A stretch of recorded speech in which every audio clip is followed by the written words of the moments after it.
This week in Roma Reacts, the song Virtual Angel changes Calvin's life. We get a behind-the-scenes look at Little Misfortune. The boys in Zerobaseone are back with Now or Never. BTS stun Roma in the song I Need You. We get a taste of summer with the Mualani character trailer. And a cuteness overload with the Kachina trailer. All this and more in Roma Reacts.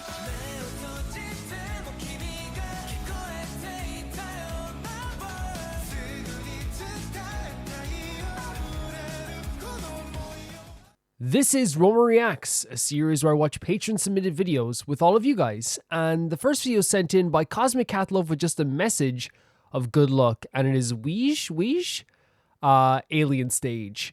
So Alien Stage is something that we have watched, I guess, on and off since we, not on and off. We've watched, like, I think almost everything that has to do with Alien Stage on the channel, but of course, like, it releases every, like, once in a while. It's also, like, a very heartbreaking story with some, like, unbelievably beautiful art. They do an unbelievably fantastic job with a lot of stuff like that in this story. I actually am nervous about watching this because usually they're very depressing. It's like it's usually like the most beautiful thing you've ever heard, seen, and then the saddest thing you've ever heard and seen. So let's check this out.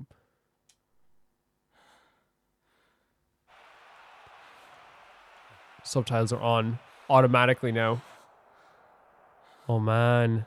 Oh man. Is this right after what happened in the last one as well? It seems that way.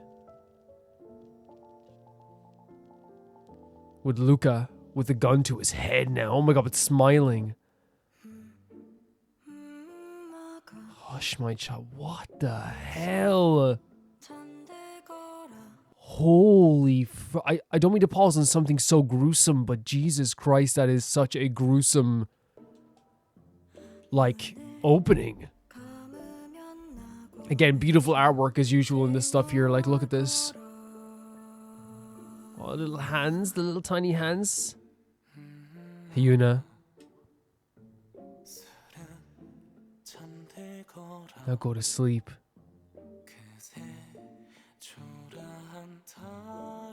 Oh, she's down. But there's like these, it's like interlaced with like these happy times.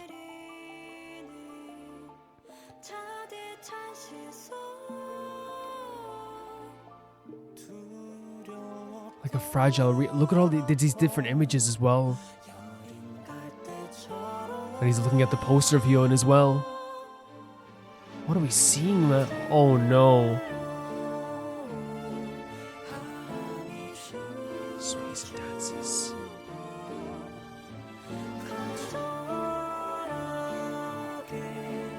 This is crazy.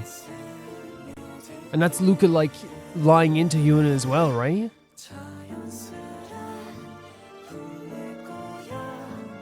Drawing a hold on. Oh my, okay, and then the pause here as well. Are they like, they're like showing like there's a lot of desperation and like a lot of like, from Hyuna especially, it feels like they're kind of like it's like almost like down completely, right? You know, the drinking, but also thinking about the happier times as well. Are they showing us like the few moments of like happiness that they had in their life previous to this? Because it looks like they're interlacing a lot with like a lot of smiles and holy hell, like look at this, like the little tiny things that would make you happy. And there's Teal as well, by the way. It was, this is gorgeous. Oh my god, this is insane. Like, first of all, the music is so stunning, but like it's kind of like in any other thing, if I saw these moments, obviously it would make you like feel very, very like happy, right? So look at all these moments I had to get. It would probably make you cry as well. I'm looking at this and I'm just, my heart is like stopping because I'm seeing them all like in their happiest times, right? Because you know like what's around the corner. You know why this is the opposite of, you know what I mean? Even in these moments, like it's not truly happy because holy hell, because you can't relax. Oh, Ivan, the one tooth. Like, look at all these tiny pieces of childhood, right? These tiny pieces where they get to be kids. That's crazy. Like, again, these tiny pieces they showed there, like, were like, again, it should be the happiest memory you've ever had, right? And I wonder if there is this thing where it's like, yeah, we've gone through so much hardship, right? But that was our lives, and I would do anything to have at least those moments back again. No matter what was around the corner, I wish I could at least go back to that time when we were able to like pick flowers, where we were having a laugh, where we were drawing together, making music together, running through the grass together. You know, because it's like even with all the horrible stuff that's happening, that was their childhood, and they probably think of it as like, it's again I want to make it clear, in the most effed up way possible, right? Those are their only happy memories. That's all they have. That's their happy memories. Oh man. So many lives lost as well. Wings drenched in longing. No. I'm sorry for pausing so much, but that transition is rough. With Luca transitioning from like smiling into a gun to like going back to his like, and I wonder if this is what he's seeing in this. Yes, he is. Yeah. He's broken. He's completely broken. Oh no, she took the bullet. What? She's such a fantastic design. Oh my. This is crazy.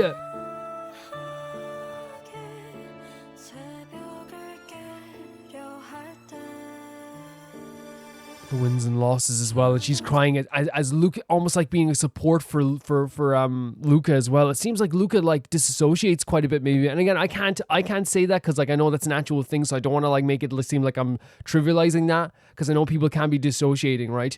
It does seem like maybe not dissociation, but he's like, you know, maybe like trying to mask his fear and his sadness with any like bit of happiness he can see in front of him, possibly. That he remembers. It seems like Hyuna like was a big support for him as well, like a massive support. Even here now, look at this. Is he gonna snap out of it? Oh my god! I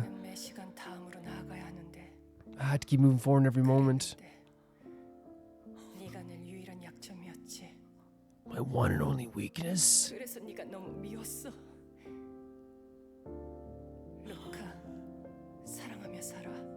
Live with love. So she took a bullet for him.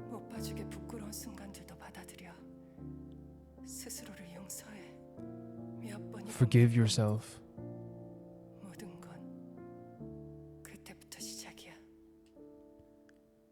I want to forgive yourself, by the way, and we'll skip it back a little bit, but I want to forgive yourself is not only just like, hey, like whatever you've done in your life, but also like this show, right? This whole thing that they put on here as well. It's like, please try to be able to live. And it seems that like, you know, Luca's been trying to like cope with this idea in any way possible, or his mind is trying to help him cope in any way possible.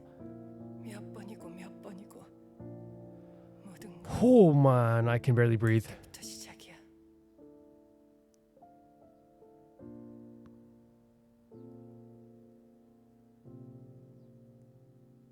Is that special guest?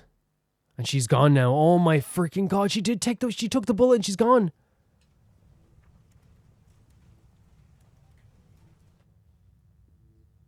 Oh, she's in rough shape. I mean, she already was, but this is even...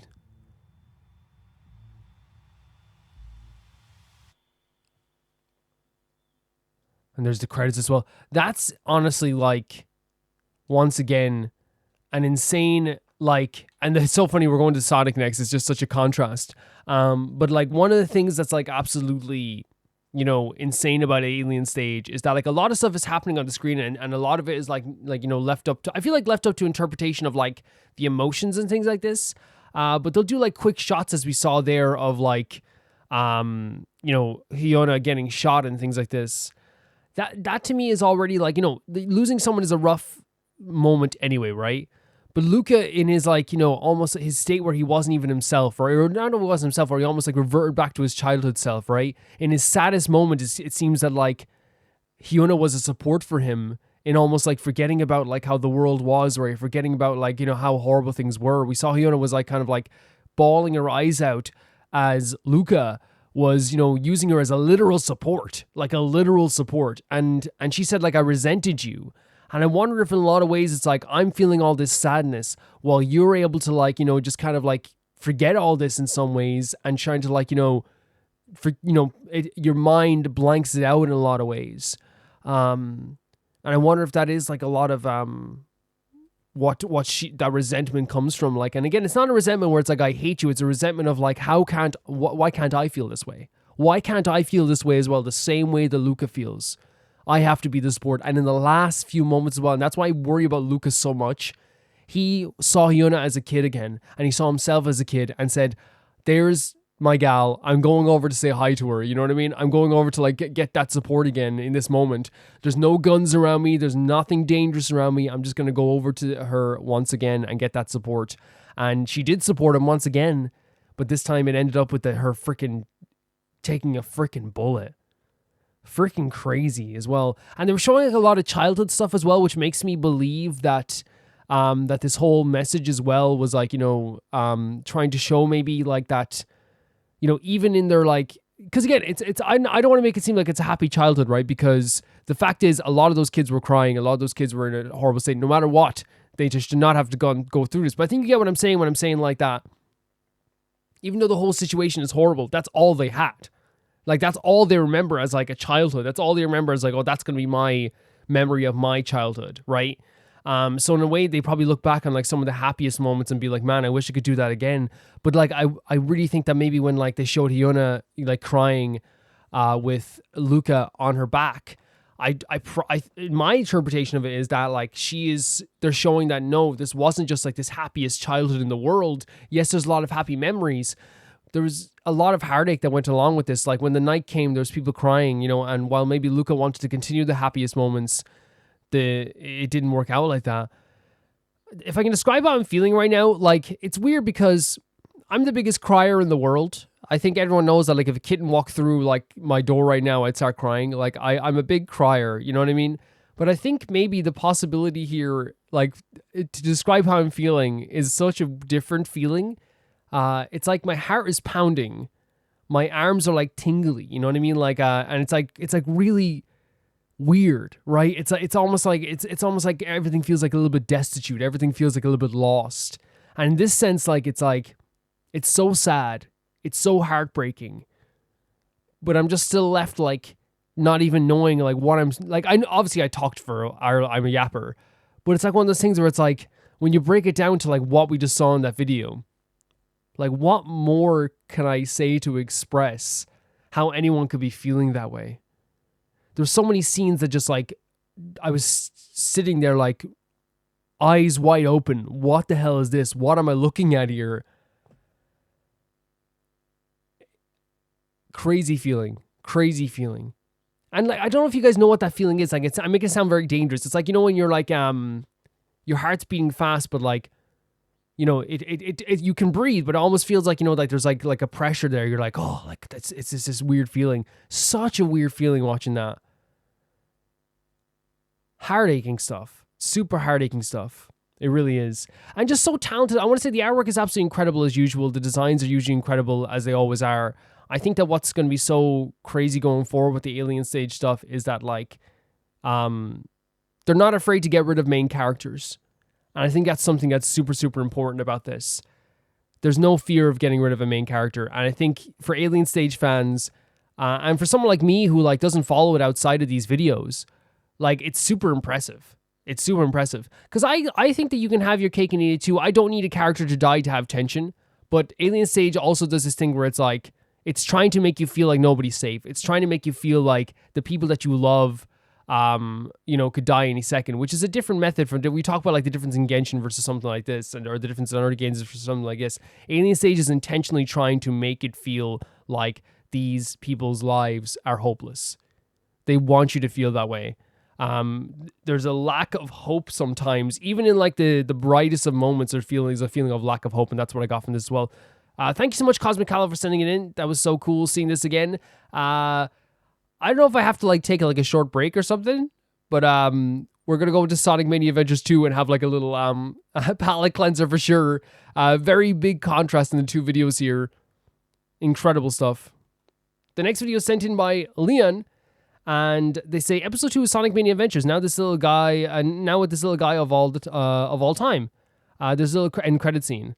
Now with the little guy of all time. So it's Tails, who like I adore greatly. Let's check it out. Sega.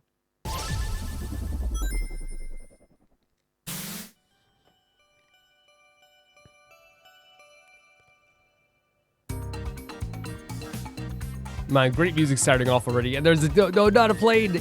Don't crash it again, Tails, please. We played Sonic Adventure where he crashed the plane like 3 times. Very cool.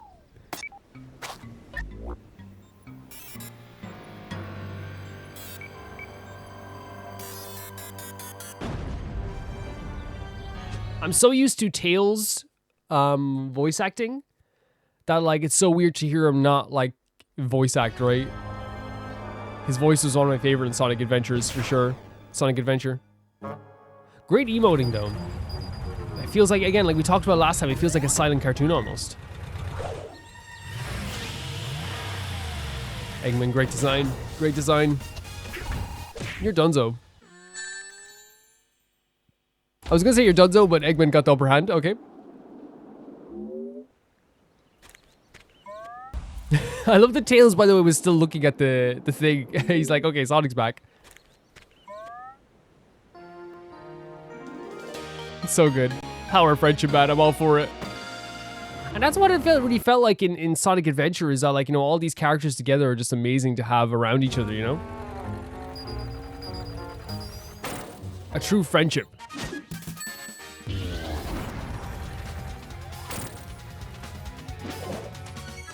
Oh my god, Tails as well. Let's go. That's the thing, and I feel like it's such a big message in the Sonic media I've seen so far. Like, is that, like, you know, friendship is a big thing.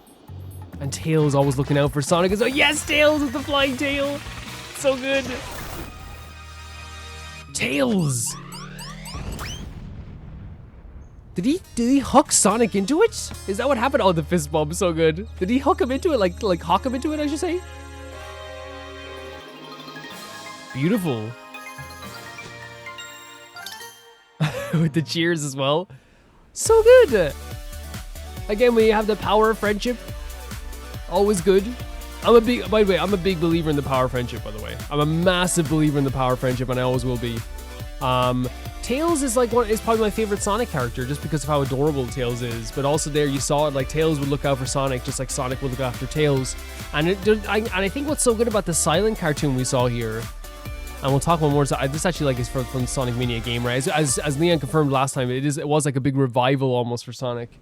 Not that it needed reviving, but it was a big deal. It brought a lot of people that didn't play Sonic for years back to the franchise, which is great. Oh, he's a big boy. It's like a bird robot. Oh my god, the size of it, Knuckles.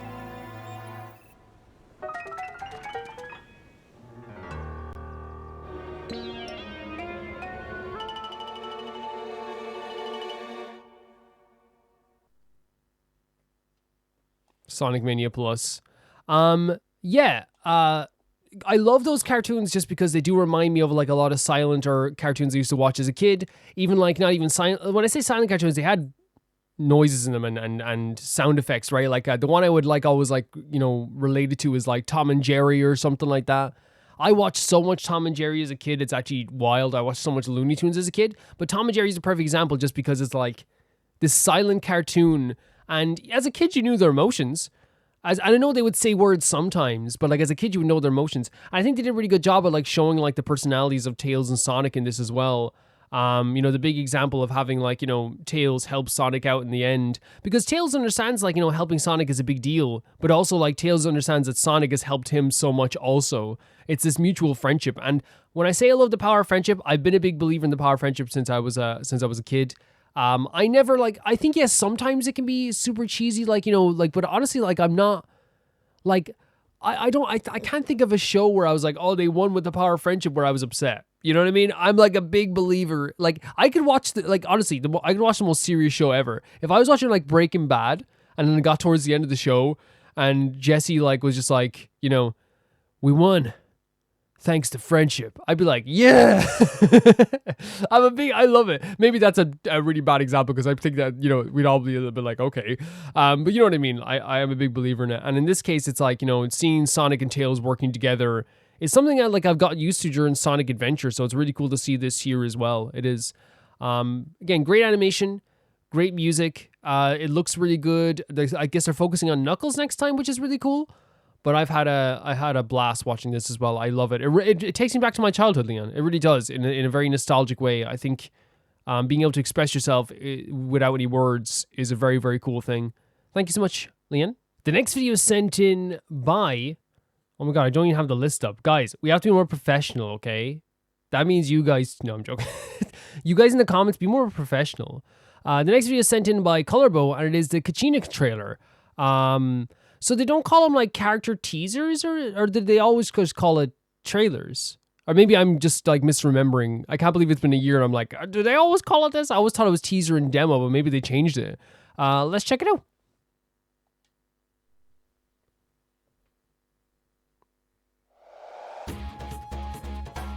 Oh my god, starting off with the music crazy already. Your footsteps told me you were coming. She is adorable. Oh my god. She's absolutely adorable. And like just seeing like this, like she's driving like a car is so funny to me. All great colors. Really great colors. There are a lot of legends about heroes in Natlan. You've been to a bunch of countries in Teyvat. Yeah? So you must know a lot of legends. Oh my god, I love her so much. Do you think there's any shiny ores underneath all of the sand? We could do a quick dig just to check. Oh my god, and then seeing the little... Again, even how little she is when she's doing her little dance combat as well. She's tiny. Look at her. But very capable. It's okay for her to be adorable and also a beast. I love the way they do the artwork and the music's so good too. The music's awesome. That's why I do it when I'm Kachina. And then just the breakdancing. This is awesome. Trembling?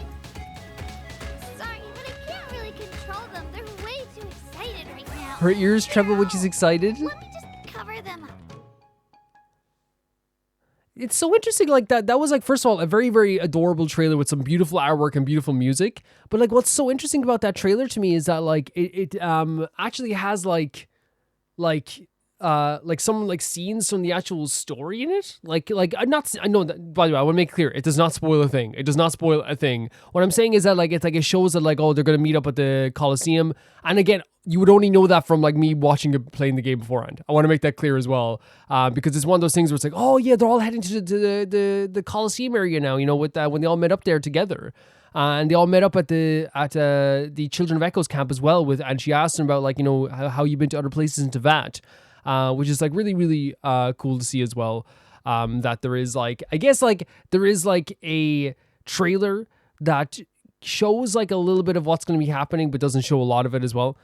Yeah, beautiful artwork. I love like the kind of like splashes of color in the background, but the absolutely amazing music as well going on in the background too. Kachina's just an adorable character, so it makes sense that she has like one of the cutest trailers ever as well. She's a really, really, really like likable character and a lighthearted character who has a lot of sadness to him as well. So I do like that in this trailer they showed like her very, very big lighthearted side and her friendliness as well, because that's like what is her biggest strength, I feel like, as well when it comes to Kachina.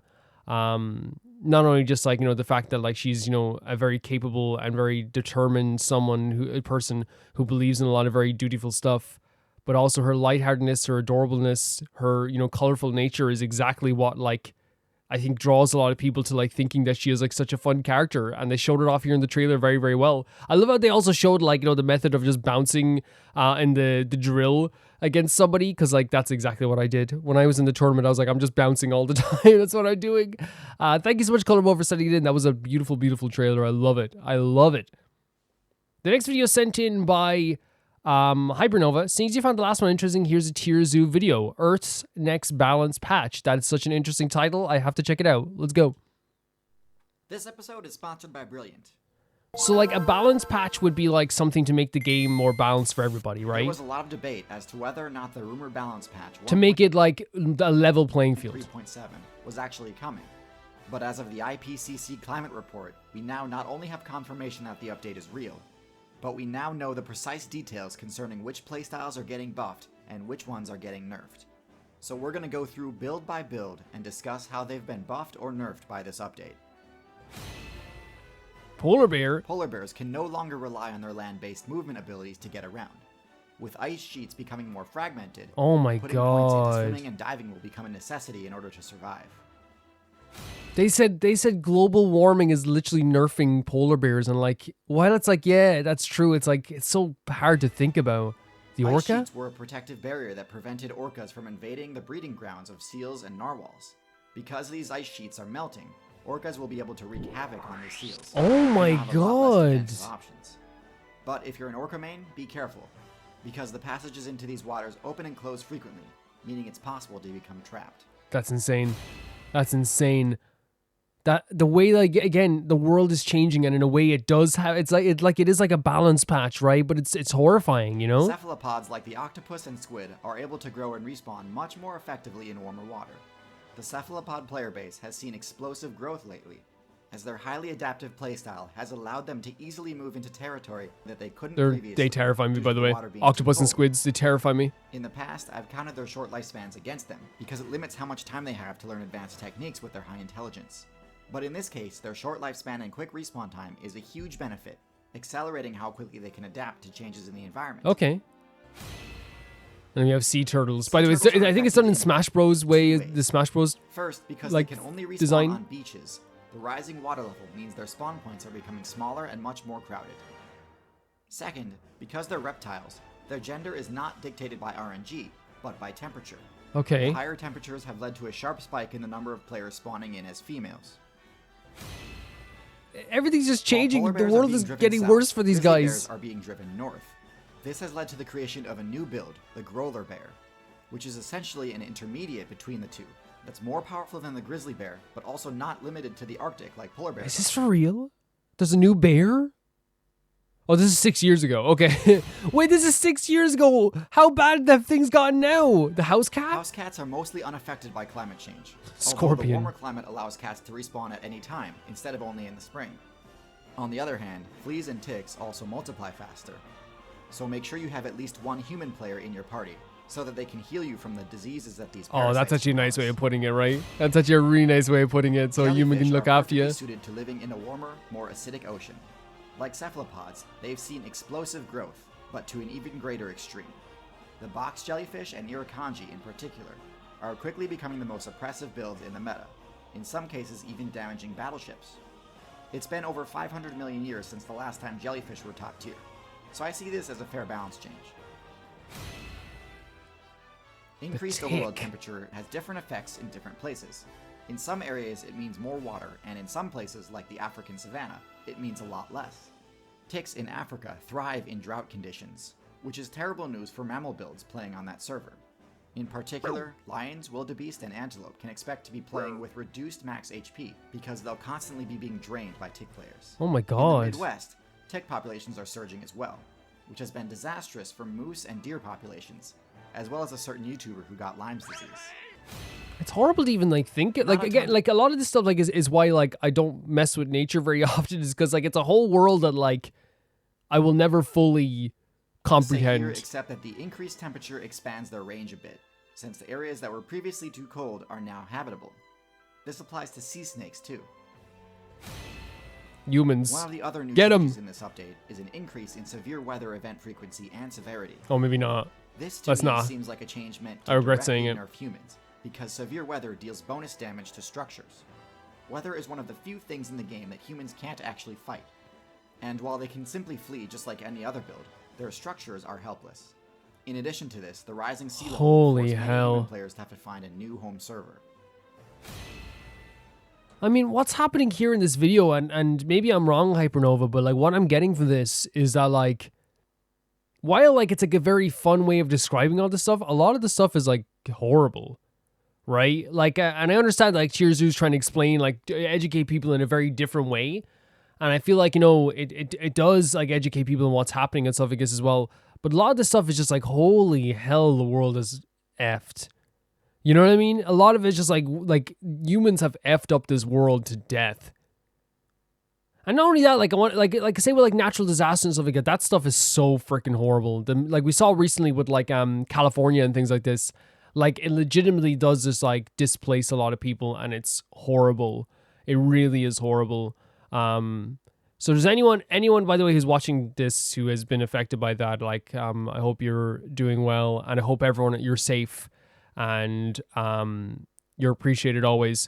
Just to say that, because again, this stuff is like is serious. It's very serious. The server's signature debuff that prevents trees from spawning there has been removed in a lot of areas. This means arboreal builds are gaining a ton of traction much further north than before. The most important of which is the goshawk, which has phenomenal matchups against the small mammals of the Arctic. Similar to snakes, scorpions have the ability to enter more temperate zones now. In fact, let's just get this out of the way. This is true for most arthropod builds that play on the Central American. That scorpions like say, let's fight. Fire ants and killer bees are moving north as well. Oh my god. Fire ants terrify me. For most players, the acidification of the ocean is problematic, but it doesn't actually deal any direct damage to them. However, for bivalves, as well as for just about any build that puts points into a shell, the acidic ocean directly corrodes their armor, damaging it and drastically lowering the player's defense level, which is pretty much the only thing they have going for them. A tiger. Most tigers live near the coast, which is the region most threatened by climate change, along with the Arctic. Tigers rely on coastal freshwater springs in order to survive, but the rising sea levels are causing some of these springs to mix with saltwater. That's... Someone save the world, Increased please! rainfall in the northern servers has vastly increased the spawn rates for mosquitoes, which require standing water to respawn. This is a problem for crow players because the West Nile debuff Mosquito Spread deals bonus damage to crows. Oh no. One of this build's main advantages is its ability to move through deep snow without receiving a speed penalty. But with snowfall being reduced and winters being shorter, this advantage is becoming less useful, so Wolverine players may want to invest those points somewhere else. What is going to happen to amphibians now? Accelerated the Stop. Someone save the world! That directly targets amphibians, and is one of the deadliest plagues in the history of the game. Ultimately, this only accelerates the inevitable. Oh, I don't like that. Yeah, amphibian players, no, I don't like seeing that. I'm no, you kept trying to make not a big fan of that. work, considering how much power creep has occurred since the Devonian. But it's time to start playing better characters. You'll always be remembered as the first vertebrates to unlock the terrestrial servers. That's all the changes that have been found so far. Honestly, I think this patch is going to be one of the most controversial updates in the history of the game. A lot of the parasitic builds got buffed, while many fan favorites got nerfed. I am like sitting here like so upset that anything like this could happen. I am excited for the buffs to jellyfish and cephalopods though, since both You're excited? I mean, yeah, cool. One of the things I'm most surprised about is that while they did receive nerfs to their buildings, the human's intelligence stat didn't get nerfed. So if you're a human main, why not put your... I don't know about that, man. I've been like, oh, this was 6 years ago. Well, 6 years ago still. The courses on Brilliant break down complex This is topics pre-COVID. into much more understandable concepts, helping you to think and learn like a scientist. So if you want to learn anything from quantum physics to game theory, head on over to brilliant.org. Can I be honest, like, Hybernova? Have fun leveling up your I went into this video. Thanks for watching. Thanks again to Brilliant for sponsoring this episode, and thanks especially to my patrons on Patreon. There you go, the patrons. Until next time, good luck out there. Like, I went to this video once again expecting like what we got, right? Which was a well-made video that had like, you know, a lot of like very interesting ways of like making, like, you know, editing a video and like, you know, describing stuff. And what I think that Tierzu does really well is that they describe very realistic things that are happening in a very educational way, in a way that like any person could understand. Like if a kid watched this, while like they probably would repeat the words like word for word, they would go back and like be like to their, you know, their teacher, yeah, do you know that amphibians are getting nerfed? And the teacher's like, what? And then they describe it and the teacher would go, oh, that's, wow, you actually know this? Like, oh yeah, and this is what's happening with the polar bears, this is what's happening with scorpions, this is what's happening with dogs and house cats.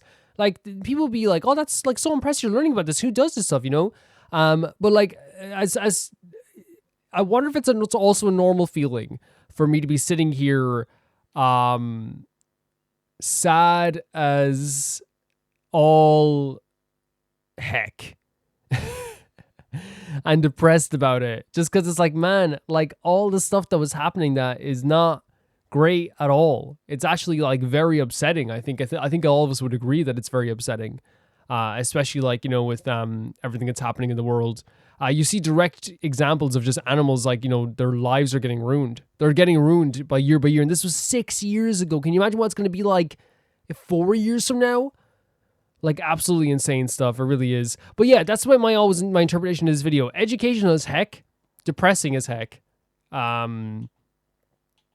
Really, really depressing. Really depressing.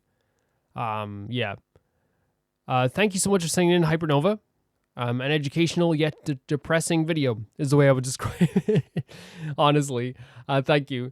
The next video is sent in by Alligator. One Pact time. This is an MV that came out this week. It's also their first comeback with all 5 members since Jay was busy last year with a group from a survival show that he was on after Boys Planet.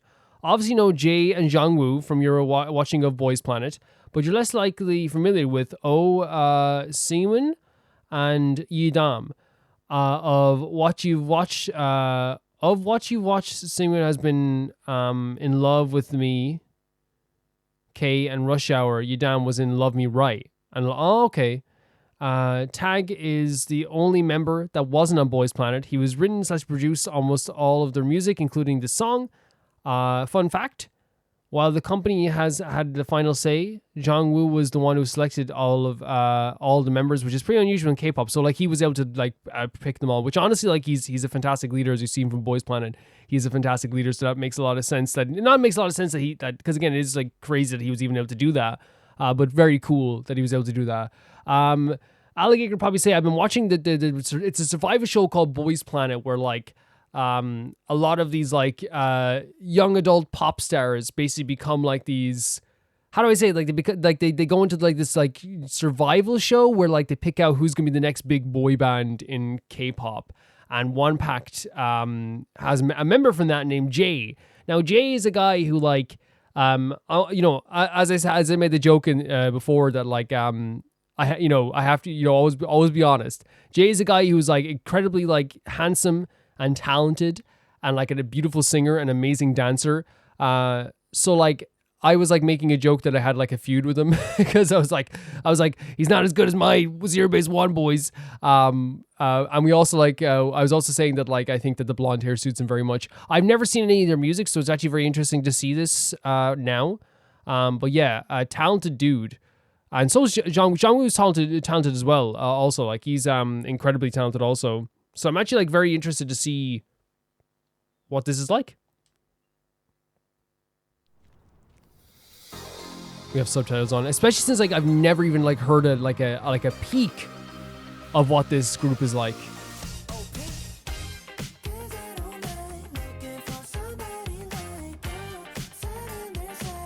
It's very okay. I feel like I need to pause for a second in a moment. Yeah, this is Jay, by the way. Talented as heck.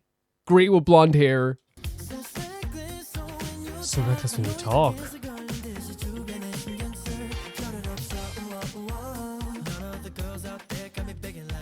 There's Jongwoo looks so freaking different with that hair. So different. This is shot very well as well.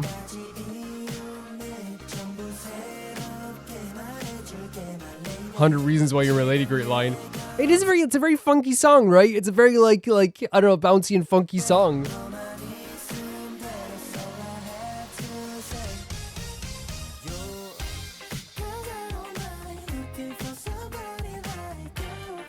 This is a really funky song. Like the guitar riff is awesome.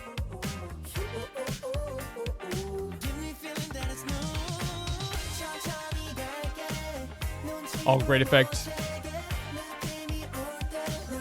I like the idea that they're coaching him while he's in this like it is like in a way it's like hey, we're looking for somebody like you, we're going out like trying to find someone like you, right? But they're like it's legitimately like they're on the market like themselves, you know what I mean?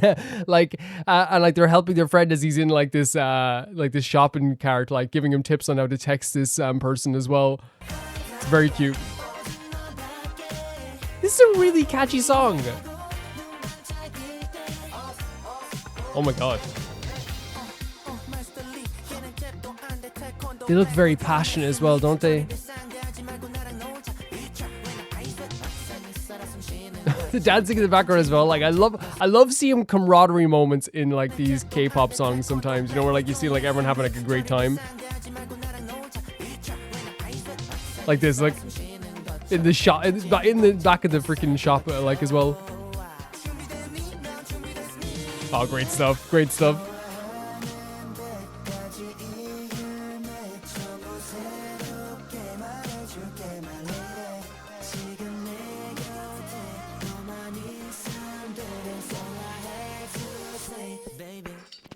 They're so good at the acting part of this. They're so good at it because they feel so freaking casual.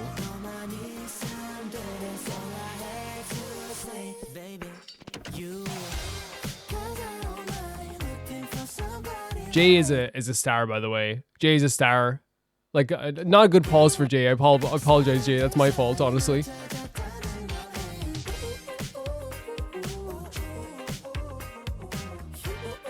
This is such a good song.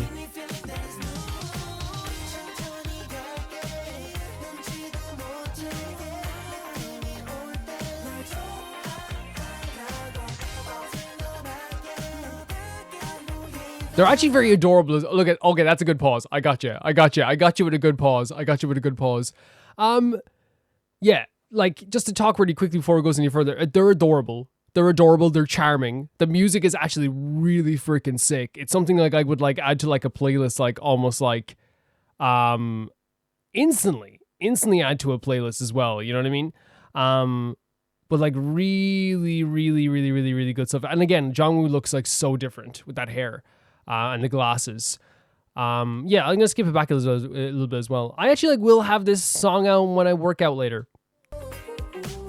for sure.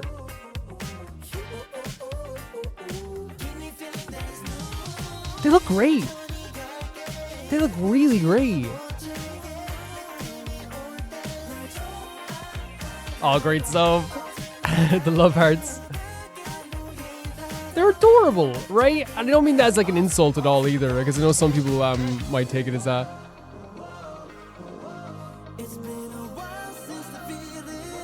Yeah, there's Jay.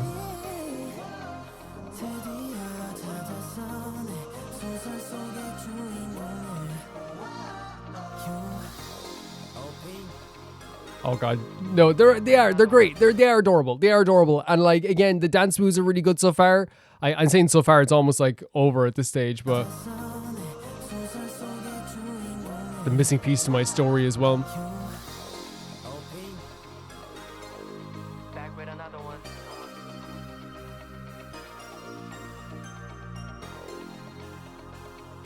Great stuff. Outfits are amazing too. Outfits are really good. That was awesome.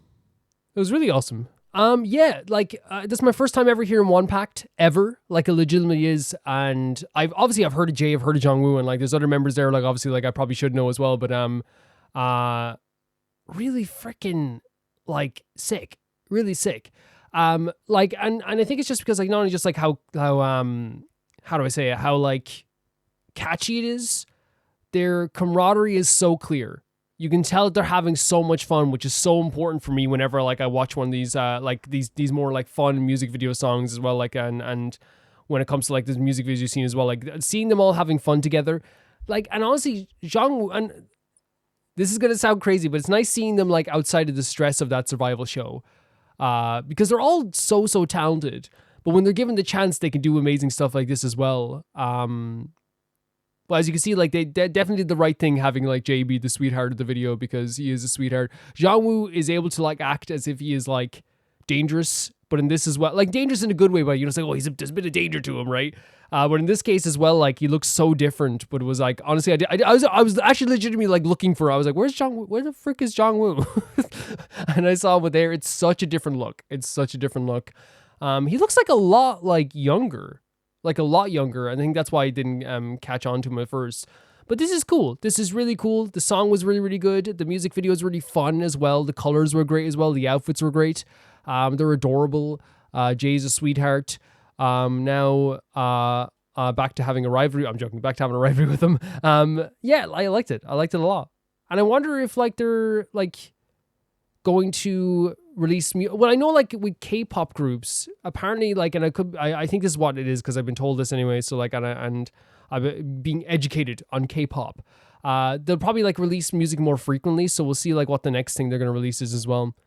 Very cool stuff. Thank you so much, Alligator, for sending in. Thank you. The next video is from Koiiri. So we watched like, they said, since Natlan music is no longer a spoiler, I think it's the right time to send this video. Hope you like it. We watched the last half of this last week. In a weird way, we're going to watch the first half of it this week as well. So for the first 5 minutes is the Natlan live symphony performance. And I can even like, maybe we'll edit in, if we can, the other last week's one into this one as well. But we'll see how that goes. Let's check it out. So the first 5 minutes or so of this.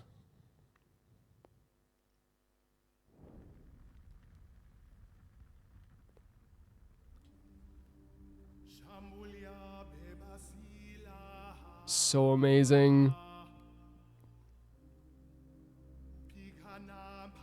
So this is gonna be like the kind of like, how do I say it, like the anthem that we heard. Sorry, I hit the mic there, guys. Had to check something there. This is gonna be like the anthem that we heard in the last episode, right?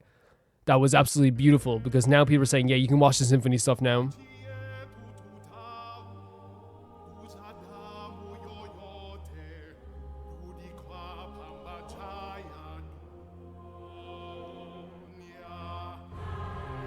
Man.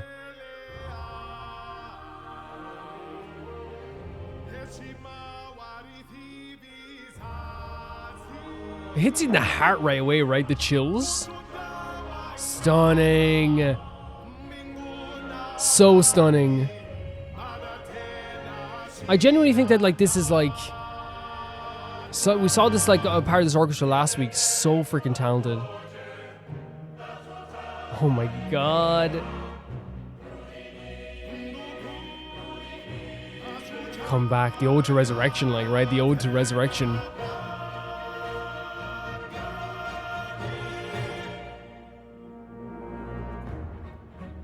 Man.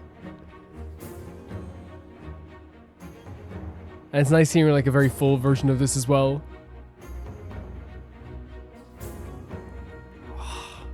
Natlan music is so freaking good. It's so legit. Oh, it's so pretty. It's so pretty.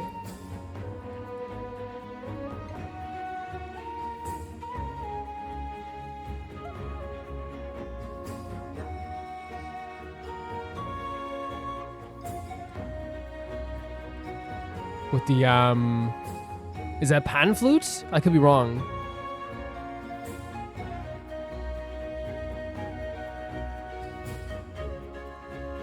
I love the way they incorporate, and they've talked about this before, how they incorporate different instruments from different cultures into Genshin, and it always like works so well because it makes the game feel like that much better, right? Like it always works for me. Do you fear death? Never. And it's like almost asking the people who are like entering that tournament as well, almost, or even like all the people of Natlan, right? There's so much about courage in Natlan. Oh, so pretty.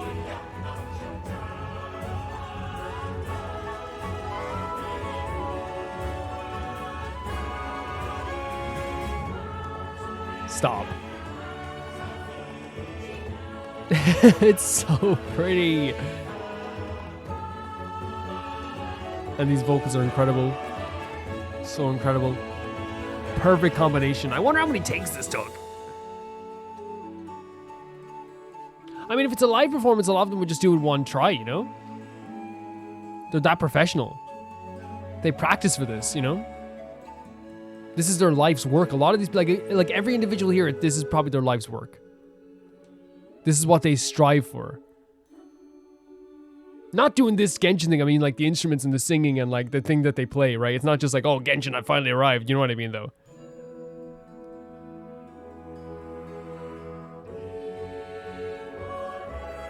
Stop.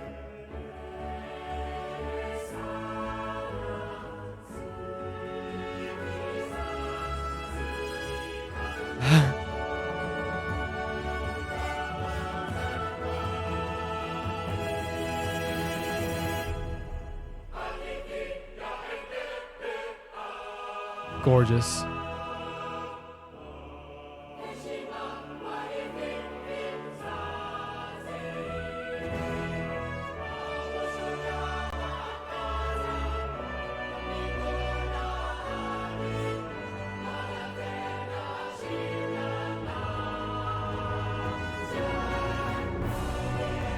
So impressive. Almost every aspect of this is so impressive.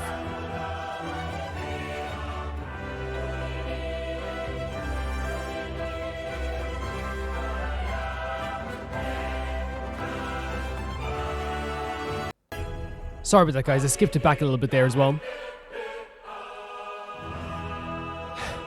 It just gives you chills, right? This whole thing. And they're so talented as well. Just such like a group effort to make this sound incredible. But as we said, like it is like people, you know, it's their life's work. It's their instrument. It's the instrument that they've practiced for years, whether it be their vocals or it's their, you know, their actual instrument. So like there's so much effort that goes into all of this that just comes together in such an amazing way. Oh my god.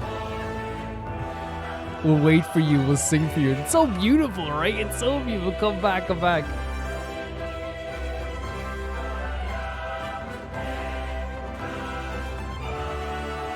So great. So great.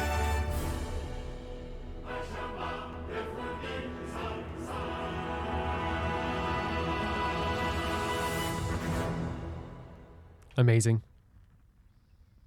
And we heard the other song last week. And the thing is, like, the way we do things with spoilers, I know there's some people that disagree with the way I do things with spoilers. And the base thing I will always say is that everyone has their own individual reasoning for what a spoiler is. And I'm never going to, like, insult anyone else for their reasoning for a spoiler or for anyone suggesting, oh, I don't think this is a spoiler.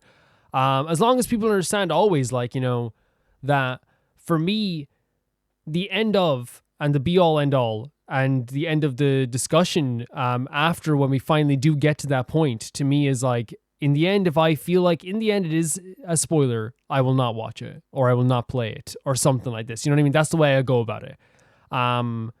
This isn't a thing where it's like that I don't think about. You know what I mean? It's not like I don't think about what is a spoiler and what isn't. It's not like I just don't. It's not like I think some people kind of think maybe that I hear one person say it's a spoiler.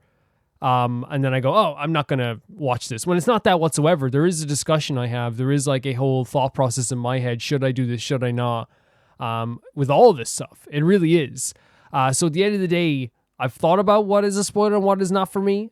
I've discussed this several times. And to just get out of the way once and for all, at the end of the day, what I choose to be a spoiler for myself is a spoiler. That's just the way it goes. And like I said, I appreciate everyone else having their opinions on what a spoiler is. You're also allowed to have a different opinion as to if it's a spoiler or not. For me personally, for myself, I will always decide what in the end would be a spoiler for Calvin. Yeah. But yeah, this is amazing. So breathtaking. As we said, like there's so much work that goes into like everything that is here. And I feel like it's like just so chilling, right? Like it's so like it's just uplifting, but at the same time kind of like sad song, because I'm thinking about Kachina right now. You know, the way like we still haven't gotten Kachina back yet, which we will. I know we will. But there is this feeling of like, oh my god, like I adore this character, or like I adore, like, you know, and I know it's just Kachina, but like I think that's what's so impressive about it, is because that song is for everyone Natlan lost, right? and who they're going to bring back after, you know, in the Ode to Resurrection. But for me, like, obviously I only know one person who's been lost over there, and it's like completely lost in Kachina. So it does hit me like that as well, even harder now that I've seen the Kachina moments as well, in my opinion.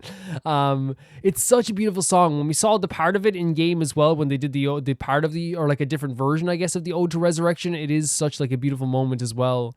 And here we have lyrics that are uplifting, but they're also like very like, you know, germane to Natlan's culture. You have instruments that sound amazing, the vocals that sound incredible, the traditional instruments that like make this like so, like, it makes it come together.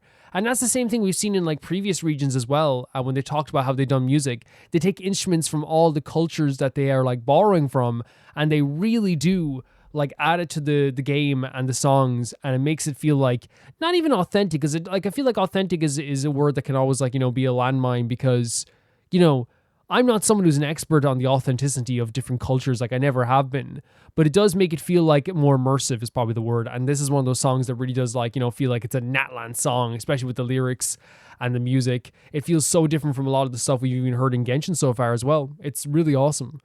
Thank you so much, Yori, for sending this in. It's beautiful. Absolutely beautiful. The next video is sent in by Tyree. Artms Again. They told me how to pronounce it, and I'm so bad at like remembering this stuff. This is their actual debut. The one you watched last week was their pre-debut. This is my most listened to song last year. I love it and the concept, and I hope you do too. The music video I linked is the one without the seizure warning, and it's not as bad, but still quite flashy. This is an unofficial warning. Yes, so they have another video for this, I believe, that is like crazy in terms of flashing lights. As always, you can just skip forward. There will be timestamps on the video. You can just skip forward to the next video if you want to see the next video, which will be about the Il Capitano, actually, which is pretty freaking cool as well. Yeah, so there we go. I'm excited to see this because last week they were absolutely incredible. They had an unbelievably like magical, mythical style to their music, and I'm really interested to see what their debut is here. Let's check it out.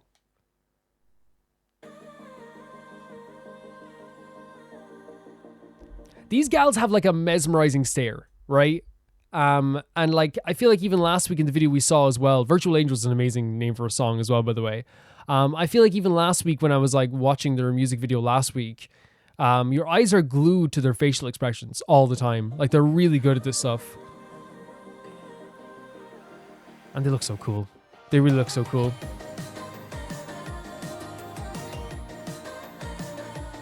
Oh my god.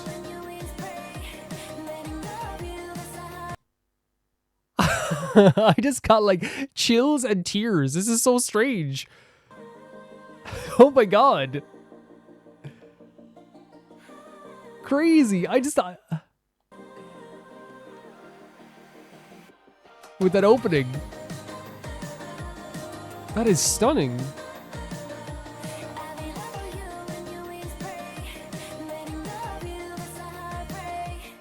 This is incredible.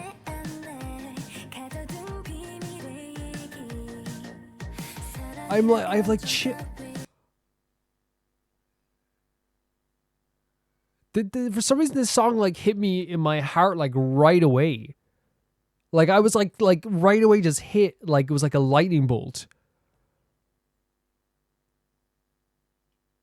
I don't know how to describe it. It was like maybe it's just like the vocals are like unbelievably, not even angelic, but it's something I would like listen to like a lot as well. Like that type of vocal. It was beautiful as well.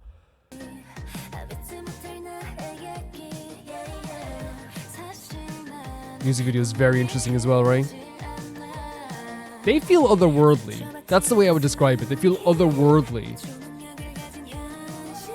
To avoid hurting my soul. Such a cool music video. Cried tears of happiness. Oh my god.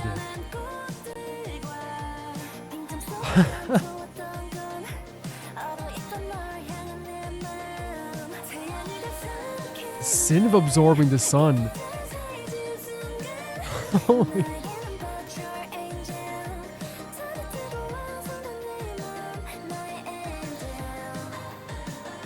This is, I'm sorry that I'm so like stopped in my tracks. I don't know what, like, this is just like legit one of my favorite songs that I've heard in Rome Reacts. Like, there's something so, like, again, these feel otherworldly. There's something so stunning. Like, not something so stunning. It's like it is like the very like soft but like harmonic vocals that are going on in the background that sound almost angelic. Like this idea of like, you know, proclaiming yourself, I'll be your virtual angel. I'll be there for you when your wings are broken. Like, you're the thing that made me cry tears of happiness.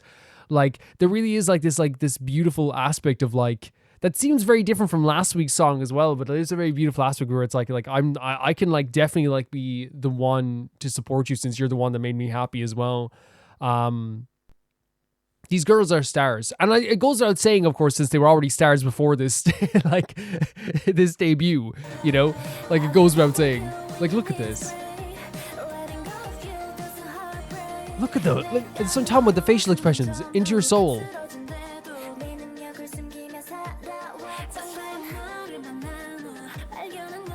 It's a fantastic video as well. Oh my god, when they get to that part, it like hits me so hard.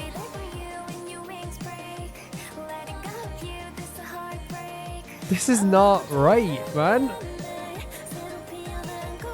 Whew.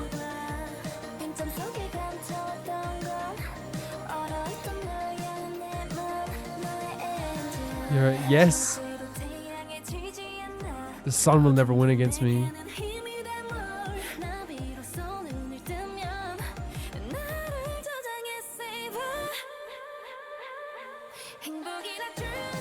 The visual there as well is something they had in the pre-debut, right? Like the almost like, again, ethereal being that like is, oh, the song's almost over.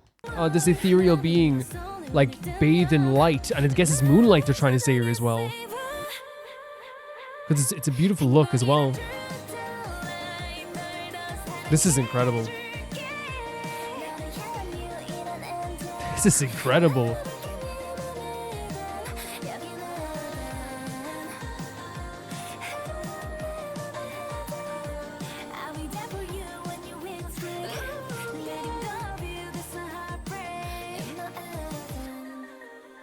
I don't know why,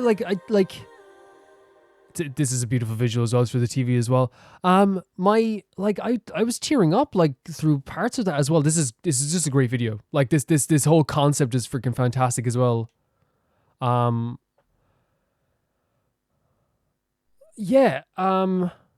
Like I was tearing up at the start, and I think it's just like one of those like just one of the most beautiful songs I've heard like in my life, right? Because the thing is like legitimately we hear beautiful songs all the time. We just heard a song from One Pact earlier that was like beautifully funky. We heard Doctor by Zerobaseone last week, you know, that was something that, like, as we said, like kind of like an R&B song that like really hits your soul as well, and like it makes you like bop along as well. For some reason, like when I listened to this song, like I didn't tear up because I was sad. There was like something that hit me with like the harmonic vocals that they were doing with the like I don't know if I'm just like in an emotional mood or something, but it hit me pretty freaking hard.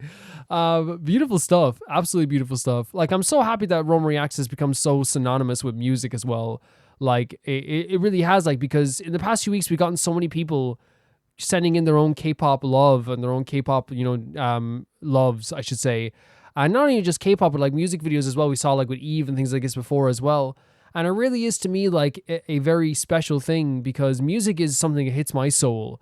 And when I share a song with people, it means that I like care enough sometimes. I know, like, I'm not saying this is what it is. I'm saying for me personally, I think sharing a part of yourself is sharing a song sometimes. It can be difficult. It can be very worrying, because it's like, how is someone going to react to this thing that has meant a lot to me? Even so, we had the song with One Pact here. It's only been out for 3 days, but I know this means a lot to Alligator. You know what I mean? And songs like this, like, I think it's just like it's just why it's one of those reasons why I love doing Rome Reacts and love reacting to these songs. Not only do I find new loves like I did with Zerobaseone, which like I'm obsessed with now, there's also like a feeling of like, expanding my horizons every week. It's stunning. It really is such a stunning feeling. And this song itself, yeah, like I said, the visual concept for the video was fantastic. The girls are some of the most impressive actors when it comes to visual expressions that I've seen. I think it's just like the whole thing just struck me really deeply. And even before the lyrics even hit, that's what was like so crazy about it. And maybe it's just because these girls are so cool. I'll never be as cool as them. The music video concept was so amazing as well. It's stunning. It was really, really stunning, Tyree. And I thank you for sending this in. And like I said, this is why I freaking love Roma Reacts. Like how different is like all the music we get to listen to in this. Like we had Alien Stage earlier, which made us stop, like my heart stop. We had one Pact which made me dance and like feel like I was like watching like a visual feast of colors and beauty. And now we have this song as well that just like literally felt like a lightning bolt to my heart. Like it really feels like all of this like music is, and we know music is amazing. It's a universal language that like when it's shared with people, it becomes even better. So amazing. So amazing. Had an absolute blast with that. Okay, thank you so much, Tyree. We have to move on eventually. Me being like, oh, what if I listen to these songs again? Because I do and again, patrons can vouch for me. After like all this is over, I tend to look back at the songs again later on, because I feel like music is so important to me that like, I think listening to a song twice is sometimes important too. So after the videos are over, I go back and I listen to music as well. And I rewatch stuff and things like that. So please vouch for me, patrons. Vouch for me right now. Not that you need to vouch for me, but I just think it's always nice to get, it's like, yeah, he's annoying with it. He's super annoying. He won't shut up about it. Yeah, thank you so much, guys. The next video is, thank you so much, Tyree, I should say. The next video is sent in by Yubaka. There are voice lines of other characters about Il Capitano. Now that you've met him, it'll be interesting to listen what others have to say about him to get a better understanding of how people see him. Let's check it out.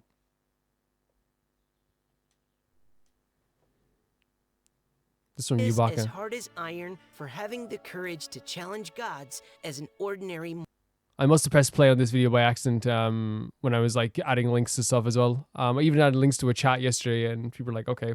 There we go. The man hides everything under the mask he wears, so no one can know his past or his origins. However, one thing is for sure. He is as hard as iron for having the courage to challenge gods as an ordinary mortal. Wow. I don't doubt that he could even take out a ruin guard by stabbing it in its big glowing eye with one of Klee's crayons. Open parenthesis, don't get any ideas. Close parenthesis. He is Mika's very writing. powerful, and that power comes with a high level of responsibility. However, I believe him to be someone worthy of respect. Independent of the power he holds. So the knave is saying like I respect him even regardless of like what is going on here. You know what I mean? And we already know he wants to challenge the order of things, and whether we like it or not, the order of things is Celestia. The order of things is Archons. That's the order of things. We know from his line there, he came in and he said like, I wish to like, if the order of things right now is not working, I will challenge it. I will change things. The brave and fearless Brave and captain. fearless. Well, we know that. My invincible captain. Even my mechanical ears demand maintenance after listening to so many compliments from the members of the Fatui. So he's heard them all say this. Don't you think that possessing absolute righteousness is actually a latent danger? And that's without taking his great personal strength into account. I've seen him in battle before, and oh, what a sight it was. Oh my Perhaps God, I'm and we right saw too him in low battle for as him to notice me well. Right now, well, he may not recognize my strengths yet, but one day I'll show him what I'm made of. So that's instant. Like for Child to want to care enough to show somebody how powerful they are, that means they are powerful, and he wants to play. You know what I mean? For Tartaglia to care that much. The Grandmaster said that I need to set higher goals for myself and strive to achieve them. I've always had that kind of attitude, but it wasn't until I was on the expedition that I realized how serious things can become. One day, I met the Fatui Harbinger, known as the Captain. What? I can't even begin to imagine how I can deal with an opponent like him. It's just such powerful Crazy. people are really on a level of their own. Crazy. Not even And we know remotely this, close. right? We know this. That's what I actually really like about voice lines sometimes, is that they either add something to it. They either add something to it or they reaffirm the stuff we already know. I feel like this is a reaffirmation of the feelings that we had when we came out of that meeting with Il Capitano, in my opinion. This is Like, yeah, there's new stuff here, but like I feel like the new stuff reaffirms our feelings. The Knave having so much respect for them, like we could get that vibe. Like 100%, it's like holy hell, yeah, like this guy is so powerful. But I like when I looked back on what he said about like, you know, challenging the gods, like the thing nothing's working right now. It's clear the world isn't working right now. Like while I wouldn't be like, oh, like I'm gonna support it like a harbinger no matter what. Like I did, however, watch what he was saying, and I was kind of like, oh man, like that's such an interesting. Like I would like want to hear more. You know what I mean? I want to hear more about what he's saying. Tartaglia wanting to fight him, by the way, again, like I said, that is a sign of someone that's very powerful, because Tartaglia will not give a absolute damn about you under normal circumstances. In fact, he will ignore people most of the time. Like he even like was like didn't give a damn about Nervalette at one point as well. The reason he loves us so much is because not only are we like crazy like him in a way, not like him, we are crazy in our own way in terms of like how determined we are, how like powerful we are. But he likes us because like we of all the stuff we've like shown him, like we smacked him around the place. We helped him out that time with his brother, of course, as well. But for Tartaglia to give you the time of day, that's a lot. Now, Mika being afraid of someone doesn't really shock me too much, but I think what's cool about it is that it's showing someone who like has traveled a lot, and it will show that Il Capitano is actually very terrifying as well to him also. So I think that's actually like a cool thing as well. And also even like Vaughn being like, I've heard all these freaking stories about this guy. Like constantly people are praising him. If all the Fatui members are praising him, and they all have their own ideals and their own views, I think enough is like the Knave to say I respect him even outside of this stuff. That's impressive to me. That's super impressive. That's like when you have someone like that you really love. How do I say it? That you have someone that like is like that you already respect someone else, you know? And it's like a big thing in like, and people say they like when I do wrestling references, but it's like if you watch wrestling, and one thing they will try to do, they don't always do it successfully, but I think Genshin did it successfully here. They will have like one of the older legends or the legends you already know or the wrestlers you already know team up with the new guy and be like, this is, you know, Tony Bomboni, and by God, he's good. And so the crowd's like, oh, he says he's good? He must be good. But sometimes it doesn't work nowadays, especially with the age of the internet. But like I think that's like, you know, such an interesting way to do it. Or like the bigger wrestler will lose in a lot of ways or lose a fight, right?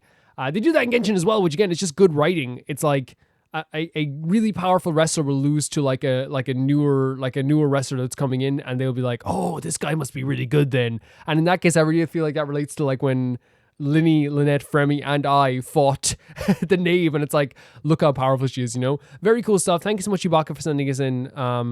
Really did reaffirm what I was feeling about him already, and I think that's awesome. I can't wait to see more of him. I really can't.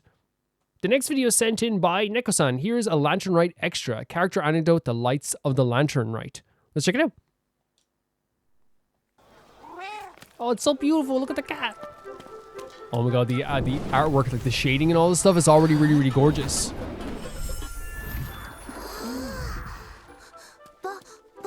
Oh my god, look at Ganyu. She's adorable.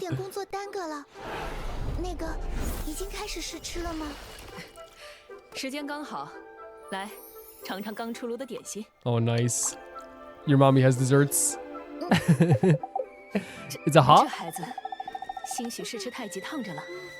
Too cold?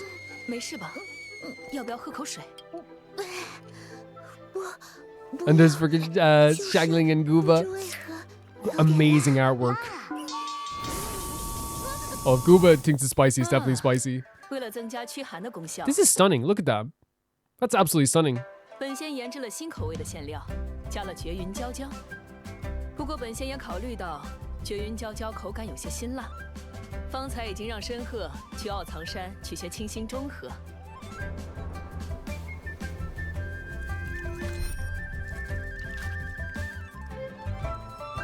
Beautiful. Oh my god.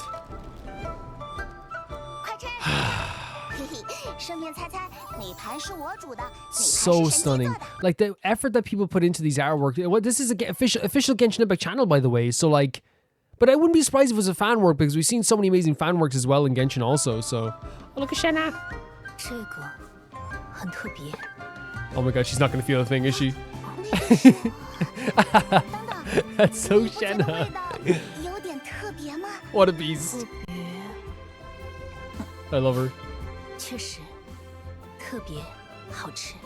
嗯哼，本仙独家秘方，自然口味绝佳。这么点儿，怕是不够吃吧？ That's awesome. 本仙这就多做2盘。 Are you okay? Are you okay, cat? Great stuff. Like an absolutely like stunning video with amazing artwork. I think that like what's always so amazing about like, you know, that is that like I didn't even check it like I was like I forgot it was like a Genshin Impact video. I was actually just like because I was like, oh, this could be fan art. Of course it could be. Like have you seen how amazing like Genshin really is, like, and the Genshin fan works really are? So stunning. And I think what like that is good for as well as what something Genshin is always good at. It was like using stuff sometimes in the periphery, especially like spoiler-free stuff to like really like expand how you feel about like characters. But even there, like, you know, I knew from the second Shenhe picked up that bowl that I was like, Shenhe is going to freaking like eat this and nothing is going to affect her whatsoever because she is tough as, not even tough as nails, but she's so like, you know, her whole existence is kind of like, well, you know, she's like, you know, able to power through things. She's not the same, you know, she doesn't apply to, you know, adhere to the same social norms that everybody adheres to, which is always very cool to like to see like that they implement stuff like that as their character there as well. Really cool stuff. Beautiful artwork, stunning visuals. I love that they have these characters together again with this family and also Guba and Xiangling as well. Really, really awesome. So appreciated. Thank you so much for sending us in, Neko-san. The next video is sent in by Scenic Season. Did you know Xiao actually works part-time at McDonald's? I didn't know that. Let's check this out. Oh my god. Okay, that'd be $3.79. $3.79 what? $3.79 dollars? What? What a strange currency. Get out. That'd be $17.39. Oh, you want me to pay? I can pay with a song. No. Ba-da-ba-ba-ba. Weren't you banned from here? What do you want? Hey, comrade.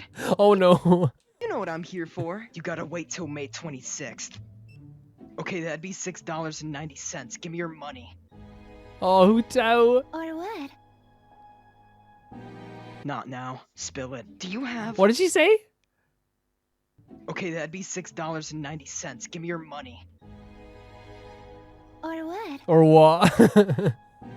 Not now. I love that Hutao would just be challenging someone just for the sake of it, you know, just for fun. My sister? Okay, hold on. Let me go check in the back. No, Xiao would never. Xiao would. Yeah, nothing. Aww. Xiao loves the traveler. What is it? Sticky honey rose! Not on the menu. What are you doing here? I want an happy meal. Get it yourself. How am I supposed to find happiness in this dark world? Hey, can I get a Happy Meal? What are you doing here? Anything you want? I want coconut milk. You know, I really wish we had that. I really wish we had that.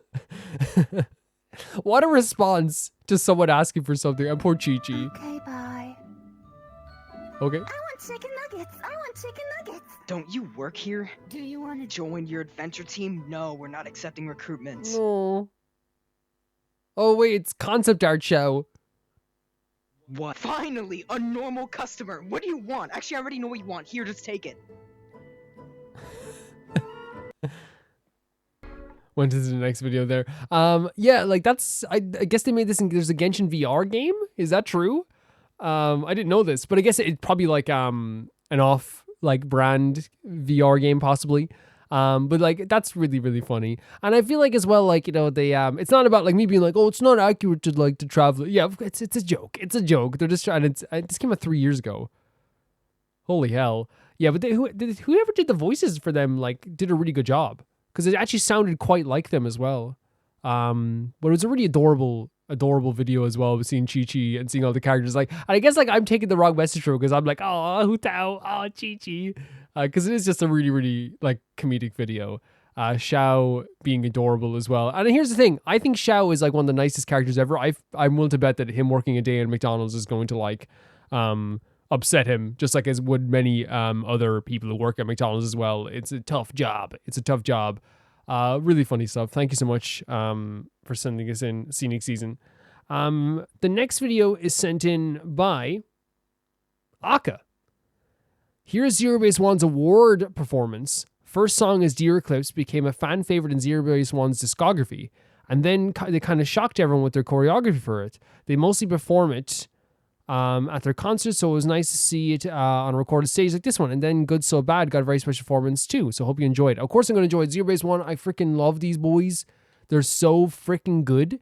Hoping that they'll become a permanent group, but also at the same time, I would support all of them going solo or joining different groups, like, you know, my boy G1, I would definitely love as well. But yeah, it's they've become like a very big favorite of mine for sure. And I even like, you know, I'll be 100% like, it's crazy. I'll be like making food or making dinner, and I'll like be humming like Good So Bad or Doctor Doctor. I think I hum like what's the song I hum the most? The chorus like part where everyone, you know, I think it's My Day Begins and Ends With You. Please correct me if it's the lyrics, but that part I say a lot when I'm like cooking. I say it a lot. Let's check it out. Dear Eclipse / Good So Bad. Cool set already. Who's in this chair? Hanbin. Tied up. Let him go!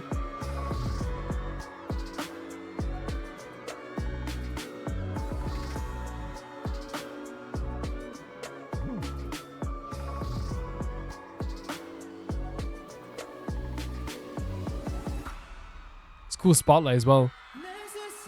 Shanghao. Voice of a god. Truly. Look at this. Very cool. Like, they're like so freaking cool. You wouldn't even think they came from like a, not that there's anything wrong with coming from a survival show, but you wouldn't even think that they were like, if you know what I mean? Like they'd just be like, they'd feel like they've been like a group for like 10 years to the stage, the way they act. They're so impressive. What does he have there? What do you have there, Ricky? Oh my god, I just love seeing them all together. Oh, it's a scarf. Should I have subtitles on as well? No. Oh my god. I actually really like Matthew's hairstyle. The black, it's nice. Oh, well, if it isn't the most beautiful man who ever lived. Wait, no, I missed his singing because I was looking at his pretty face. Hold on a second here. Hold on a second. Perfect. So good. So good. I genuinely believe Today is one of the best singers in the entire world. Like, hands down. Easily. And he knows it too, which I think is awesome.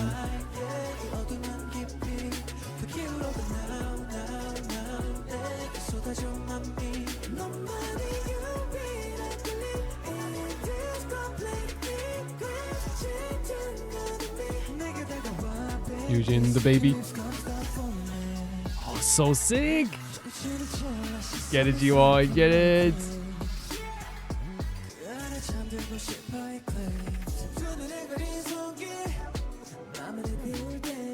The moves when they move together and like in between each other always get me. Like they're so freaking good. Gunwook. The king of the serve. Consistently. Wow. I wonder why I don't associate Gunwook all the time with vocals, but I guess like, you know, he is great. Like he's really great. But also just like, you know, just an unbelievably talented dancer. And I said like always like serves, but like he always just looks like he's the most, like when he's on stage or in a video, he looks like either like the cutest thing you've ever seen or the most like dangerous thing you've ever seen, you know? That's a baby. And Prodigy, Eugene. I'm gonna stop pausing so much. Eugene, a prodigy, for sure.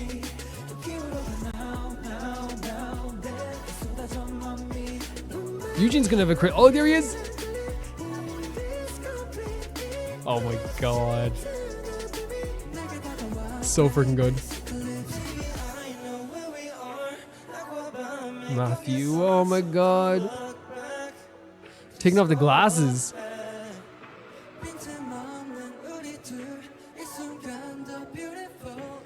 Guivin.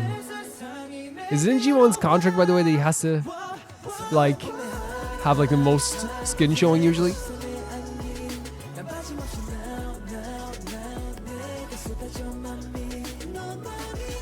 They're so sure of themselves now, and they're so good at this.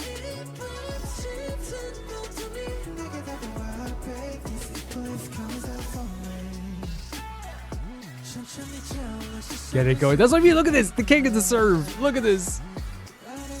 Get it, Eugene.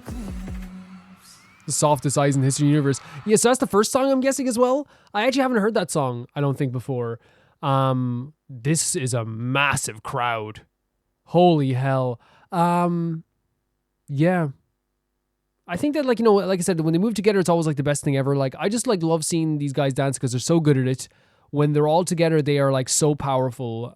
Even when they're like, you know, they do their solo stuff, they're really powerful too. But I feel like when they're all together, it just makes me feel like all these kind of emotions. So it's always nice to see them dancing guys together. It's awesome. They're great. This is gonna be good so bad. Such a catchy song. Guivin's part is like the most adorable thing ever. When you hear the rhythm, stop. Yes. And like they're all smiling, walking together now. Well, G1 was smiling. These guys are still in the set. I love when G1 just smiles sometimes, occasionally.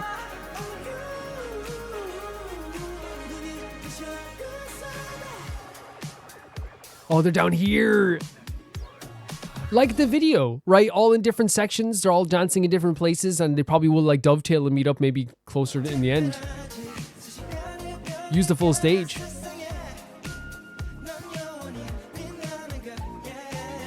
Matthew's so handsome as well.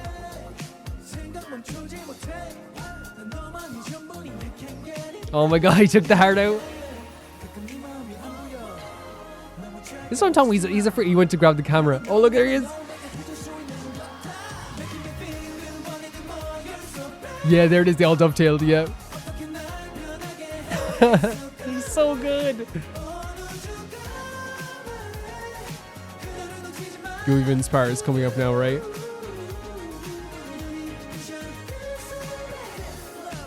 Get it! You know what's funny? Like his dancing is like way like again, they're always like cool, right? But like on stage, obviously their choreo is a little bit different. In the video, he's like running towards the camera, and then he like goes to like a girl's house and goes "want a date" and like points to, you know, the away from the camera. What's so cool about this now is that like this is like the live version for me is a whole different interpretation of this like one moment, because now it went from being like, and I'll show you here, it went from being like, you know, the most adorable moment of him running towards the camera smiling to like this unbelievably slick dance. Look at this. Look at this. Like it's the change in the mood of what that line means now, and what this part of the song means now.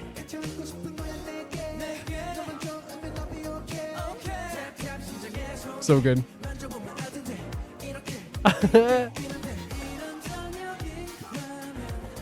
Get it, G1, get it. Look at him.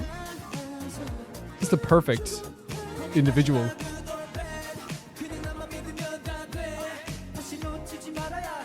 The swapping of the microphones is like really intricate but freaking sick. Like, how easy would it be to make a mistake?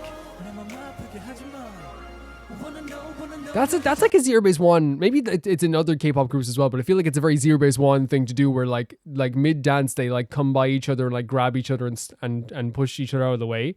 Maybe that's just like me noticing something that everyone else already notices like all the time anyway.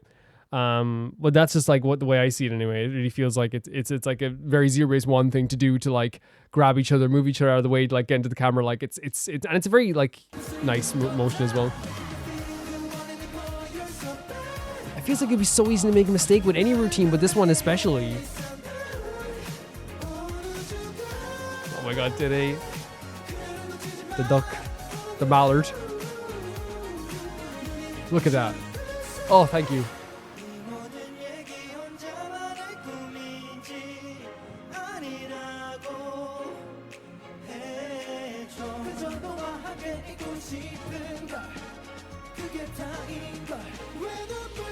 Oh my god, so I'm talking about one of the best singers in the freaking world. That line. I adore them. I really adore them.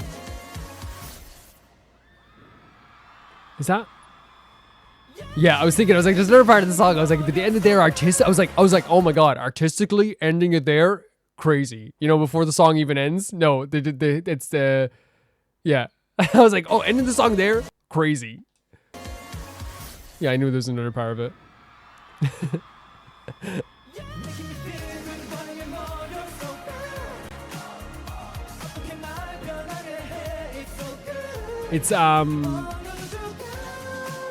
It's like that part where Matthew like jumps to the camera and says, "Come on."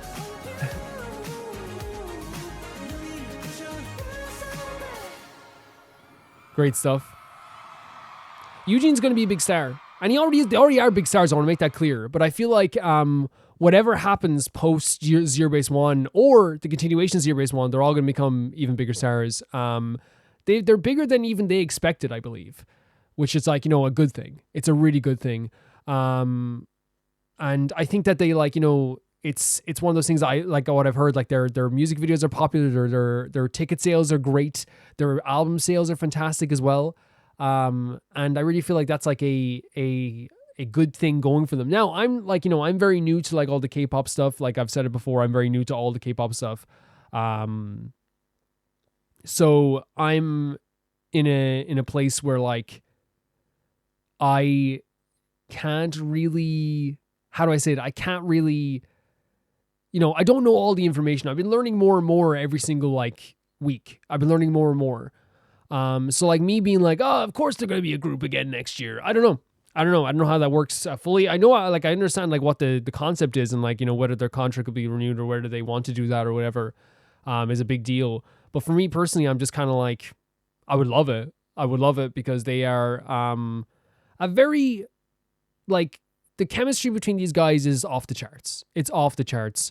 The like talent is off the charts. I really feel like even the youngest lad who was like 17, Eugene, he like is a prodigy. I really feel like he is like, you know, like just like too impressive, and like I think he's only going to get better as he gets older as well, which I think is, you know, everyone kind of agrees with that. Today is one of the best singers ever. We talked about everyone individually, how good they look in this as well. It was awesome. Just to see really talented dancers, again, so intricate that I really like, would like me as like a non-dancer, you look at this and you go like, oh my god, like how are they not making mistakes? Like when they pass the microphones to each other and everything, I'm like, how are they not making mistakes? But they're just so good at that. And they probably practice this to death. You know what I mean? They're practicing this all the freaking time, and practice means a lot to them as well. Thank you so much, Aka, for sending us in. That was awesome to see the difference between like a live performance of a song that I've already like heard. You know what I mean? And when I say live performance, I mean like, you know, on stage, I suppose. But the way this was done, it was like shot like a video, right? Which is like obviously like very different. But like I feel like the emotions were different. The choreo was different. So it's obviously really cool to see that as well. Thank you. The next video is sent to my Ali, and it's the last ever Star Squad related video I'll send.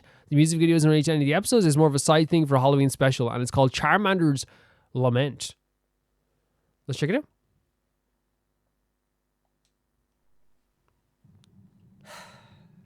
I'm dead in the ground. I lost and I'll never be found. The musical aspects of this Starter Squad stuff, like so far we've heard, has been incredible. Like it really feels like it could be its own musical. I float, got no feet. What the hell does a ghost even eat? Ectoplasm. No, they are ectoplasm, aren't they? Pain of the memories that hurt me the most. When I was alive, all my enemies fried as they fled from the It's crazy because like it's obviously a comedy show. But that doesn't change the fact that I am like so enamored by what the last song we had was the Rock Crusher song, right? And with this, like, it's like, it really is just like a really good melody. Like even the start of the chorus here was really, well, not the chorus, maybe it's not the chorus, but the start of like the more hype part of the song. It's really cool to me.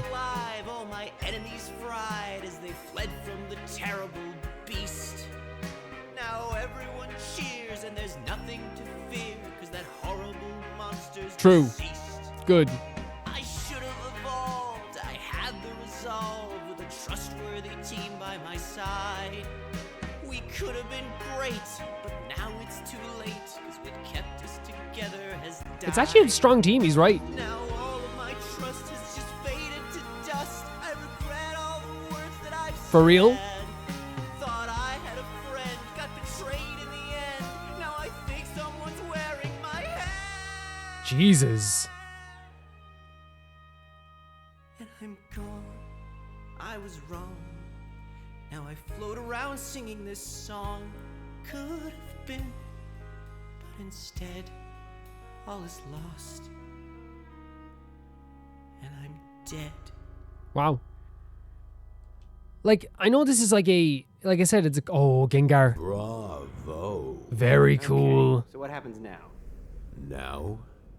Now it begins. Hey, you said it wouldn't happen if I sang you the song. Well, maybe you didn't sing the song. I thought he was actually good, and that's coming from me, someone who does not like Charmander. Singing is very difficult. Would you like to try again? Well, he became a Ghastly? Lying is scary. Huh? That was 1 year ago? So this person, Shippage, has been making this since like, what, 2014? And here they are still making videos. And it's like, honestly, amazing. Like, it truly is really, really cool. That they, and it's not just like, because I know a lot of content creators are still making like stuff now, but like keeping the series alive and that it's still like watched as well is really cool too. Yeah, like we said, like the aspects with like the music stuff has been my favorite part, and maybe it's just because I'm into music in general, but I really love that they have a that it is like a offshoot of like what the actual show is, but they showed like how impressive they can really be, and it probably comes with time as well. Like, I don't know when Rock Crusher was made, but it definitely comes with time. The idea of like, you know, getting better and better and better, because you're going to get better and better. Whatever you do, like look at my original videos, they suck. And you get a little bit better every time, and I feel like this is just like really, really impressive stuff. Yeah, thank you, Ollie, for sending us in. It's always cool to see the musical side of this stuff. The next video is sent in by Xiao. The king born from mud. No CC needed. This is the longest journey before the daughter of the evil This is the long journey before the daughter of evil / servant. Let's check this out.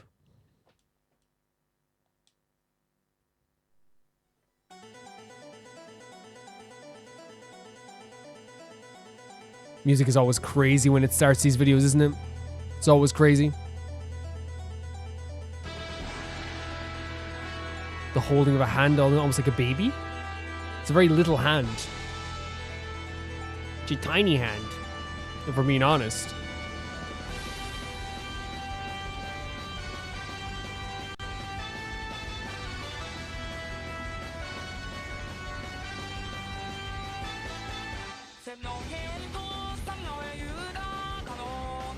Got together with that king.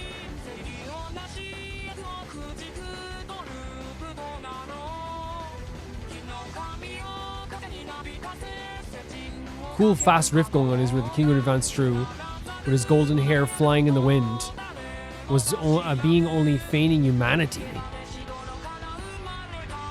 That's so sick. This part here.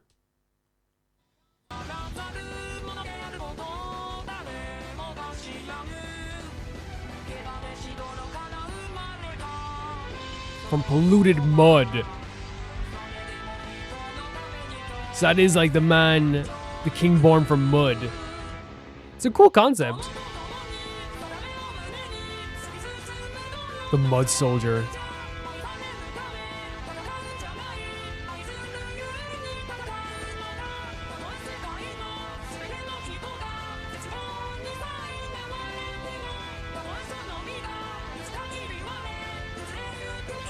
Man, so it's literal. It's not figurative. I was thinking figurative, but it seems like it's literal, or maybe it is figurative. The idea of like crumbling away as like a man made of mud.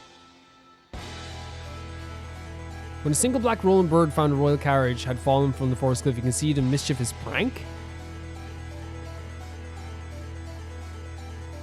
Put a soul in a mud doll and changed it to into the dead prince. Oh, so that's what happens. The bird's true identity was a wicked forest spirit lich.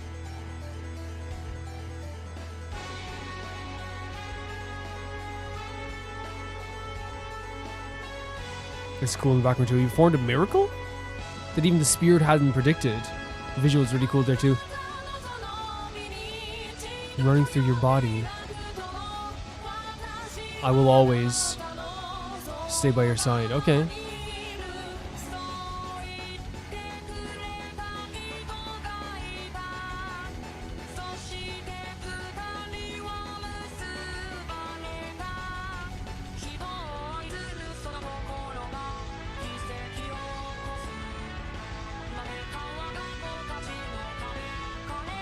For the sake of his born children. Let's make sure we're getting all of this here now. So starting from this point here again.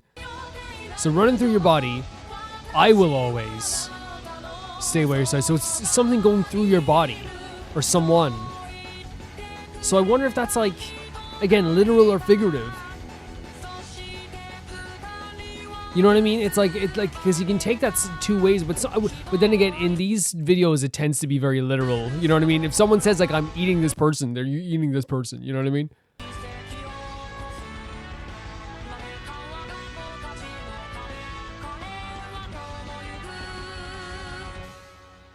There's the twins again.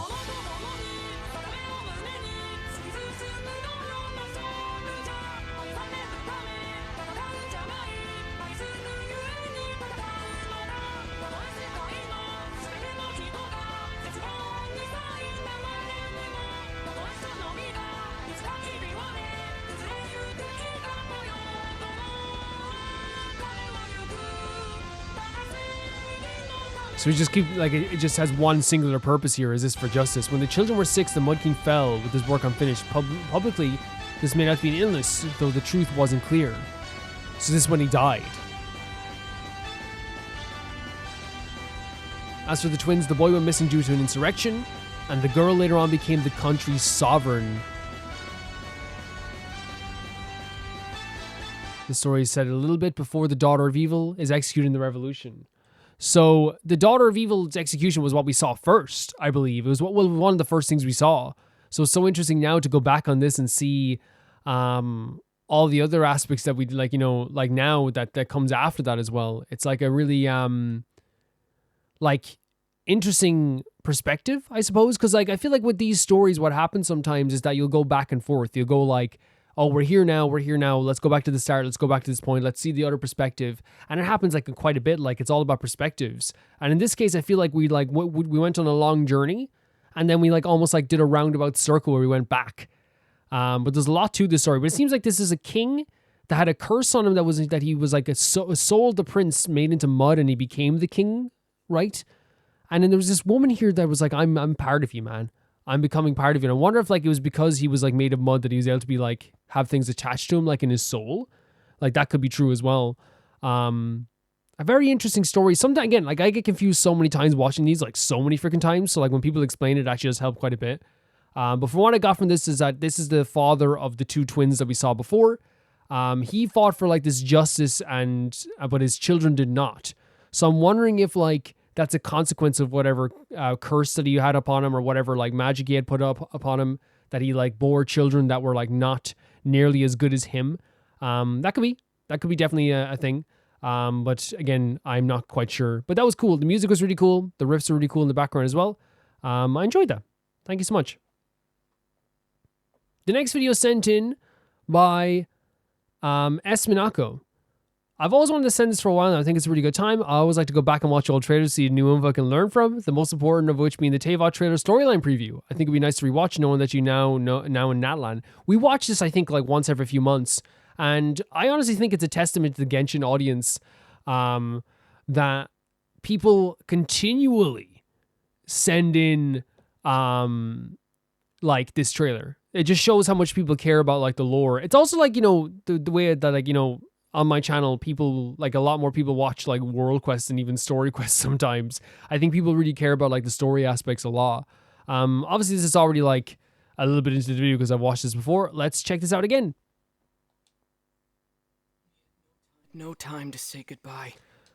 So my subtitles are always in German for some reason. English United States. United States of the Steakhouse, English auto-generated. I guess we'll go with English United States because I am an American. Not really, but... So let's not call it that.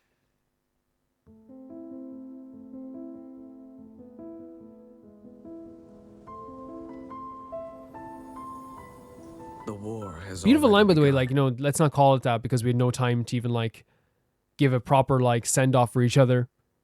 Like, it's a really cool line. It is just a continuation of past battles. The gods goad us on with the promise of their 7 treasures, rewards for the worthy, the doorway to divinity. Yet buried in the depths of this world lies smoldering remains, a warning to those that dare trespass. Beautiful music as well, isn't That it? throne in the sky is not reserved for you. Damn. But mortal arrogation never stops. None will escape the flames. See for yourself. The dragon who Oh my defended god, Mondstadt every time I for a see this, millennium like, it's just like, oh my god, it's so interesting looking back on this now. faces his perturbation.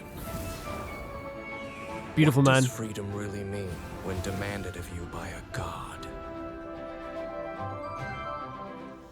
Again, we talked about this line before, I think, but, like, what does freedom mean to you that is demanded by a god? Like, what, like, if is freedom truly freedom if, like, you have to get your freedom after a god demands you to be free? That's what the doctrine, even though, like, don't think Venti demands people to be free, right? But it is like that kind of expression. It feels like that's I have to be free. I'm in Mondstadt, right? God of contracts, senselessly slaughtered as his people watched on in horror. In the end, he will sign the contract to end all contracts. In the secluded land of the immortal Shogun, the Bakufu rules eternal. But what do mortals see of the eternity chased after by their god? The eternity. What does the rebellion think? The god of wisdom's enemy. Oh is my wisdom god, itself, Sumeru. And the oasis of What a world. knowledge is a What a region. mirage in the desert of ignorance. The god's wisdom is wisdom itself, and the oasis of knowledge is a mirage in the desert of ignorance. And that's talking about, like, the because it makes it sound like it's even more terrifying. That's talking about, like, the knowledge that people are, like, injecting into themselves, you know? In the city of scholars, there is a push for folly. Yet the god of wisdom makes no argument against it. The god of justice lives for the spectacle of the court, seeking to So judge cool looking all back at other this again. gods. But even she knows not to make an enemy of the divine. And again, hinting there, like, you wouldn't have gotten it from that. Holy hell, did like Farina and Foslor, like, make an enemy of the divine in the way that they acted. Again, and they don't even know. The divine doesn't even know. They took the biggest steps. The rules of war are woven in the womb. The victors shall burn bright. Oh my god, that line means something much more, not much more. Who was on the Natlan The cover? god of war shares this Oh, wow. secret with the traveler. It is because she has her reasons. Very cool. Ina-san. She is a god with no love left for her people. Oh my freaking Nor god. do they have any left Shnez for Naya. her. Her followers hope only to be on her side when the day of her rebellion against the divine comes at last. And we know the Fatui don't like that freaking divine. We know they don't. In the perpetual meantime of a sheltered eternity, most are content to live and not to dream.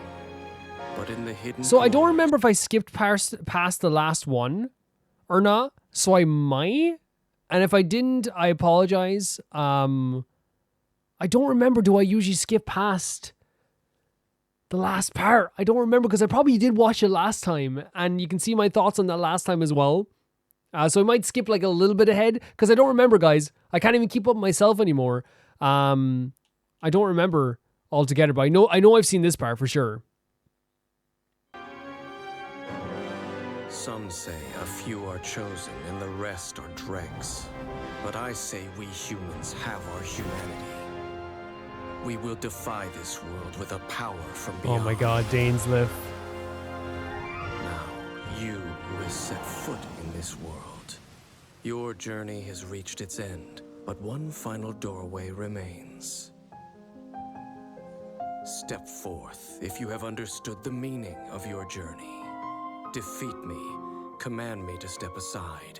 Show me that you are worthier than I to rescue her. Then, The threads of all fate will be yours to reweave. Now, the threads of all fate, right? I wanna like. This is interesting, right? Oh, sorry. Has all but faded completely.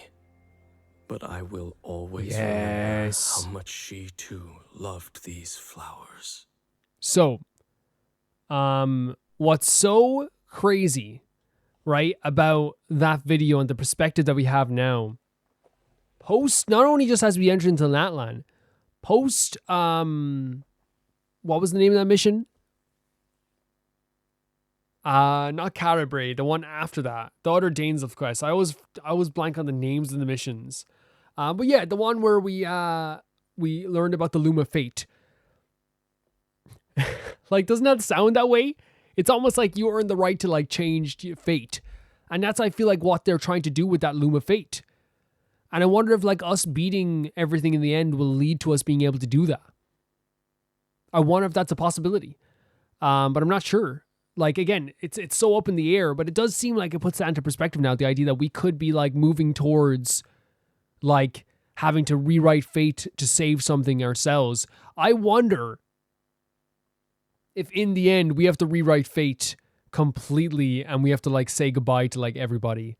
Like we have to like make it so that we never came here. We have to make sure that like, but then again, that wouldn't make sense because we would still be there because we're separate from it. So maybe it's more like we have to like rewind stuff to like make sure that like some stuff doesn't happen or some stuff didn't happen to make sure that like, that's why I'm thinking that something could happen, especially with that line like there as well. Like you can earn the right to do this. You can do this, which is a big task ahead of us as well. Yeah, it's always cool watching those trailers. You're right, Esmanako, like going back and seeing a different perspective is always very, very cool, especially since like it's been so long since we last watched it as well.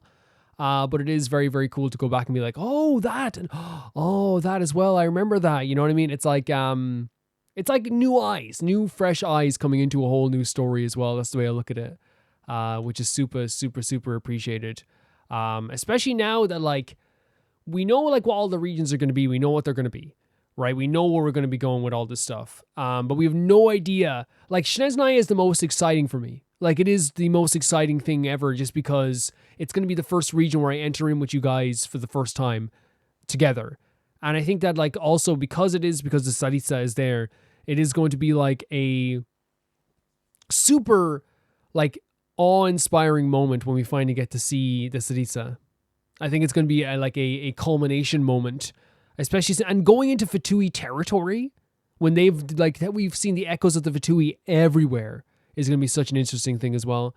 Yeah, I wonder how this is all going to turn out. I really do. But like, that's really awesome to see the trailer again. I'm probably going to be watching it a few months again. The next video is sent in by Golden Witch Beatrice and they say, Happy Lantern Rite. There's something you love in the background in 19 seconds in. Let's check it out. Okay.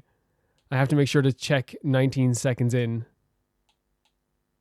Let's go here. It was like 3 seconds into the video. That usually happens, as you guys know, last week I was clicking the link by accident all the freaking time on my phone. I'd be like, what's that playing? It's like, oh, there it is. Yeah, it tends to happen to be quite a bit. Is that Lumine's boots? Oh, the art style's gorgeous. There's Linny, oh my god. With Farazan and Shanyan, okay. Lynette with the shaking hands. Let's go see all the Harbingers together and Cylinder. Wait, 19 seconds in. Okay, hold on a second here. Let's check the time as we're doing this.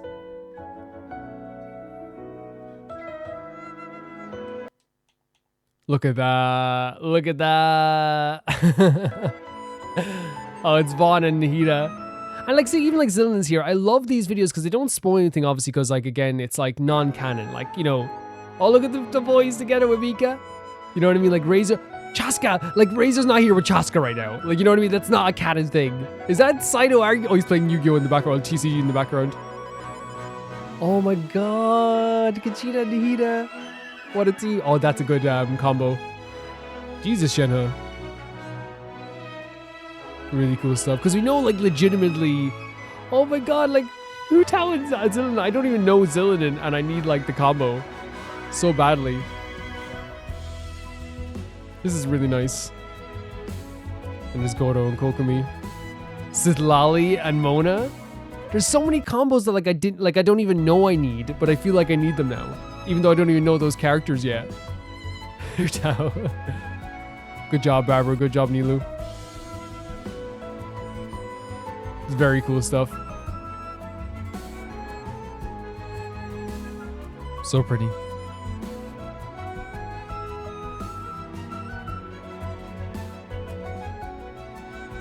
Wow.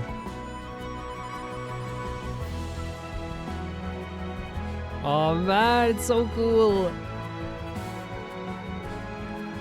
Oh my god, Xiao.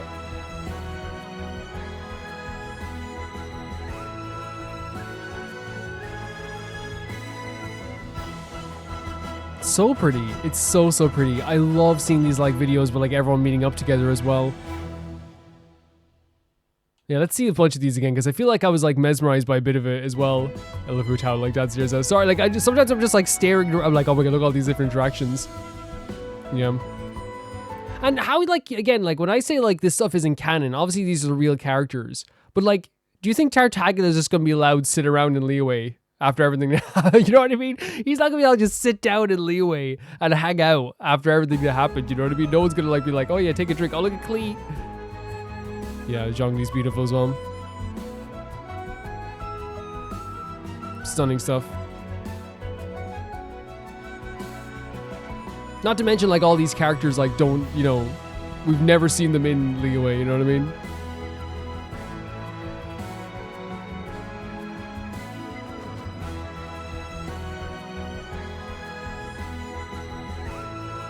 It's really pretty. Really pretty.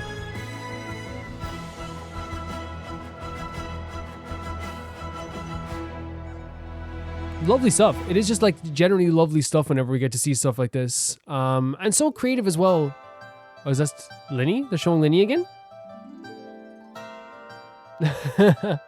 He's a beaut. He's a beaut.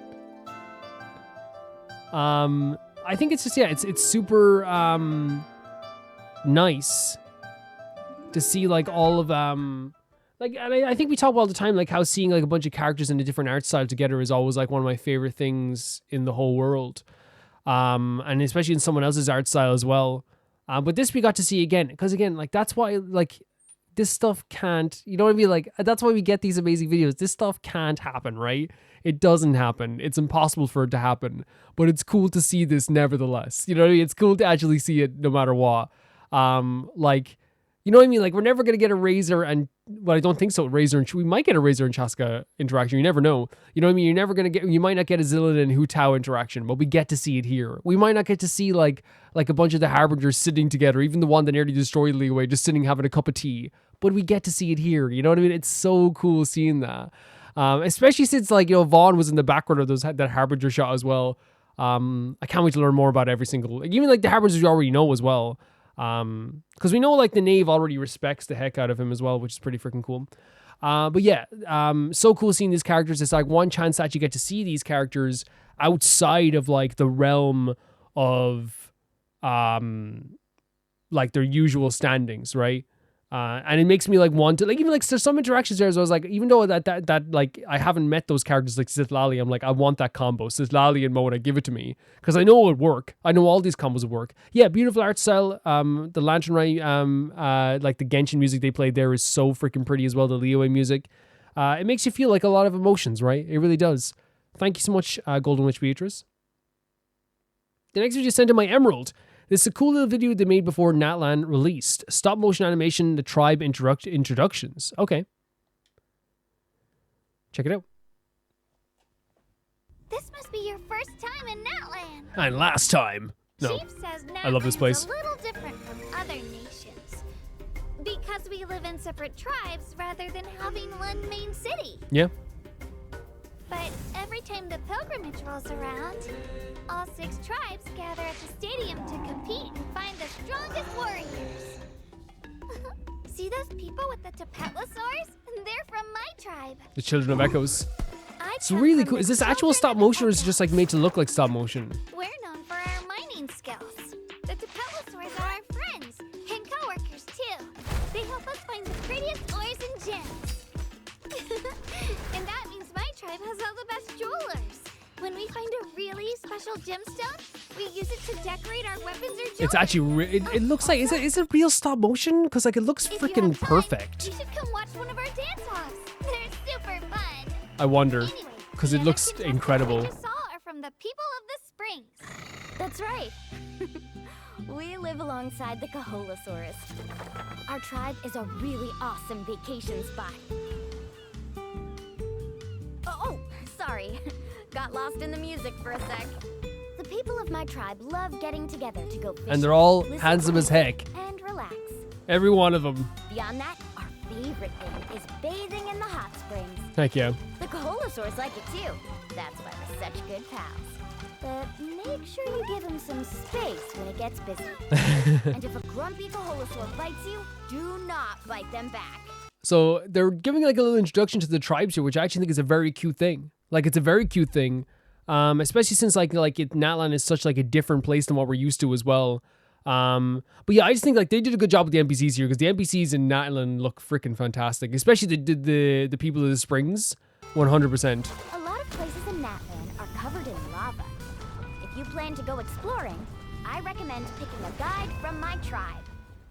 So there's gonna be effects from the volcano as well, which is pretty cool. Which you know, the volcano is everywhere. We've got a lot of messengers. Or it's in the background, I should say. Man, this is the art side. This is so cool. There's also our hunters, who take on a wide range of commissions. Ha! Look, those idiots have a bigger Oh my god, how? Extreme They're all sports daredevils, are aren't they? Yeah, they're all popular in our daredevils. tribe. Don't worry, the Yunkasaurs will protect them. This region is inhospitable. Young people from my tribe come here because they like a challenge. That's so cool with like the pop-outs. Next up, there's... Wait. Look, the competition's starting. Oh my god. They cut off the other tribes. Probably because they weren't even like released yet with the updates, right? I'd say. Is that right in saying that? And they showed this aspect too. Thank you so much, Emerald, for, by the way, showing me this trailer after I got to all those places. That's so considerate. And again, my audience is very considerate when it comes to these videos. They make sure to show me at the right times and all this stuff. And with this case, like, it's so beautiful seeing this afterwards as well. And also just like the art style of this was absolutely incredible. The idea of the stop motion stuff with like all the pop-outs and the paper cutouts was really cool. It was just really pretty. But also it was like really adorable, like seeing all the different introductions. Because we learned about the signs of the canopy. We learned about like, you know, the volcano that's here in Natlan. We learned about like the Children of Echoes and the people of the springs, and like we got to see them, and then seeing how they describe it here as well. Like it's a really nice like recounting of like how they see their own area as well. I love how being like, you guys will have a death wish, and that's what makes the signs of the canopy place so cool, because it is like a place where you like have to warp from place to place if you want to get somewhere. And not everywhere, you can walk there like for people that are guests. But you can get around in that place a lot quicker just by like warping around the place. They all have their own identity, and that's shown here as well. And I love that about Natlan. Every single tribe has its own identity. Thank you so much, Emerald, for sending us in. That was so pretty. So pretty. Especially with the like the cutouts, the little pop-ups as well. I think it's probably like drawn, but maybe it's, correct me if I'm wrong, maybe it says stop motion animation, so I'm imagining it is stop motion. Maybe I'm just like so impressed that I'm thinking that how can this be real?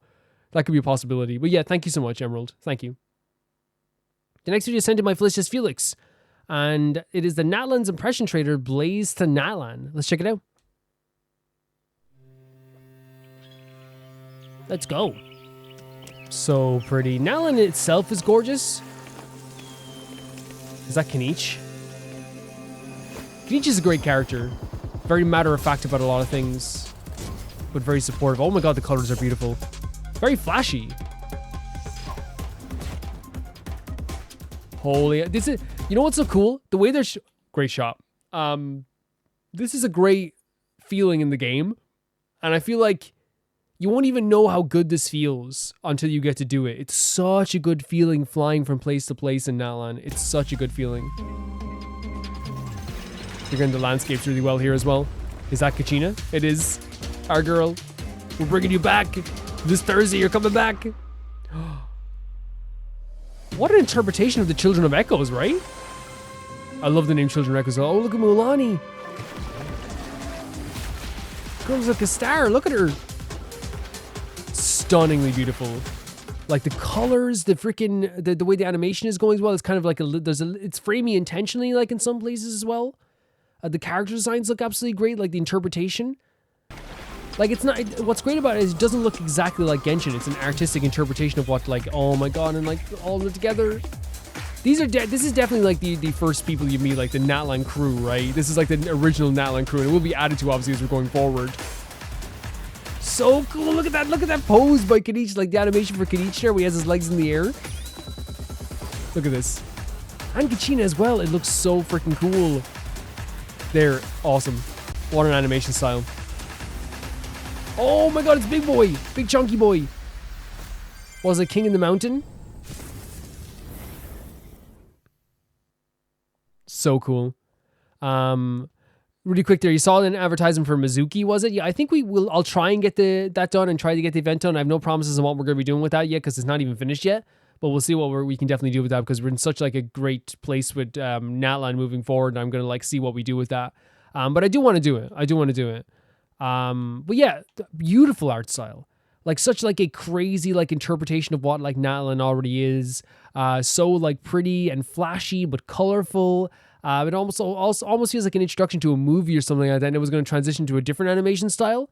But I really like that they like brought like maybe the feelings of what it feels like to play as those characters to life, but in a very colorful and extravagant, colorful way, right? And I guess like it almost felt like that the animation that they were doing in this felt like it could be its like own art style. Like I said, it could be an introduction to a movie itself.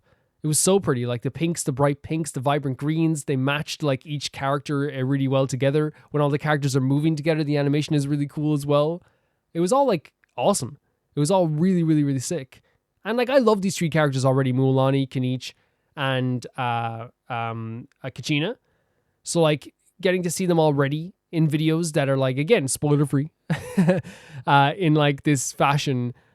Just like we did in the Golden Witch Beatrice video as well, and getting to hear their voice in the stop motion animation video as well. It's so cool. It's so cool. I'm so grateful for that. Beautiful stuff. Beautiful stuff. Thank you so much, Felix, for sending it in. The next video is sent in by Crucian. Zerobaseone had a Japanese comeback a month ago, and this is the title track. Not gonna lie, it's my second favorite Zerobaseone song of all time. Hope you enjoy. So this is Zerobaseone Now or Never music video. Let's check it out. I actually haven't seen this at all. So let's go. I wait to watch all these videos with you guys. Do we have a subtitles on? There's Zhang Hao. Entering Universe in New City, I'm no longer by your side. The jet black hair of Zhang Hao here. The sky is so vividly blue today. Who's that? They never show the girls' faces, by the way. Never. We talked, both pretending to be fine. Oh my god, the acting skills here with Zhang Hao. You smiled to say goodbye, but it carried a trace of sorrow. That hurts already. All freaking ready. Good work, go on. Getting ready. You already look good. What are you talking about? Oh, I have to get ready.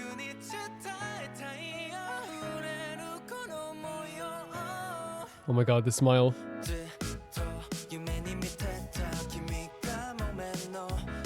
Oh, Gubin.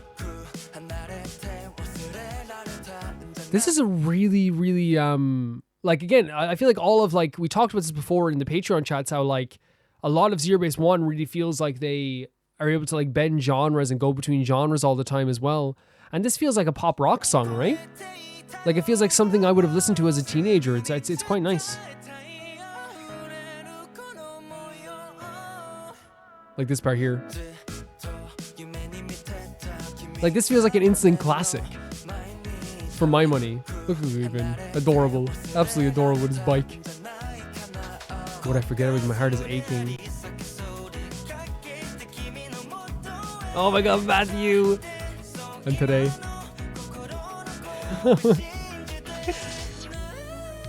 Matthew's adorable. Oh, she won! Oh. My hair. Yeah, sorry. I'm just like, because like, you have to look between visuals and lyrics sometimes as well, but especially since the lyrics are a lot faster here.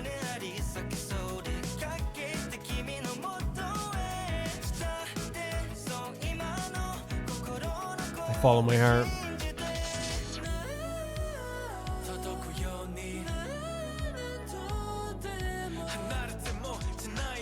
We hold on tight and run, run, run.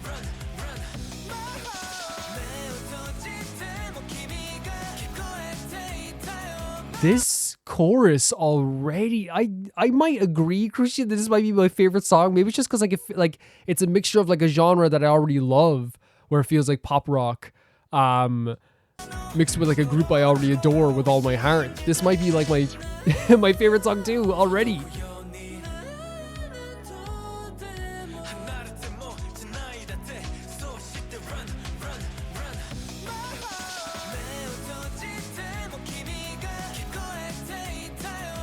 You know what? Like, I wonder, like, maybe, like, sorry for I keep pausing, but like, I have, like, I don't want to interrupt the song. Like, it kind of reminds me of some, like, and I wonder if, like, do they do that for, like, the Japanese releases and stuff like that? Do they make a song that's maybe more like J-pop in some ways, like an inspiration by J-pop as well? Because it does feel like it is inspired by some J-pop bands that I would listen to as well, in some ways also. But then again, like, I feel like J-pop is also inspired by pop rock as well, so it does, like, fit that genre as well. Because I think that like what they have done like several times when we're watching Zerobaseone is that they will go between like R&B to like pop to a more kind of like dance kind of like house style to now hear like a very pop rock style as well. I don't know if they do that where it's like, oh, we're doing a Japanese release, like, you know, let's make it a different genre that like will be more centered towards that culture maybe as well. I don't know. Let me know. It's beautiful. There we go. Uninterrupted chorus. Let's go, because it's awesome. Run, boys, run. Nothing more adorable.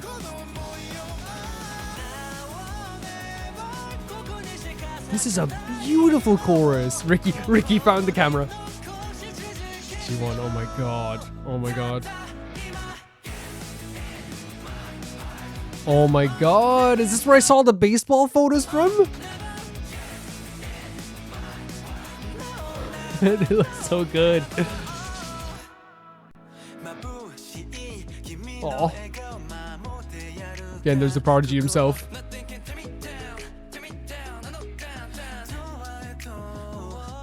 Breaking the heart of everyone when he shows up on screen. Oh, he set off the alarm? That's okay. Oh my god. Reach me. I love him so much. He's so freaking pretty. And he's a sweetheart. This is awesome. This is so good.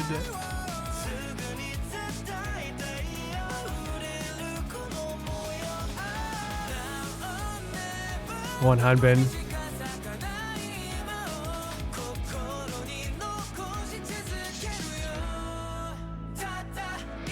I wanted to point out two things, first of all. I think the lyrics are actually very, very pretty as well. The idea of like a voice echoing inside yourself, like to me sounds like it's a voice that will always like be there no matter what. Like it's like not there, like it's not on the forefront all the time, but like it will be always like no matter what, like when you think about stuff, you're going to think of that. You're going to think of that voice. No matter what you do, it's always going to come back to that person. And I wonder like generally if that like is how they're trying to portray this here as well. But they're also talking about how there's no time. It's a fleeting moment, which means that like, you know, they're also capturing video of everything that's happening too, which is like a way to like, you know, keep moments preserved, but nothing will ever be preserved even if you have a video of it, right? You can document your life, but like so things will pass by. And then of course, like an echo could be seen as something that is like, you know, a past, you know, video you took as well. All these moments that you had that again are fleeting. I also want to say that Matthew is probably one of the few people in the world that can pull off stuffing their face with food and still looking like the most adorable person on the planet. For sure, in my opinion.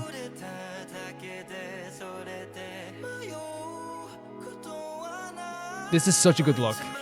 The baseball outfits. He's going. He doesn't have time. No one has time.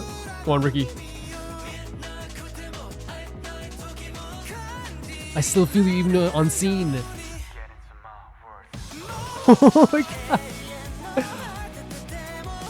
Oh my freaking god. Holy hell, guys. Did you see, like, again, I want to go back to the... Sorry, before we do anything, I want to go back to... just this moment here. The push out of the way was so iconic. Again, Zerobaseone loves pushing people out of the way. It's their favorite thing. Eugene. Look at you one.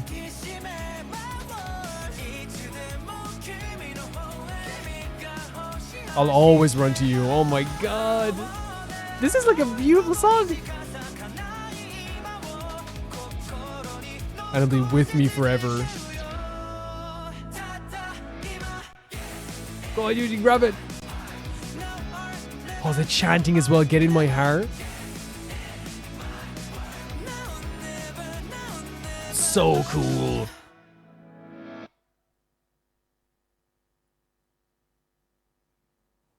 And the fireworks in the window. Come on, Zhang Hao. Why am I like emotional when he like waves up at the camera? Some absolutely like beautiful moments in this, but I want to like just show the outfits here for a second here once again. This outfit from G1 is awesome. Even though it's like a very casual outfit, but they all are. They all have very casual outfits on like as well, but they're like stylish as well at the same time. I really like the outfits here as well. I think this is my favorite Zerobaseone song as well. I legit think this is my favorite Zerobaseone song also.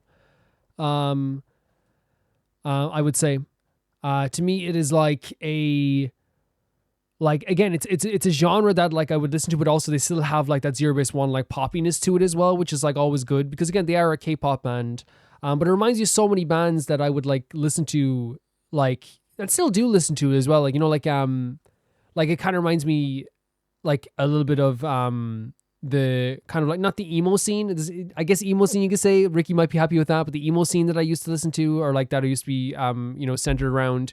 But again, like I said, like it has like a bit of like J rock in there as well, and J-pop, but it also, to me, also has elements of like them, right? It's like very Zerobaseone with the dance moves, or whatever, with like the personalities they're showing on the screen, the acting skills that they have as well. It feels like it is like, once again, like another, you know, exploration of a genre. Maybe they do this a lot because I haven't heard all the songs. I'm waiting to hear a lot of their songs with you guys.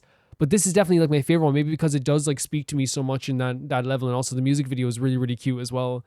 But they always have cute music videos, but it's nice to like see a music video that is like very like, not cheerful, but it is cheerful, but it does feel like there's a hint of sadness, right? Or an echo of sadness, we could say, where it's like, yeah, all of this stuff is going really well, right? All this stuff is really beautiful. We love this stuff. Amazing.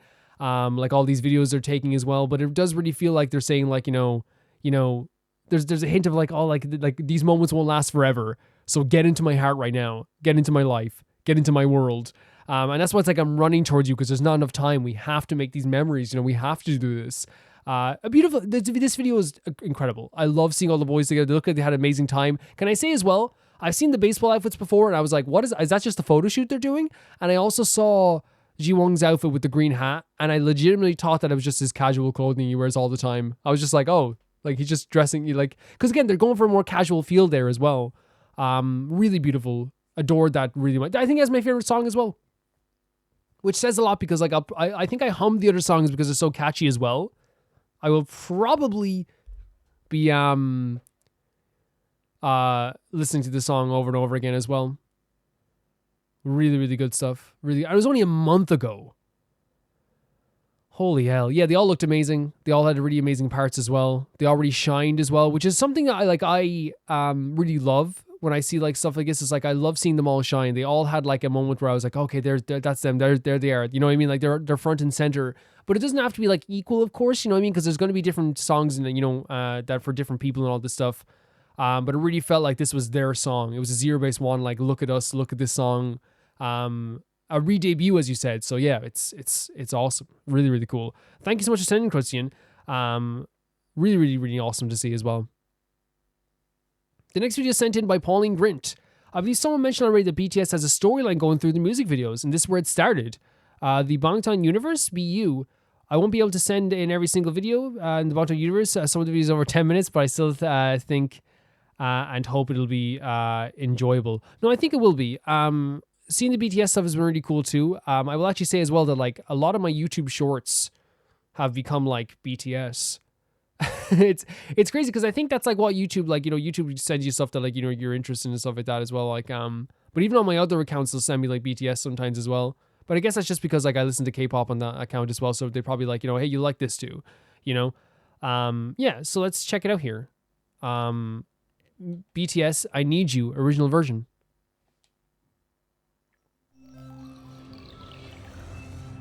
I have like, with the video you sent me last week, and I saw a few shorts from BTS as well. I do think they're sweethearts. I do think they are sweethearts. Who have a big passion for this as well, so that's always important also. And they're global megastars, so that's always like a bit of pressure as well. I actually looked up the names as well. That's J-Hope.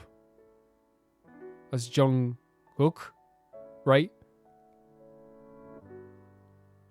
And people were correcting me in the comments. Not correcting me, but letting me know the names in the comment section. That's the most beautiful man. People said I had a type because I picked him and Jiwon as like two crushes. They were like, oh, you have a type. You have a type. Like the kind of like softer toned, kind of like sometimes brooding. Even though like they're both probably like, as we saw, like, you know, Jiwon can be so like dorky as well in real life, just like Taehyung can be as well. It's so interesting because it's very like subtle start as well, just like seeing them all in different locations. In some cases, just like, you know, calming. Oh my god. If you're burning something, that means you never want to see it again, and you never want anyone to see it again. You don't want it to exist. You want it to just be gone.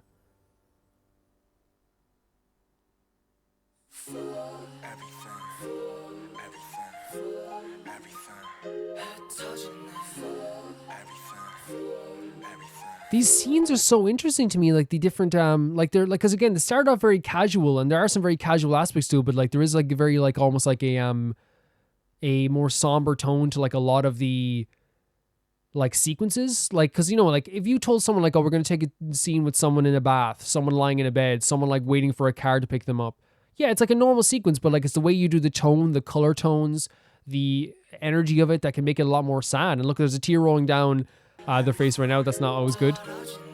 That's Jimin, right?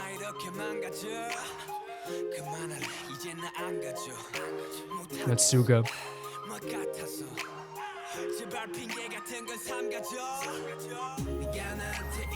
You can't do this to me. Every word from me is an eye patch. Oh.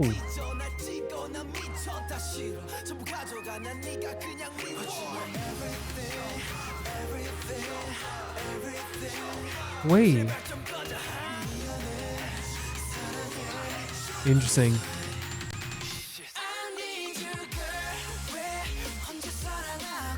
Big intro into the chorus. Yeah, sorry, I was just thinking about the lyrics as I was looking at it there, and I was like wondering, like, is it a song so far about the idea of like how when you're, you know, they said every word you say is an eye patch, and I wonder if it is like a thing where it's like, well, the eye patch in this sense is like covering up like a small aspect of yourself that I want to see the whole picture, and it completes the whole picture. In this case, covering your eyes. And I wonder if like every word you say is like just a little, there's something hidden there. I want to know the real you, I wonder as well.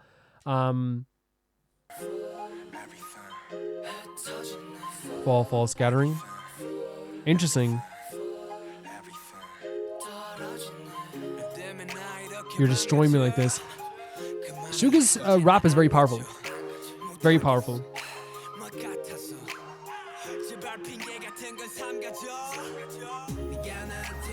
And again, you can't do this to me. Taking pills as well, by the way. Not always a great sign, is it? It's like, you're my everything, but please get out of here. It's a contradictory like statement, right? It's like, and intentionally so. This is a really nice chorus in terms of the melody. Yeah, I know I'm going to be hurt. You're going to hurt me. Look at Xiao, he's smiling as well.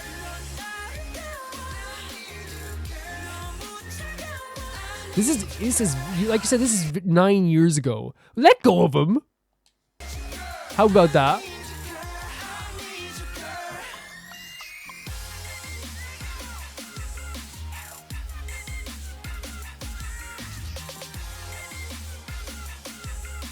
Interesting, they're checking themselves out. I wonder if like them having fun in some scenes and then in the other scenes being very like upset. Like it could be two things. Is that like when they're together, they're obviously a lot happier and they're a lot stronger.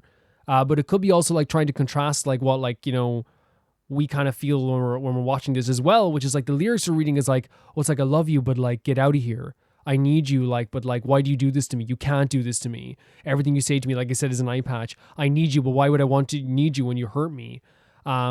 So I wonder if it is trying to show like that same contrast where it's like, hey, look at all these, like when we're alone and like, you know, we're thinking about all this stuff, we have all these like crazy, depressive moments, but here we have like all these happy moments as well, which does sound like it is like contrasting that also.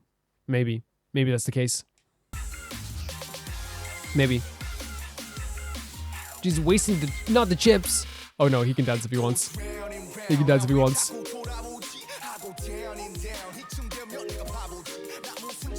I forget the name of the guy because I think he's like the leader. I think because again I've heard of BTS like way years before, and I always knew he was the leader because he would always speak for them as well. I think like not speak for them, but like he would be like while they were like learning more English when they were on other shows, like, you know, he would be kind of like the first to speak, I suppose. But like the difference between his rap and like Suga's rap is like I feel like his rap is more like, how do I say it, like more like soulful in terms of like it's like beat. Right, it's more like, you know, trying to like, it's almost like a traditional hip hop kind of beat. Where I feel like with Suga, it's like very aggressive. You know what I mean? It's very like, you know, there's a lot of like pushing through with the vocal cords in like this very angry way. While it almost feels like, you know, he's pleading, but with Suga, he's like, you know, more just like aggressively like telling them how they feel in a way. I guess I don't know. Look at Taeyeon. Look at him. That's a pretty man. The sky is so blue again. There's so many contradictory statements, intentionally so.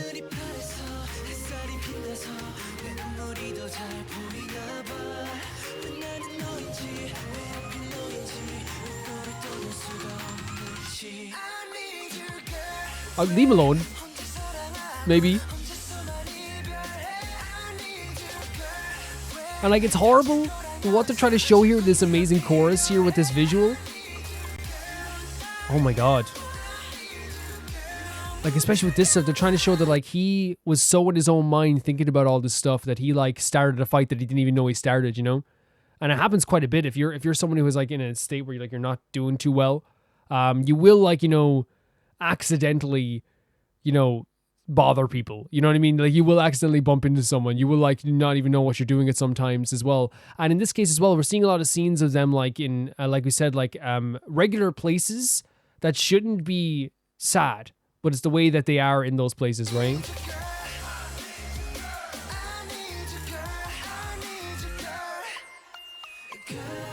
Like, Jesus, like Jimin has like a freaking like that's horrifying to look at, you know what I mean? Like him shivering on the ground. Oh man. A very violent like video, right? Holy hell. And again, just not thinking. Your mind is so preoccupied.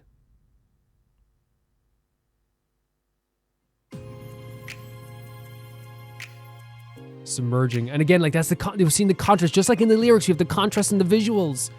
There's a daylight now. There's a fire. There's warmth amongst like the very dangerous aspects of life as well. Jesus Christ, oh my god. Did not expect this at all.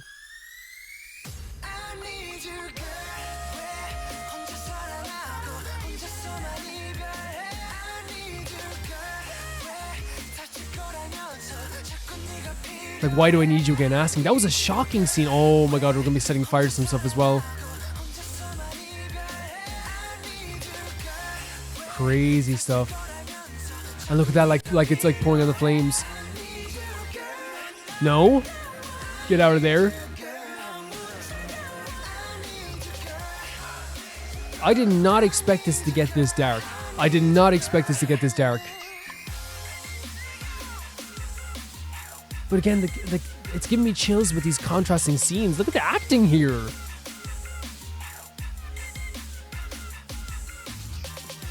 I want to cry. I'm like choking up. Such a beautiful man. Wow.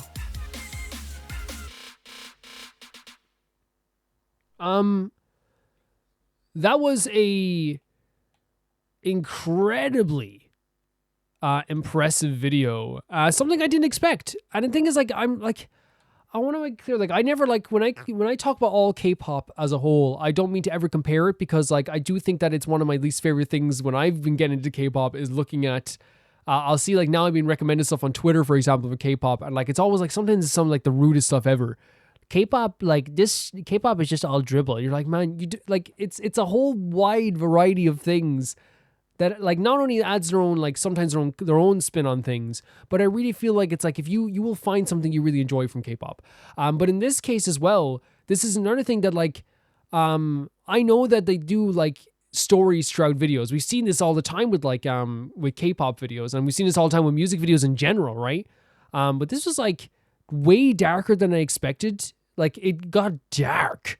It got, like, it was like, whoa. Like, what the hell is even happening here with this stuff here? I think what I'm thinking about this, first of all, it's like a really, really, like heartfelt song. Like I said, like, there was, like, a very, like, pleading feeling to a lot of it. The vocals felt very pleading. And then I feel like Suga's part, and maybe, like, I don't know if you guys feel this way, because I know we have BTS fans in the comment section as well. I think, like, the Suga parts to me felt more like an aggressive, like, oh, I'm done. Like, I'm kind of like, it's like, yeah, I need you. Yeah, I want you. But like, why would you do this? You can't do this to me. Like, it's a very, like, not aggressive in terms of, like, violent or anything like that, but I mean, like, aggressive in terms of, like, trying to get your thoughts out because you're really highly emotional. So I didn't mean to make it sound like he was, like, an aggressive person, because we know he's, like, soft but cool. But it did, the vocal, the range, the way he was, like, doing the rap was, like, really, like, powerful and like almost like a stomp rather than like a dance, right? Some of the visuals in here were, like, really, really beautiful, but also very sad. Jimin, like, you know, submerging himself in water. The actual stabbing of somebody there as well, which was really crazy also. But I think that, yeah, maybe I'm wrong in my interpretation, but, like, the biggest thing to me was, like, again, they were trying to contrast the lyrics and contrast the video. So many happy moments in this, so many heartfelt moments in this that are contrasted by the definite, like, heartache that comes along with all of this, with life as well. They were going through a lot with this, but you wouldn't even know if you saw them all together there in the chip shop, or you saw them all together there on the beach, or you saw them all together there when they were, like, sitting together in front of the fire. You wouldn't even know all the hardships they're going through in that sense too. And, like, I guess the whole song itself is about, like, asking yourself, like, and asking them. It's like, I need you, but in your head they're like, well, I hate you, I want you, and it's like, I love you, I hate you, I get out of here, you know, come in, you know, it's like it's a contract. And the reason why it's such a contradictory feeling is because that can happen sometimes, I feel like, where, like, if you like someone who's not good for you in any way, you know what I mean? It can feel like it's like, man, I want to be with you, but god damn it, like, you annoy me. You do this, you do that. And it's like, but also I love this and I love that. And I think love is contradictory sometimes. That's just the thing. You're not going to find, like, a perfect interpretation of love anywhere, because it's not perfect. It's awkward. It's scary. It's sometimes terrifying, how it can make you feel. And in this case, it's a very unhealthy way to feel, but it's a very realistic and beautiful way that they interpreted this in this video, because it got me emotional as well towards the end too. Thank you so much, Pauline, for sending us in. That was a really cool song as well. I wasn't expecting it. I really wasn't. Thank you so much. The next video is sent in by Minu. Catsit, sorry. Minu, so sorry. This is like, I feel like I'm in the line. I'm like, okay, Minu's next. Sorry, Minu, you're gonna have to wait a second. Katsit, come here for a second. You know, like, I just, like, read above me. I apologize for that, guys. This is from Katsith, and it says, so the Lantern Festival happened this past week. It's a traditional Chinese festival celebrating the family, unity, and reunions. I went to see the animated movie Neza 2, pronunciation guide Nausea 2. with the fam. And wow, highly recommended it. See it in theater if you can. Naja 1 is also available free on YouTube right now and legitimately in dub and sub if anyone is interested. Here's a little animated short made by the animation studio a few years back with characters from the 2 movies. Naja and Jian Jia, pronunciation guide, just give it your best shot. I believe in you, Romer. Celebrating the holidays together, no subtitles needed. They only speak at the end. And it's only to wish everyone a happy holidays and a happy Lantern Rite. Thank you so much, Kathsith. Let's check this out.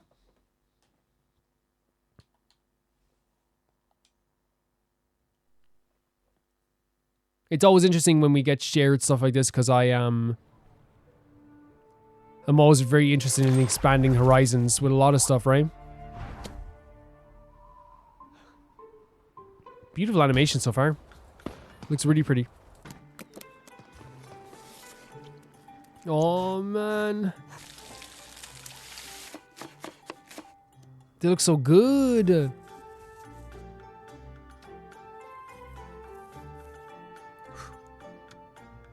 Measuring the exact... Oh, that's so cool.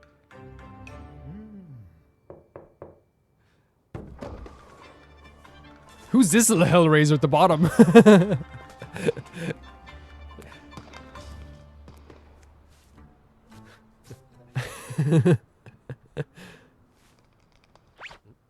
Said I don't got. I love that they had like a very cool way of like doing the hands in the pockets thing.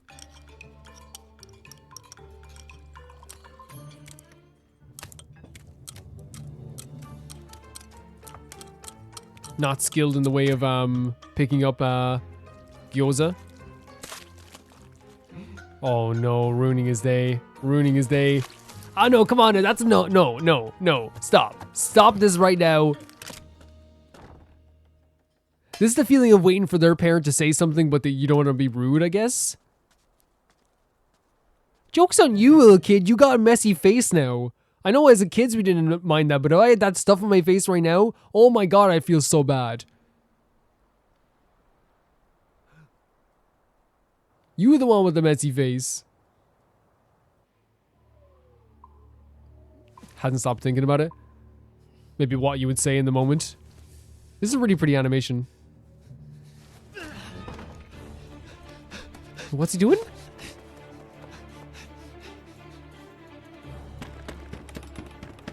Wait, were they royalty of some kind?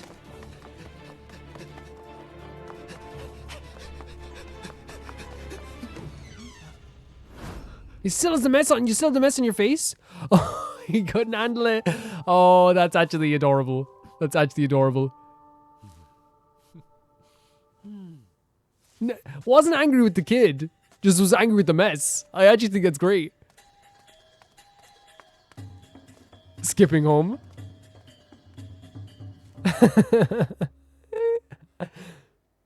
Put his mind at ease.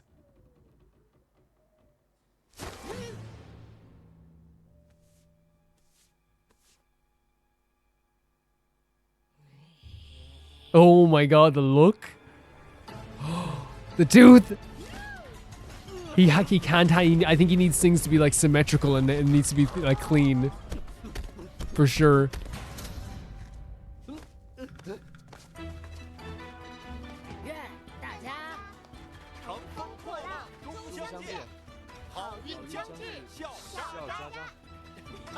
Very cool. And still holding it up.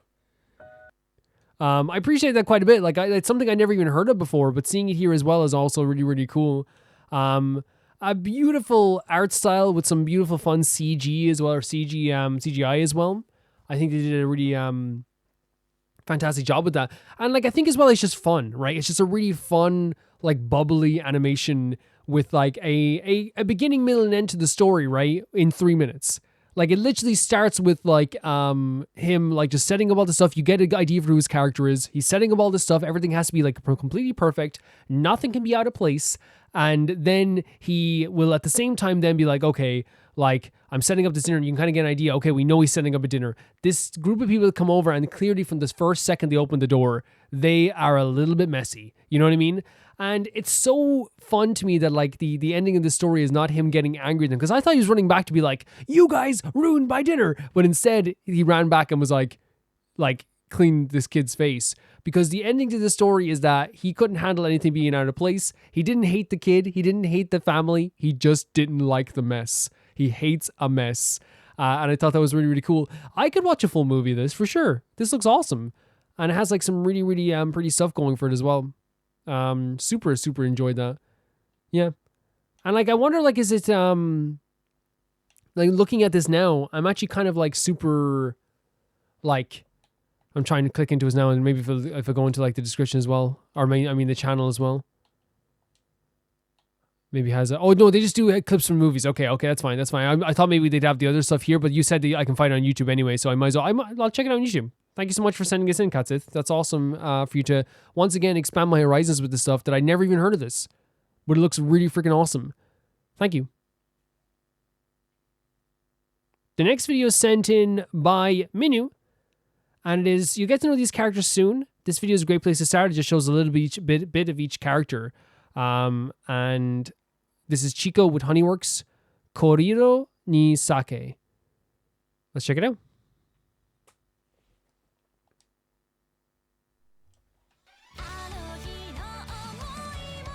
The Honeyworks videos are also very adorable. Oh, and just, again, beautiful character designs. They just have bright faces. You want to root for them almost instantly. You know what I mean?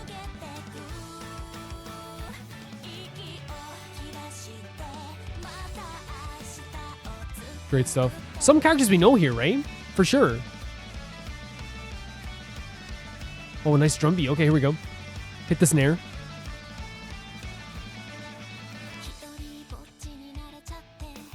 My heart shatters. Oh, that again, like it can be. And that's a different thing, like, because there's a difference between being alone and like not caring and being alone and wanting to talk to people. They're two different things. Being alone and not caring, probably fantastic. Being alone and wanting to talk to people, heartbreaking.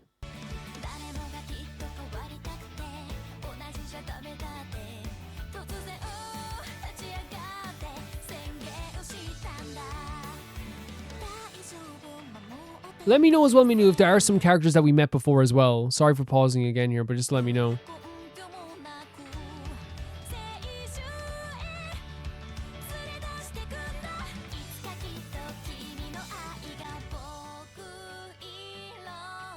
Take my color. Oh, this is sweet. This is so sweet. And yesterday's hate is today's kindness, the beating of a sound heart, so turning it into kindness.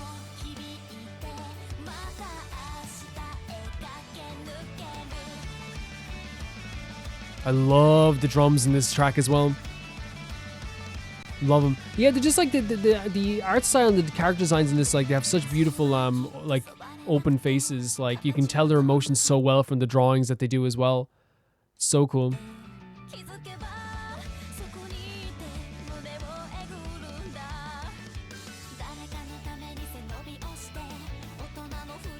I think going up for someone else's sake. Oh my god, it is! That's so true.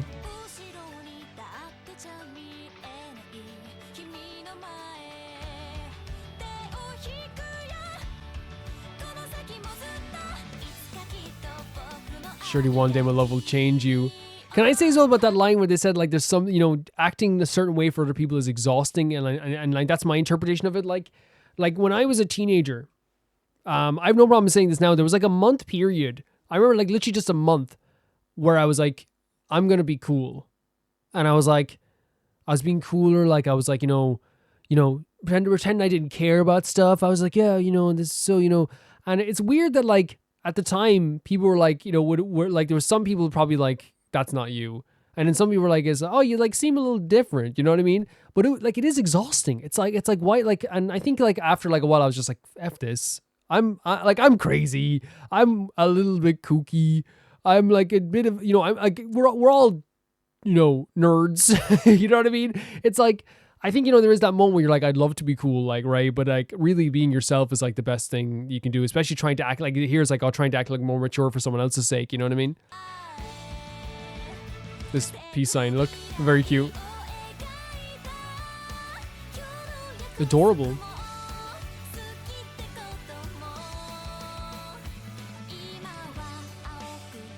So they do give us like, yeah, like a nice little scene of all these characters. And I think I thought they were like, I'm so sorry for pausing again, Minu. I think I thought there was like a character we saw before, maybe just because of the hair color with the girl on the train, but I could be completely wrong, yeah. I love the promises we make about the future we make today. Green, which means we're too young, we're too like immature to see beyond today. Very cute way of writing the song. Wow. Not a good feeling. And hiding in the bathroom as well. Yeah. Oh, it's like them talking to each other as well. Very cool. Very cool.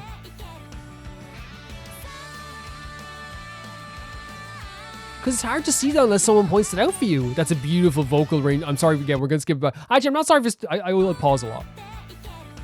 This part. Great vocals. But yeah, sometimes it does take somebody else to open your eyes. Sometimes it takes somebody else. I've had moments like that a million times in my life where I can't see stuff like properly, and they'll be like, hey, don't think that way.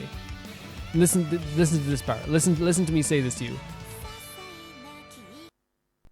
Yeah, I mean, I thought that the guy I thought that was him. I thought we knew the guy on the far right and the girl at the bottom. But I feel like I could be wrong. If I am wrong, let me know. But this is like this could be its own show. Look at this.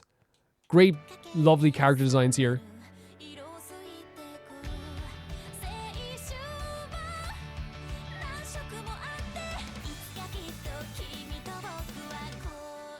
Like that, no, that is them. That is them. We're going to skip all the way back because I feel like I was being, I want to see all this stuff because these are really funny, fun videos as well with great stories to them. But yeah, the patch on his face, that's Mona's sister and her boyf.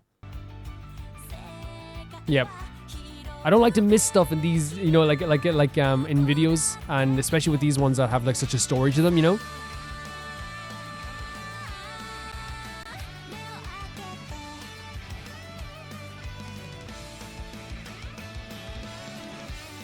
It's a really beautiful moment.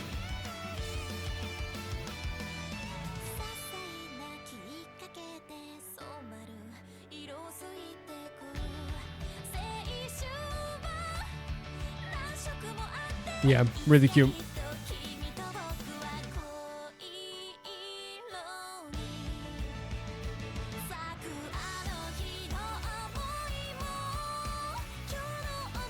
And she said as well the idea of sorry about that. I'm bringing it back here again because I had to cut for a second. But not a bad place to bring it back to. I'm excited to learn all about all these characters. So the idea of colors is probably like the differences or maybe the different things that they're feeling maybe. And it's like blooming into the color of love, so it'll be a different color.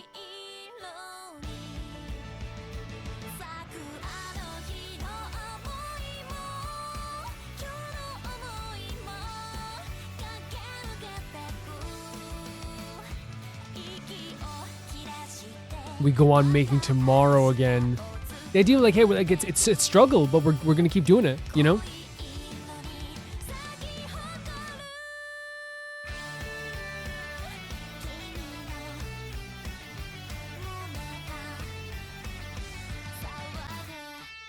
It's a really lovely song. And like, again, as you said, like an introduction to all these characters, Minu, I really feel like that's what we're getting here as well with this, is like, this is who they are. This is what you can expect from them, I guess, as well, in a lot of ways, because they have like a lot of really cool scenes in this as well. But right at the bat, obviously, like it's always like the lyrics are really lovely to listen to. In some cases, they're heartbreaking. In this case, I feel like it was a mixture of both, but it really was like them trying to reaffirm, I guess, their feelings of moving forward through life and finding love and blooming into the idea of love and taking the bad parts about their life and bringing it back into like a more of a good place instead, which I think is always a good thing also. Yeah, character designs always really great. As I said, the open faces, they have a really good like emotions on them. They always look adorable. They always are people you want to root for. They just look so sweet. I love that they're incorporating this whole world into it as well, right? Because we've seen some of those characters before, like Mona's sister and her boyf, and seeing them all together in this too is really cool also. There's very relatable scenes in this as well, where it's just like, hey, just walking past someone, you want to talk to them, or like, just, you're acting too cool for me right now as well. Or even the scene in the bathroom there, I think like hit the hardest, because it's just like, you sometimes need someone to open your eyes. You sometimes need someone to tell you that you're being silly, or the ideas you have are like just bringing you down, and you have to open your eyes. You really have to just be like, hey, life is anything that you want to make it. It's not about what other people think. It's not about what other people want. And I really feel like that's what they were trying to portray here as well.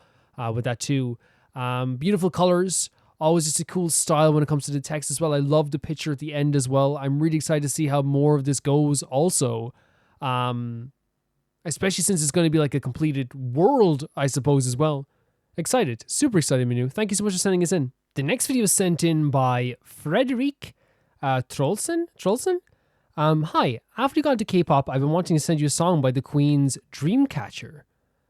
Common reaction to their sound is anime open/closing. Okay, cool. They were the first group to do rock. They weren't the first group to do rock, but definitely one of the few that were around that got into K-pop back in 2017. Now they're my favorite group in all genres of music. Their concept is nightmares. I came from metal and rock music myself, like Bring Me the Horizon. Love them. I love Bring Me the Horizon. Love them to death. So this should probably suit me as well. I come from like rock in general, but metal has been was my thing a lot. But I think I've gotten a little bit softer, but Bring Me the Horizon are still stuff I listen to all the time. Let's check this out. Is the subtitles on? They are. Dreamcatcher. Crazy visual to open, by the way.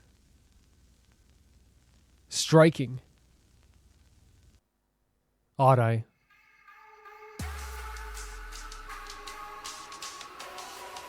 Interesting.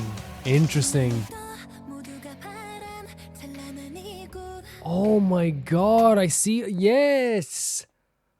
Oh, like instantly it's like, oh yeah, this is like, okay, this is like from I guess like a genre that I would be very interested in. Oh, beautiful.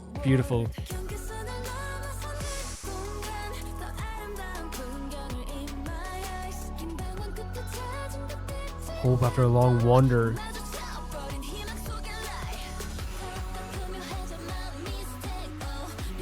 Are we building up here? The visuals are so striking.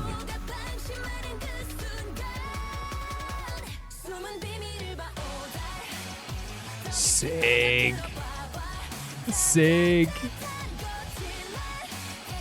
Applause will lie overshadowed by sweetness. It's a cool riff as well.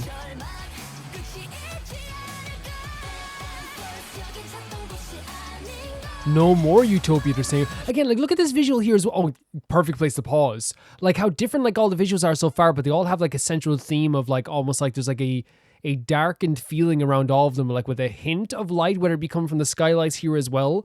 And in the other scene there, we had, like, the actual lights that were kind of claustrophobic in a way. They were closing in on the gals from above and below. And then in the other scene there as well, the kind of, like, was, like a very, like, darker in a different way, where there was, like, so much graffiti, and it felt very dingy as well. But here's, like, I've been looking for no more Utopia. So it's just, like, I'm not looking for that anymore. I'm not looking for the good parts anymore. Maybe.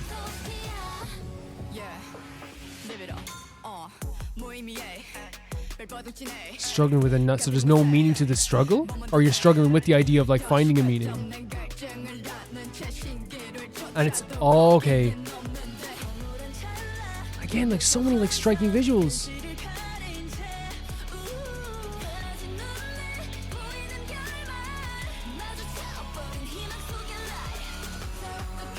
So getting more sophisticated, my mistake. But I'm caught off guard by a smile. Wait, so is it about looking deeper into someone, like, at a different level, I wonder? Like, yes, like so I'm covered by this light so you can't see this? But then being caught off guard by a smile. It's a really cool chorus. Like, everything's a lie that can be overshadowed by sweetness. Okay. You look sick. You look so cool.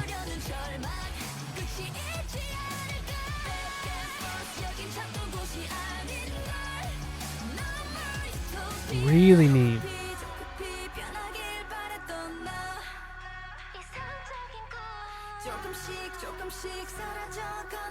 I'm kind of sitting here like mouth wide open, trying to like kind of like ascertain like what the, because it definitely is trying to say something like as well. And please like also help me with the interpretation as well. Then if you do want to help me as well. These gals are very cool. I wanted to change in a hurry to an ideal dream. But that desire, I don't even want to go to that anymore. I don't even care about changing that anymore. I don't care about covering the things up with light. The shadow I thought was coming after me. What? Oh my god, that visual. So sick, so cool. This is so like legit cool. Like so many, again, like we said, the word striking like applies to so much, like with how like freaking crazy some of these visuals are as well. Like especially like with like that scene here with the because it's in the thumbnail as well, but like even the girl that's like, you know, the fire surrounding her as well. Also like following a shadow. I was following a shadow that I thought was following me. That's so cool. It's so freaking sick.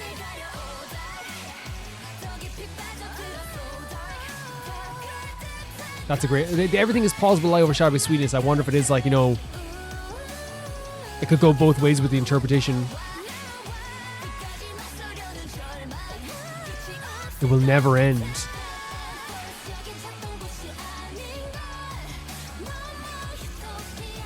Now... Very cool stuff, by the way. I want to say, in the end, Dreamcatchers couldn't find the utopia that they dreamed of. So it is that. It's like in the end, I've gone back and forth between this. And maybe it's not even that they don't want to find utopia. Maybe it's just that they've given up finding utopia because it's so freaking difficult. There's some unbelievably striking visuals in this song, like from the start. So this is the most replayed section here. Yeah, the chorus, which is pretty freaking sick as well. But when I say claustrophobic, I mean this. Look at the stage here. It's very bright, but like locked in as well.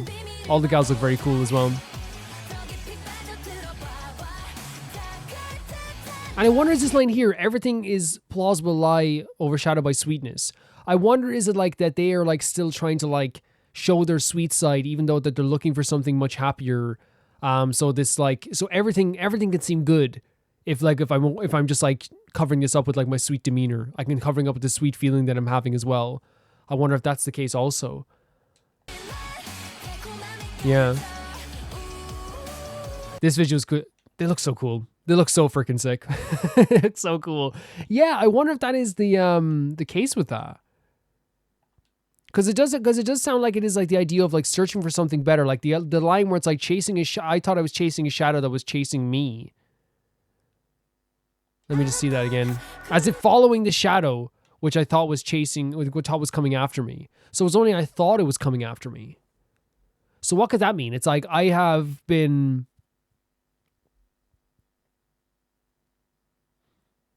So let's get the first line before this then. So it's, I wanted to change in a hurry.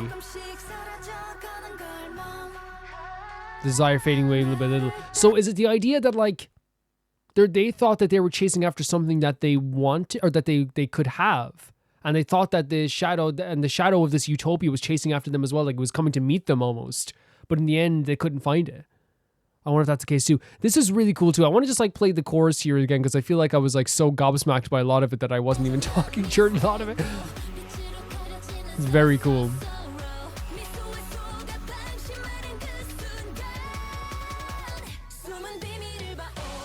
Very cool.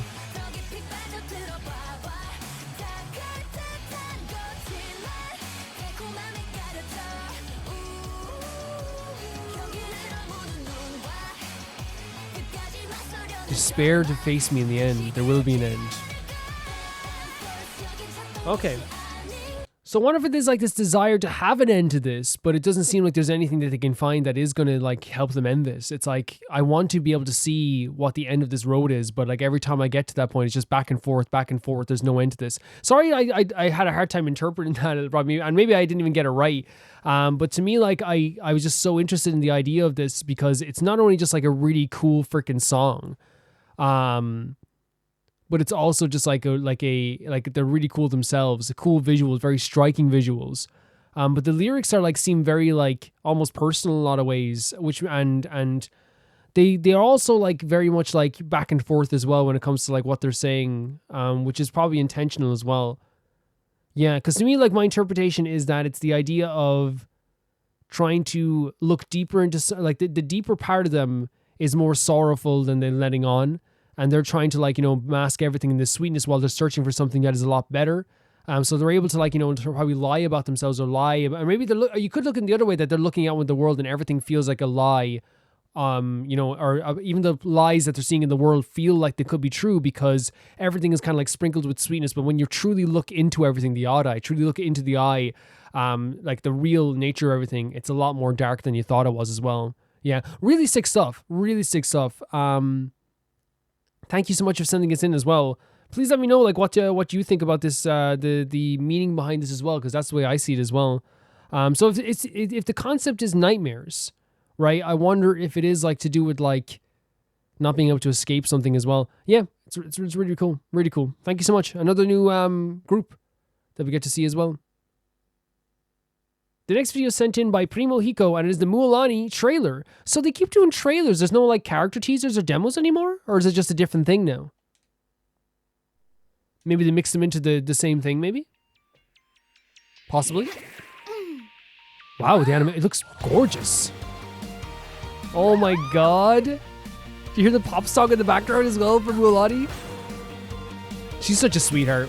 You could put her on any box and it would sell, like in terms of like a character on a game box. She's fantastic. Heyo, I'm Heyo. a guide from the people of the spring. She moved it out of the way? Why does my subtitles always auto to German? All the time, no matter what. Heyo, I'm Mualani, a guide from the people of the springs. At your service. Oh my god. All of Natlan is at our fingertips. She's adorable. Let me show you. Good hiding spot. Oh my god, she's a sweetheart. Well, we knew she was a sweetheart. This is again reaffirming that idea. Her traverse is so fun as well. I think my favorite is Kanichi, but like, oh, I love the way they're doing the art style of this too. He fell into the sky and oh, Kanichi, speaking of Kanichi, he saved her in the end. Love it. True, the Children of the Echoes as well. Look at this with Kachina as well, high five. I'm so enamored by this.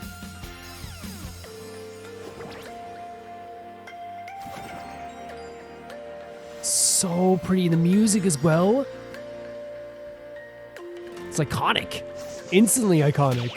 I love this whole thing with the frames and stuff, I guess, like sticking out of the frames. It's always a style I can appreciate. And they're doing it so well here as well. Oh my god. Last but not least, it's time for the grand finale. Ready? Oh my god, she is a freaking amazing character. And like this music is like so suiting her so well. It's so pretty.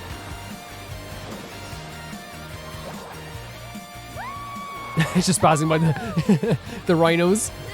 Oh my god. This is like her own music video. Here we are. Did you So have fun? sick. Of course you did.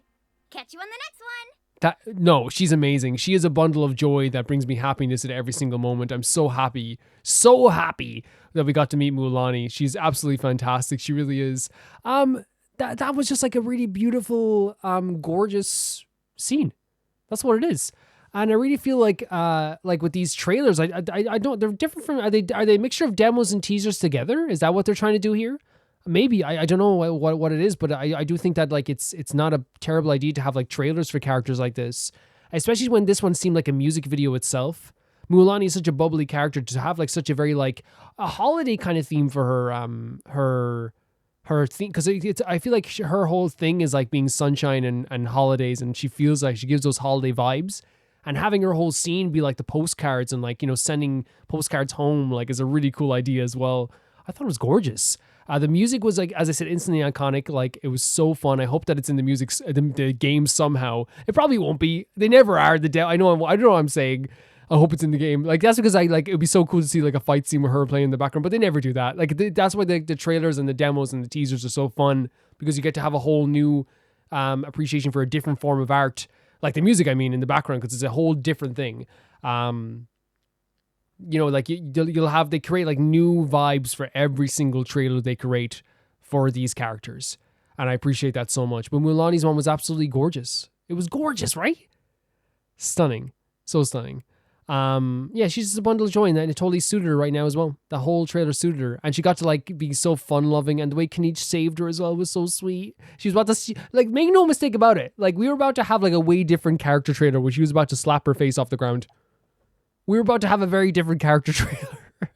You know what I mean? Kanichi saved her. Thank you so much for sending that in, Primo Hugo. That was awesome. That was so awesome. Thank you. The next video sent in by Angel313. And it is a Zerobaseone video. And I think it's a performance video. Let's see what the subtitles are. We don't know if they're English or not, but we will play it here as well. Let's go. For a lot of the performances that are on like different TV channels or maybe stuff like that, what I tend to do is I tend to cover over the logos with a black bar and the middle part with the black bar. And that just like, you know, it doesn't pick up as well. It will pick up the audio, but it won't pick up the video as well, if that makes sense. And it almost like instantly makes the company think like, okay, we have no legal standing here because it's not even our video anymore, but they can still tell it's part of the video. But they're like, okay, yeah, but it's so little of our video, like we wouldn't have a legal standing to block it, I guess is what it's saying. I could fight back against like the 14 claims I get and get some money off the videos, but I really feel like the whole point of this is not to like worry about like all the copyrights. It's about like you guys sending in videos, so like who cares about that stuff anyway. Let's check this out, if you get what I'm saying. Like, who really cares about that stuff? Zhang Hao, beautiful voice. I love when they dress up you know, Ji-Won to me like was like when I first saw him, like, and then when I saw him afterwards, like he always had like a very like, you know, like he's older, he's the oldest of the group, right? But he also always had like in some whenever I see him, and it's just because he's quiet most of the time, he has kind of like again like kind of this brooding vibe, but then when he opens his mouth, he's like a big dork as well, which is always very sweet. But I love when they dress up like the oldest of the group as like baby girl, like the hat and everything. Matthew, great singer. He's so good. Adorable as well. We've been, as we said, the king of serving. Good look. He's so adorable all the time. And there's the baby, the prodigy. Wow. I just love hearing him sing. He is my bias. There's Hanbin as well. He like again like I think it's like goes without saying, like I think, and at first like it's like you get to know all the people in the group in these groups, right? You get to know all of them and you go to appreciate them as well. I really like, I would say Zerobaseone is like the only group that I've really like gotten into, just because like I'm waiting to hear the music from you guys. Like I'm hearing more of different groups every single month, every single week. And so like I'm getting more into them in that sense. People send behind the scenes stuff sometimes, it depends, and some people send music videos in, and I feel like getting to like see them more and more has been such a great thing. With Zerobaseone, I feel like, you know, they have like so much like online content and so many shorts and so much stuff, I guess, that it's like everywhere. It really is. But yeah, Ji-Won's my bias. If you want a top three, it's Ji-Won, Tere, and Matthew. Guvin is probably like up there as well. But like and again, I adore them all, and I think I don't even shut up about all of them in the Patreon either. They're amazing artists. They really are. Look how adorable Xiao is. Hanbin's so talented. This is a great backdrop.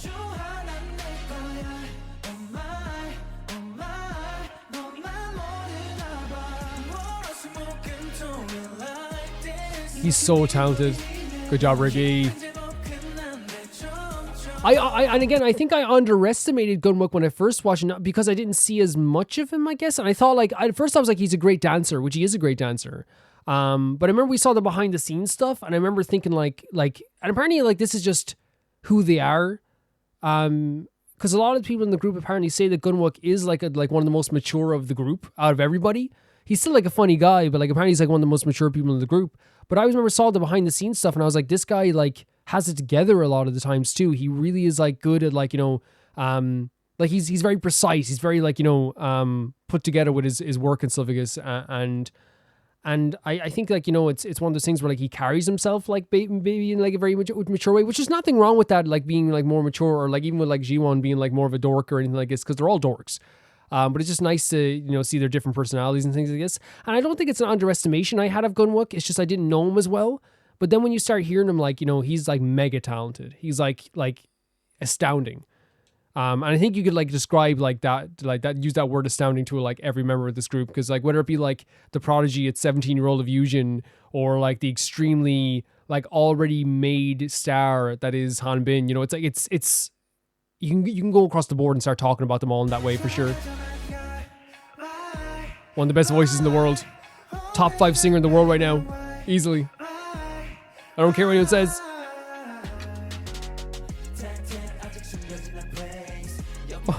I love him. Yeah, I get it, Xiao. I love it so much. This is really bouncy as well, right? Like going back and forth there.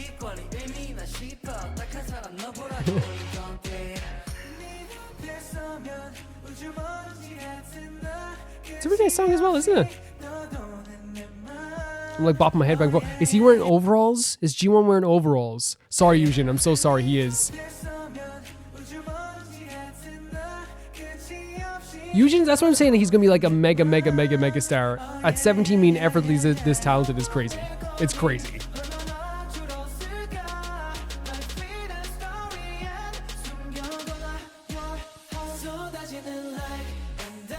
This is such a fun song.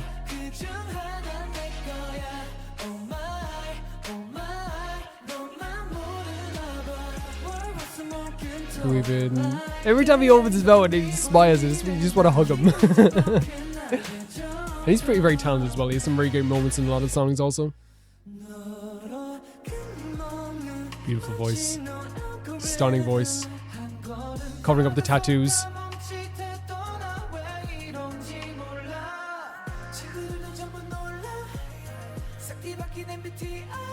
Great stuff.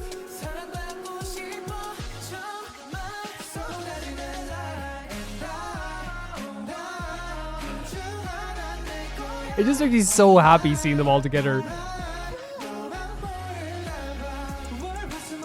Jiwon! Let's get it! They make me so happy. Oh, the look he gave us.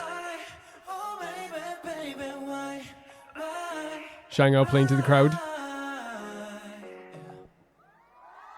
Oh no, the pedals falling, such a nice touch. Was that a wink he gave us, or was that like an almost wink that we got from G1?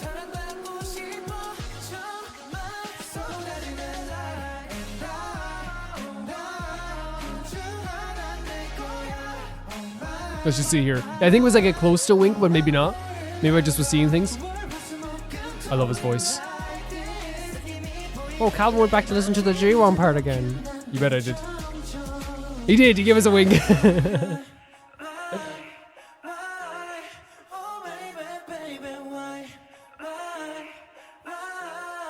This is a really nice song as well. It's a really nice song. It feels like a Y2K bop. And like I love a good Y2K bop. No, that was awesome to hear as well. They're just ultra talented boys. They really are, and they really like make me happy every time I get to listen to them.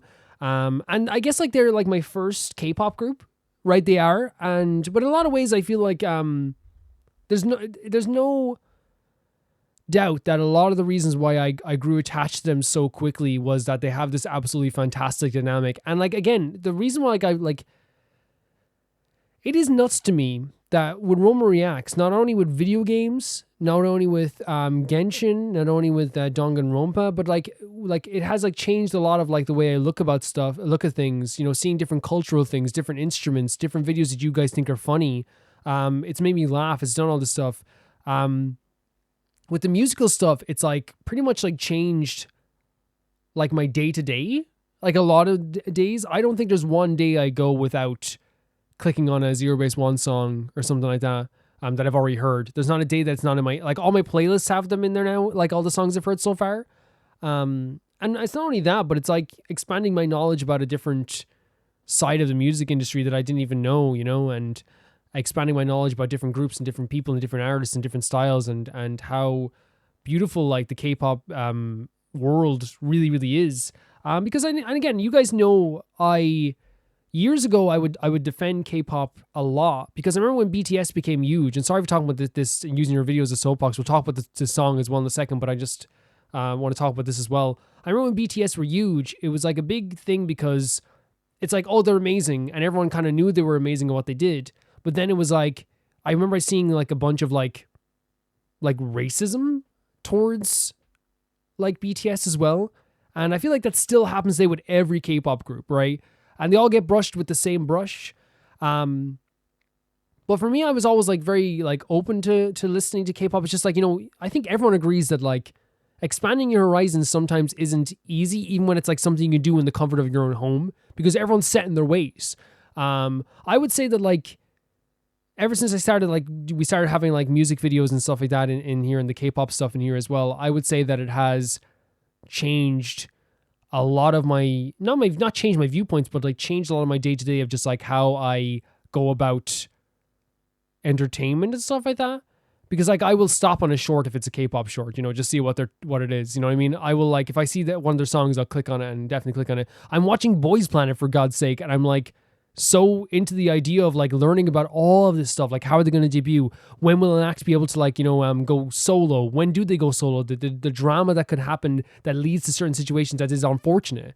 It's so cool going into all of that stuff. It really is cool for me. So I do appreciate that, like, you guys have like expanded my horizons once again with that. Now, talking about the song, sorry, Angel. And Angel, by the way, started this off.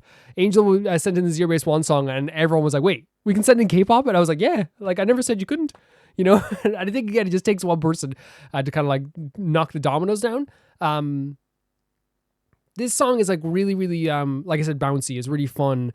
But like, I'm sure the lyrics are a lot like more romantic than I would think, right? The backdrop in this is amazing. I love that, like, again, every time I see different songs, everyone gets to shine in a different way.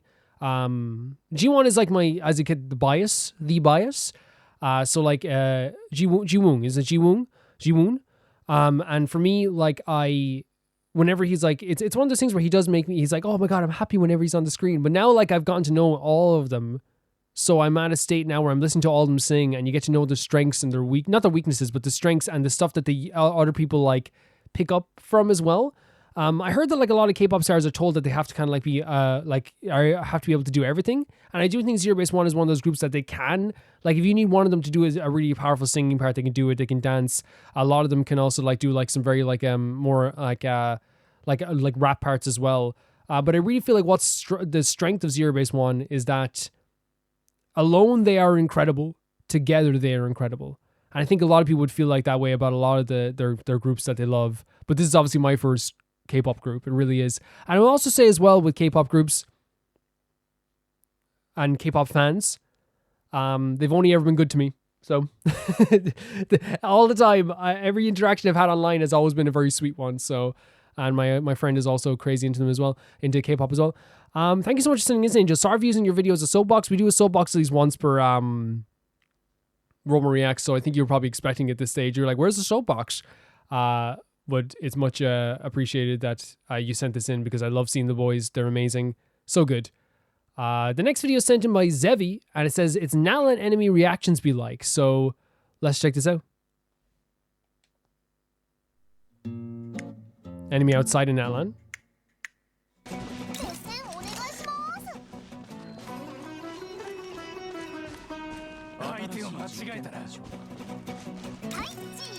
Man, this is I know this is not the point of the video, but seeing old enemies like that we fought before, just like, you know, it makes me so like energetic. You know what I mean? No, it's so nostalgic while also like, you know, it just happened like months ago, you know what I mean? Meanwhile, Natlan enemy. He's like, you wanna? It's such a great feature, isn't it? That they're challenging you. I love it. So I think someone was saying, I could be wrong, that they actually like are not trying to hurt you. They don't. If you just leave them alone, they probably won't hurt you. But a lot of times, the canon of the fighting the Natlan people is that they just want to test their strength against you, right? So cool.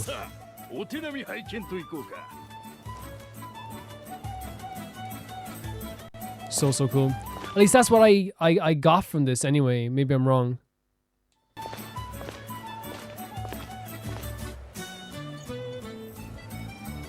They're very cool. Natlan in general so far has been amazing.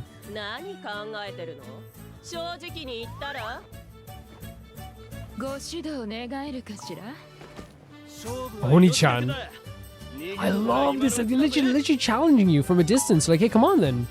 Come on. The animals do this too, by the way. They're kind of like, are you going to come over here? They're a nation of people that want to prove themselves. So sick. Yeah, me too. Honestly, no, I'm sorry. Trying to look gangster, if I go down into like someone else's world or region and they pat their belly at me before a fight, I'm like, okay, I'll leave you alone. You know what I mean?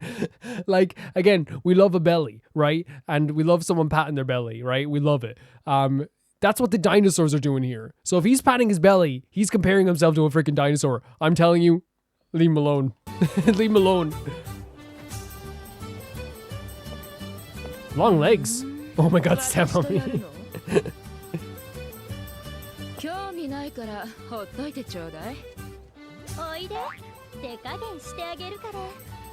Should I have subtitles on for this, or is it... I feel bad if... No, okay.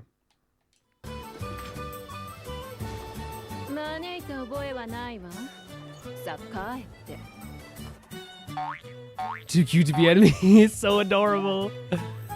So cute.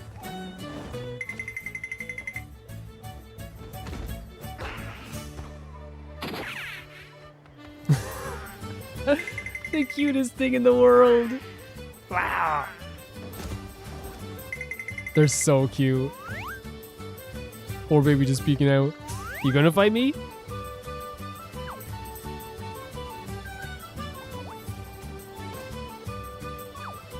So fun. I think that's the end of the video as well. But yeah, no, such a fun idea to show off as well, because that's one thing I have noticed, that it has been a different time, or has been a different vibe at least, for the stuff that we've gotten here in this as well. Like in terms of enemies, like I love the idea of them challenging us. I love that idea, because it's different from just like going like, hey, you're out of luck, and then just like trying to destroy us, or like doing some catchphrase and then trying to kill us, you know what I mean? In this case, like it shows the nation itself, right? It's like the idea, and in fairness, like all the other enemies, like in most cases, are very like, you know, they're very much their own enemies from those nations, right? Like if you go to Inazuma, a lot of those enemies will be sitting around like the fire, or like the Hilichurls will be dancing around the fire. There's like a very like, you know, like, or like the patrolling people of Fontaine. But I think in Natlan, it's just so unique. It's so unique. The idea of like it being like Natlan is about a nation of people who fight and want to fight and love proving themselves through fighting. So I do think that like showing this off is also not only funny, but like makes the game so much more impressive to see all of these animations, see what they do. Because like, can I be honest with you? Like I didn't really like notice this until like I was like later on. I was trying to farm for some stuff, and I was like, wait a second, like a lot of these guys like are just like, you know, it doesn't feel as aggressive or like hateful as a lot of enemies attacking you would be, you know what I mean? But thank you so much, Sevi, for sending in. That was really, really awesome to see as well. Thank you. The next video is sent in by Halcyon Sky 06, and it is, I'm not sure what it is, but it's a Hoyo Fair video. Let's check it out. Oh, wow. Instantly, we have a scene here with Mavuika, but it's like in the real world. Is there subtitles? No. Wait, is that supposed to be that's supposed to be the Capitano? Oh my god, is that Farida? No, that is so fun. I cannot. I cannot. Is it gonna be? Was that Tartaglia gonna be doing it as well? Am I wrong? Oh, this is so fun, and it's like in the real world as well. Farina, you look awesome. Not that you didn't look awesome. Oh my god, the moves from Farina. No way. Everyone's dying. Everyone's on the floor. Everyone's like sleeveless. So fun with the bass as well. Was that Hu Tao? And that's Zhongli. What's that dance move? What's the dancing called? Oh my god. Hanbin from Zerobaseone does it. I don't know what it's called. Please tell me what it's called, because Hanbin does it. He does it all the time. Something starting with an F? Oh my god. You heard of Il Capitano. What about Il Abibanos? I was trying to say Abzibanos with his abs, but it didn't work out. This is so sick with the backdrop as well.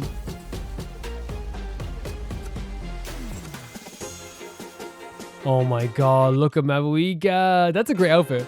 Honestly, with the outfit she wears in the game, this isn't impossible. You know what I mean? This ain't impossible to have.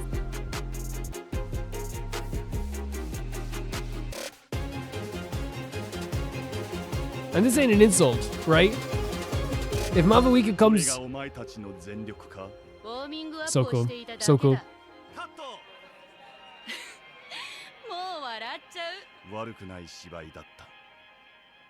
Behind the camera as well. Yeah, it's not an insult to say, if Mavuika came in tomorrow into the game and all of a sudden was wearing Jordans, I'm not going to question it. You know? I'm going to be like, yeah, you know? And again, like, I love the new stylings. I've grown to like love the overalls or the jean shorts or like that. So I've grown to love it. So like if like Mavuika came in, like if I boot up the game tomorrow and Mavuika's wearing like a sleeveless shirt with like some Nike pants, I'm gonna be like, oh, dressing up today, I suppose. Very cool. But no, that was so fun. The style was so cool. It's so interesting. I love the Farina outfit was probably my favorite outfit, but all of them dancing together was so cool to see. I imagine that would have dropped Tartaglia fans on the floor. Really, really cool. Thank you so much for sending in, Halcyon. That was awesome. The next video is sent in by What's Your Damage? And hello, good day. Hope everyone's having a nice morning / afternoon / evening. Congrats on finishing Little Misfortune. It is very near and dear to me, so I'm happy to share a video for the team. Kill Monday Games led by a married couple, Natalia Martinsson and Isaac Martinsson, based in Sweden, I believe. Answering some questions are Natalia, who voiced Misfortune, and Henrik Norman, who voices the narrator. The video's over 11 minutes. It's really the outro, so do stop at around 9:52. Okay, perfect. Let's check this out. I love Little Misfortune, and what we played was like to me, it's one of the greatest games ever made. It's so fantastic. Kill Monday Games. Hello, friends. It's Bothead. Bothead? I will be speaking out the randomly chosen questions you had for the voice actors of Little Misfortune. This sounds so fun. Initiating sequence of the start function. Let's go. Hello, friends, and welcome to this 1-year anniversary special for Little Misfortune. Her voice is so cute, even as not Little Misfortune. Fancy. It's already gone 1 year, and it was not so long time ago when Isaac and I came up with the idea. Can you imagine a married couple just made one of the top 20 greatest games ever created? Can you imagine? Little Misfortune. I'm just gonna pick up all the stuff that we don't need anymore because Little Misfortune is out already. Oh my god. That must feel so amazing though, right? To be able to take stuff down? And after a lot of production time, wow, a lot of sweat, and a lot of learning new stuff, we have finally reached this point in our story. And to celebrate this fantastic year, we have been asking you if you had some questions for both Henrik Norman, who is the voice of Mr. Voice, Whoa. and me, who is the voice of Misfortune. So we're getting, okay, cool. So I hope you're having a nice day. And Like hearing, yeah. because again, like the voice of the narrator as well does such a fantastic job as well. This is me, Natalia. Hello. Oh my god. Let's dive into the questioning. I'll turn on subtitles as well, just in case people need them, but I think they're very clear. Oh my god, wait, isn't this not the Questions and answers. the drug-induced thing? For questions and answers. From your character lines or actions, what are your all-time favorite parts while playing your role and why? I'd say it's the outset of the game when I'm laying out and explaining the rules for Little Miss. All right, okay. Oh my god, it's breaking my heart all over again. That will evolve, and also when we have the initial interchange of dialogue. Well, that goes all along, I think. She's quite snappy, and Mr. Boyce has to really, grab hold of her. True. It's hard to keep a hold of her. Devilish character. How long did it take you to finish all the voice Another lines interesting for question Little for sure. Misfortune? I think it was 2 full weeks, like 4 hours a day, and in recording. Honestly, for a 2 hour, because I think people are saying that the game itself is like 3 hours long. I spent 4 hours in it just because I yap a lot, but that's still quite a bit of time, I suppose, for recording sessions. From the recording studio that it will be best to just record 4 hours a day, and that also helped a lot to keep the voice in a good way, because after a little while you get very tired. But yes, about 2 whole weeks. I want to say I hope it doesn't sound like I'm like, oh, me for real. No, it's not comparable at all, because when I do like world quests, I do voices, but I get to like take breaks in between that and do my normal voice. Putting on a voice or changing your voice for 4 hours straight alone is difficult. It's super difficult. So like the idea of like, I get tired after a world quest when I'm not even doing professional voice acting, and I'm like, oh my god, man, I'm like that was the best world quest I ever played, but by god, my throat needs help. Can you imagine just doing a voice just straight for 4 hours? And yes, you probably do get like a little bit of break in between everything, but still, like putting on a voice for 4 hours, difficult as heck. Oh, that was a pretty big Oh my fall. god. I thought nothing bad was gonna happen. Any funny anecdotes during the recordings? Quite frankly, I can't recall any so-called bloopers or mishaps or things like that. They got a gem of a voice actor here for this. Strongest memory, I think, is just enjoying the voice work of Natalia, which I think was quite hilarious. It's stellar. It's so funny. So, the anecdotes might be me laughing, ruining the recordings.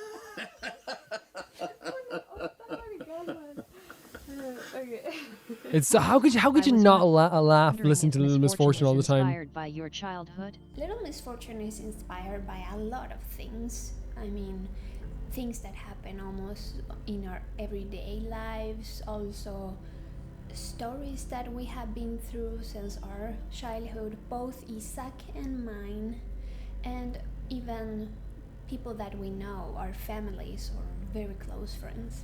So Little Misfortune is kind of a mix of a lot of things. Isaac was very inspired in me. Oh wow. When we were writing like the first character idea, So yes, a lot of the background comes from personal stories. That's beautiful, but also worrying. You know what I mean? Because it's a dark game. Benjamin, we love him. Which toy would you choose to bring with you, Sweet Unicorn or Stony, and why? I am a stone man. I'm a great fan of solid matter. Stone rocks. I never got to see that breaking the window animation. Unicorns are so soft. Well, they're sweet. But anyway, I am always in favor of stones. It depends a little bit on the mood. I think some days I would take my unicorn and some days I would take my Oh, you're gonna stone. dress for the unicorn? And why? I mean, some days you need a little bit more of courage and strength, so those days I would take my stoning with me. But other days I would take the unicorn because I feel like super soft and cute, and I just want to have like this, you know, snuggly day. And We then all I need it will have sometimes. my soft unicorn. So yes, I think it's really hard to just decide one or the other. Henrik, did you know what Mr. Voice looked like at the time of Another the voice great recording? question. I knew what Morgo looked like, which Interesting. was more important perhaps because Probably maybe playing the sinister part would help a lot more if you knew like what the idea behind this was. then I could just adapt an attitude and a voice leading up to the dungeons of Morgo. Like he said, he was adapting his voice then for that as well. Vad tycker du om själva karaktären Morgo, hur den ser ut? Ni har inte ändrat den, va? Nej. Jag tycker den ser väldigt lik mig, måste jag säga. This looks like such a cozy workspace. Där du har en väldigt fluffig rock. Ja. Där du var någonstans och filmade lite grann. Den här pälsen? Eller? Ja. Och där tyckte jag, åh men där är på riktigt. Där är han. Oh my god! Every time I hear this now, it's gonna be amazing. Which was the hardest line and which did you have to repeat the most to get it right? There was a few lines that I found a little difficult. Right. Because for the first, I'm not English speaker, as you may know, but I remember one especially, and it was the word try it. Try it out. Try it out, Something okay. like that. And we got to record it like tons of time because nobody was like happy with how I was saying these words. And I remember it was like I had to stop. She's and very we were sweet. Like, all right, say it right, try it, ye, and then ye all the time, you know. So it's not try it, it's right. Okay, so it's just the subtitles were maybe okay, wrong. I think Isaac was fine with it. How was your experience working for the character of Mr. Voice? Well, the experience working with Natalia and Isaac is just marvelous. So let's do it again. Natalia and Isaac, please. They're such a sweet couple. This looks like one of the healthiest working environments I've ever seen in my freaking life. It really does. It looks like just so cozy and like collaborative. It looks great. And I enjoyed every bit of it. And it's fun, of course, perhaps, to be a polished devil in a way. That is the trademark of Mr. Voice. And I really enjoyed This is so nice to see. contrast. So nice. Deceptively sweet look of the game. Yes, yes, he's right. He's correct. Contrasting with the undercurrent, the dark and evil Mhm. undercurrent. Very well done. What's your favorite It really scene in was. the game? That's what I adored about the game as well. So The kind of many contrast. favorite scenes. It's like a lot of moments in the game are just too precious, but I Oh, really, the days. really enjoyed you know, the little bath crack scene was so The cute. butt crack, yeah. Shh, little butt grub. Be quiet. This is a Mania mission. Or, Oh, she's amazing. oh my god, I really love the end also when Misfortune was crying, because I felt it was a very emotional scene, and also as an actress I needed to do it very sad, but at the same time keep the rhythm of the Right. game, so it wouldn't be like you know, Amazing. too long, but also We're learning so much from this as getting well. deep into that sadness. I guess I was your little Stop. Misfortune.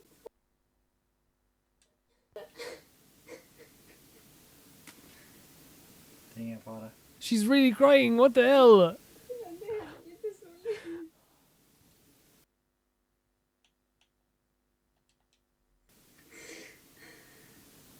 Whoa. And it's such an emotional scene from that anyway, but like she seemed to be drawing on like some personal stuff as well. But really, really beautiful performance she made. I was gonna cry again if like it was gonna kill me again.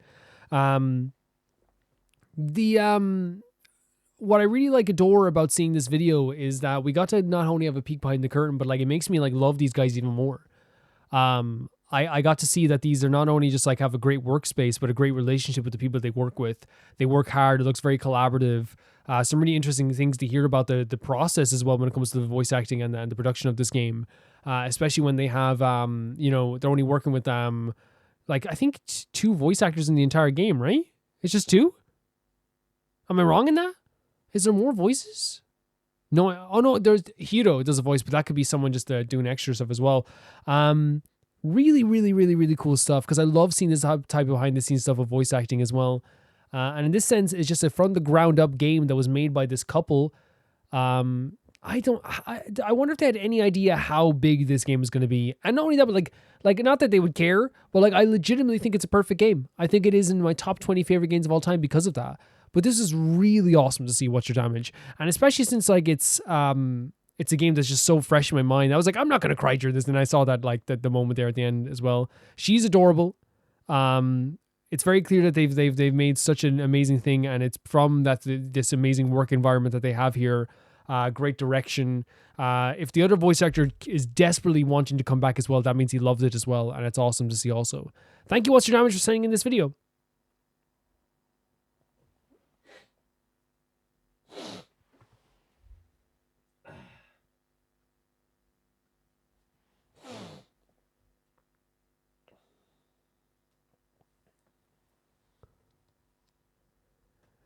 The last video for Roma Reacts today is sent in by Deathtrap, and it is Vanquished Soul If It Was Real, a fighting game, but it's also Yu-Gi-Oh! And a fighting game? And that's what their comment says, which is actually a good teaser. You should do the teaser at the start, Deathtrap. You're right to me. Finally more Yu-Gi-Oh! And fighting games? You know what I mean? It's like way better than mine. Let's get into this. Vanquished Souls is an archetype in Yu-Gi-Oh! That's based on Wait, for real? Games. More specifically, they're based on tag. I didn't know about this at all. Like Marvel vs. Capcom 3, Blaze Blue Cross Tag Battle, or the soon-to-be-released 2XKO. And this style of tag-based gameplay is best shown in how each of the cards they look in awesome. this particular archetype can call down quote assists to activate their effects. You're virtually playing with your hand shown to your opponent and daring them to stop you. And I think this high-paced, tag-based fighting game is incredibly fitting for Yu-Gi-Oh! As it is a card game that encourages high-paced, destructive gameplay, much like how I think a casual would view these tag-based Definitely, I didn't know about this at all. So I thought it would be fun to go through all the cards and talk about what I think they are when relating them back to I love that years later the art for Yu-Gi-Oh! Cards, it obviously isn't the classic art, but it's like still so beautiful. Like, look at this stuff. It's so cool. Starting with the card that starts off Vanquished Soul Raisin. Raisin, if I had to guess what kind of character he'd be, is he the looks Shoto awesome. archetype of character, or a Shoto-esque character. Shotos are defined in the fighting game glossary as a character that has a fireball, a Shoryuken, and a Tatsu. The reason why I think Raisin would fit into the role of the Shoto is because Shotos are oftentimes the main characters of their respective games. Characters like Ryu from Street Fighter, Hyde from Under Night, and Gran from Grand Blue Fantasy Vs. Rising are all Shoto/Shoto characters that are the face of their games. And I think when one were to think of Vanquished Soul as an archetype, Raisin, the card that generally starts off every combo in the deck, would be the face of this particular archetype, being played at 3 in every list. Therefore, being so this is so interesting to me in general, having like a fighting game style for Yu-Gi-Oh! Cards, because they have so many archetypes. Like I really would love to have been inside the meeting when they decided on this, because it sounds like such a cool idea. This archetype. I think the coolest thing about Raisin though is that if he shares a column with another monster, he could destroy that card, which mimics how fighting games are played even in Very cool. ones. Very cool.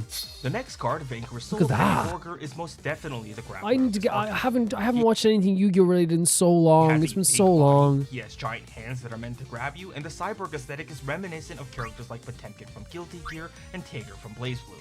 But perhaps the most telling trait that this card is a grappler is how this card can just burn 1500 life points off of you for essentially free, on top of the potential damage to the life points that come afterward, pushing you into a corner, just like how a grappler might play in actual Very cool again. So it is like the actual archetypes you have in a fighting game. I love they're showing Persona 4 Arena here as well. Or no, it's not. It's a, what's that game called? I don't even know. I forget what that game called. But the Persona 4 characters like guest in there's Yosuke. I love that like they've actually like put so much thought process into this. I don't know if it's like this is intentional or isn't it? I don't know. I don't know if it's intentional or not. The grappler matchup, no matter what game it is, because I always greed by spacing. So don't be like me and don't overextend into heavy borgers. Such a great design. Madlove would probably be a Dr. Madlove character both aesthetically and playstyle wise if this archetype were to one day be created as an actual game. She reminds me of characters like Kokonoe from BlazBlue thanks to all the gadgets that are present. This guy's a lot of knowledge about this as well. Really cool. Dr. Madlove might be a set play character.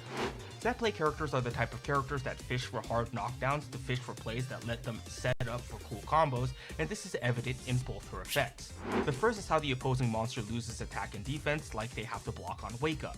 Her other effect mimics that of a snapback, an attack that forces your opponent to switch out their active member for another though in the Yu-Gi-Oh space it acts as a bounce back to your hand, which honestly is pretty good. No, this is, I'm sorry that like I'm not like as like informed as I should be maybe because I haven't watched Yu-Gi-Oh stuff in so long. So all of this is just like me being like, this is so sick because like the idea that like they could do an archetype around a fighting game in general, or like the idea of a fighting game is so cool to me. Other set play characters would include characters like Milia from Guilty Gear. And he's doing a very good job of comparing all this stuff as well. He's doing a very good job of this, like, and giving us good examples as someone who is very knowledgeable about this.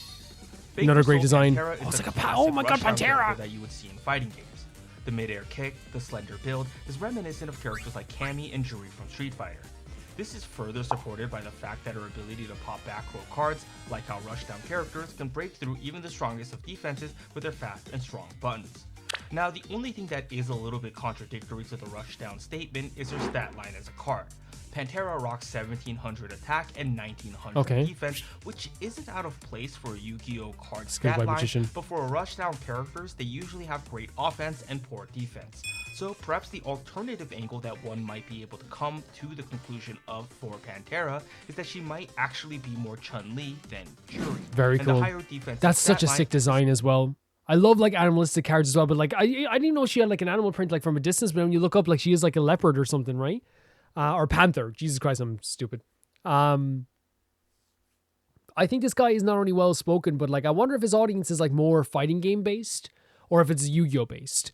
What's the name of the channel? I don't know if I don't know which they are now. You can probably tell me as well, Jeff Trapp. But it seems like they're doing a fantastic job here of like not only like, because again, this could be very confusing for anyone. Like for me, like I understand what they're getting at because I watch Maximilian Dude sometimes, so I can be able to like piece things together. But the comparisons to like well-known fighters or fighters you can look up is such a good idea.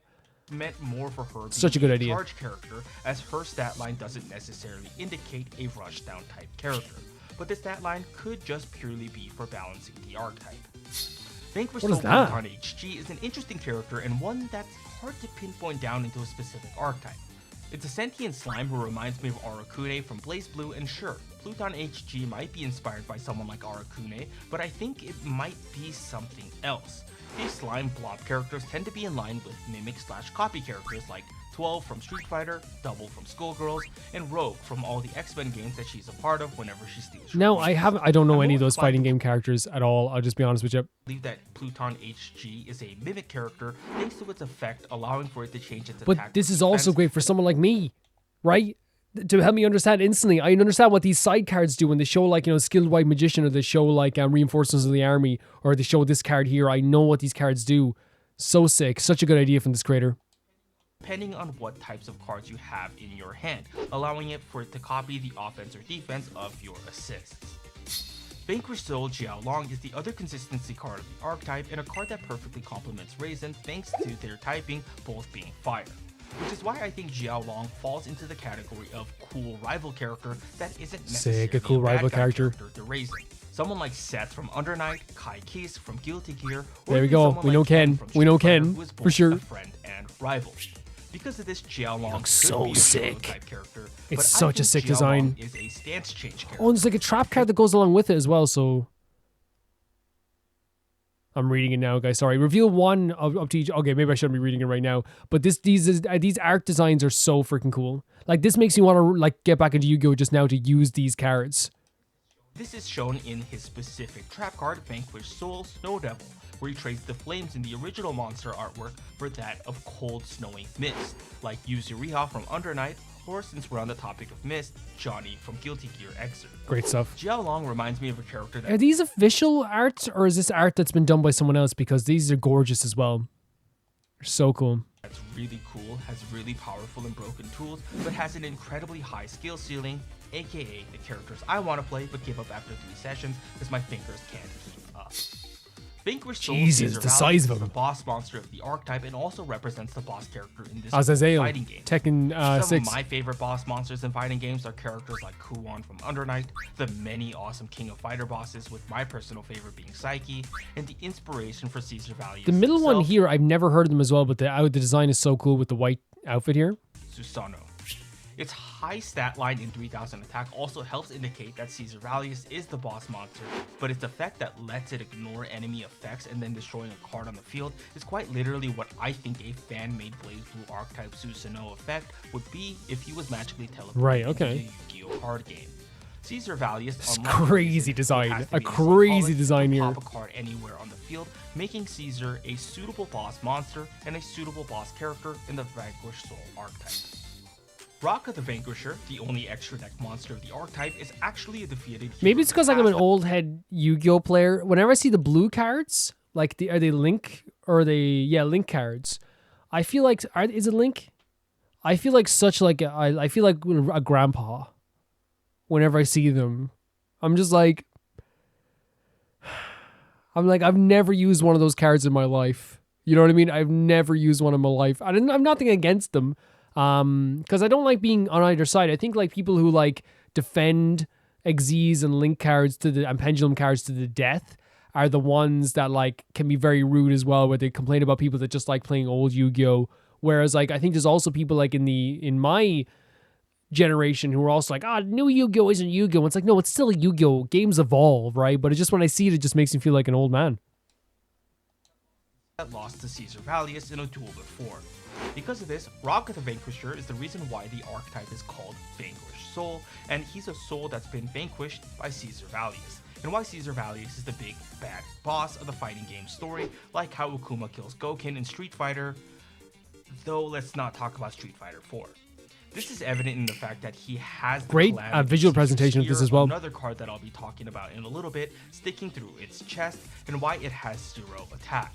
But while Raka the Vanquisher is a fallen hero, its soul still persists, as its effect can search cards in your deck or your graveyard. Raka the Vanquisher might be the Vanquished Soul. When it comes to spells and traps, God, look at all of these. I love the art, and they like fit. This is the type of stuff I loved about Yu-Gi-Oh! Because as a kid when I played Yu-Gi-Oh! I loved like the characters that had like specific themes for themselves.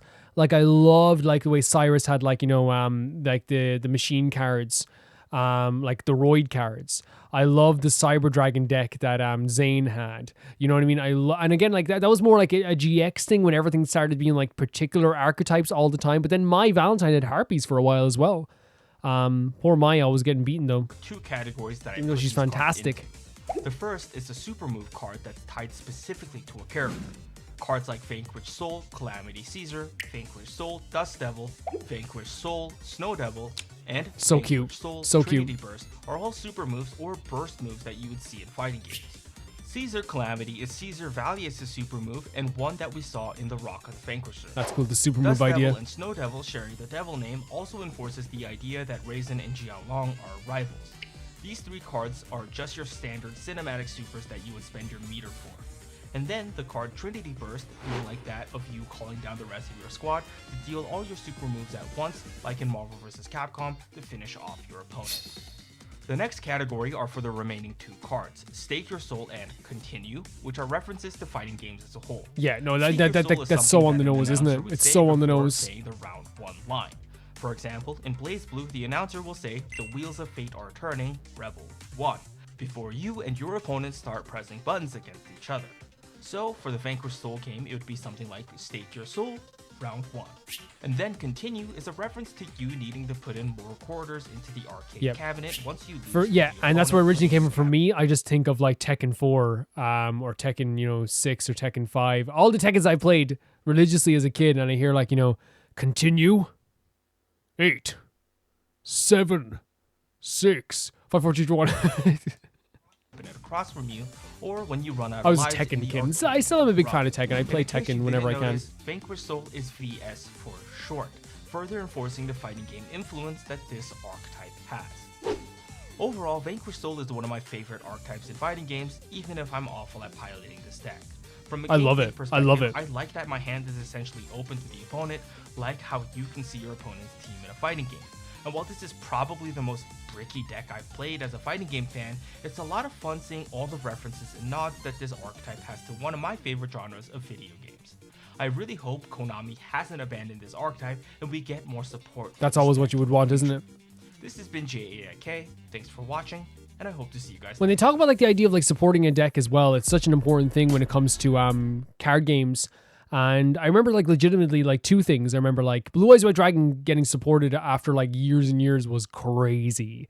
I remember when it started getting lots of support and I was all of a sudden like, oh my God, like we have like an old archetype being supported finally, and now we're gonna be able to like use Blue Eyes White Dragon again. Because I remember the thing was like when you first started Yu-Gi-Oh, it was like Blue Eyes White Dragon is the most powerful thing in the world. And then like it just stopped being powerful. Like when GX rolled around, for sure, by the way, you would get trounced if you used any of the season 1 or 2 or 3 cards. The original Duel Monsters games, if you were using those cards, you would get trounced. You would. And I remember for a while, I had the original Yu-Gi-Oh cards, and like while you could put together a good deck, the people with GX just had all this like crazy polymerization skills, and you were kind of done for. So it's great that they started supporting old cards as well. But like also as well with speed duels, I love that they still support them somewhat as well. Hopefully they still do. I'd love to get back into like Yu-Gi-Oh in some way. I love this idea though, the idea of melding the two. Like two things I love as well. Like I don't love fighting games in the way that other people love fighting games. I love fighting games as like a distant love. It's like I love Tekken to death. I love watching people play other fighting games.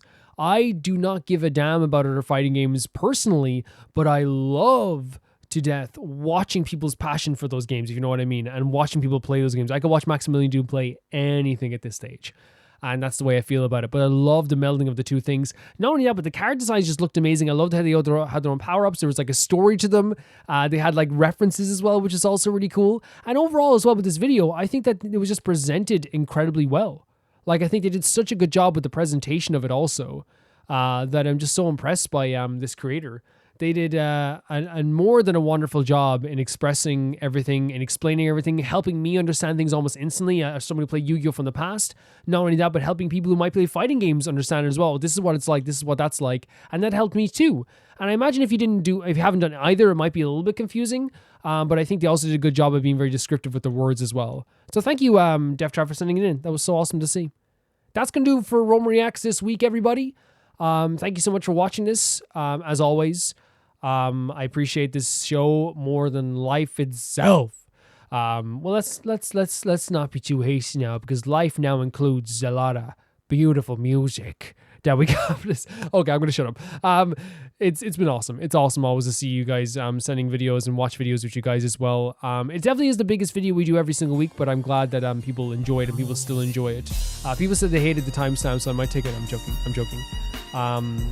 So with that being said, thank you to Tyfire2, Jamie Bull, Jana the Banana, the Ghost of Inazuma, Felicitas Felix, Yule, Radish, Anusta, Death Travel, Lynx Markey, Assassin, Colorbow, True Peanut Butter, Alpaca Juice, Peter Shelson, Heck, SR Fiji, and Leanne, and I'll see you all so soon.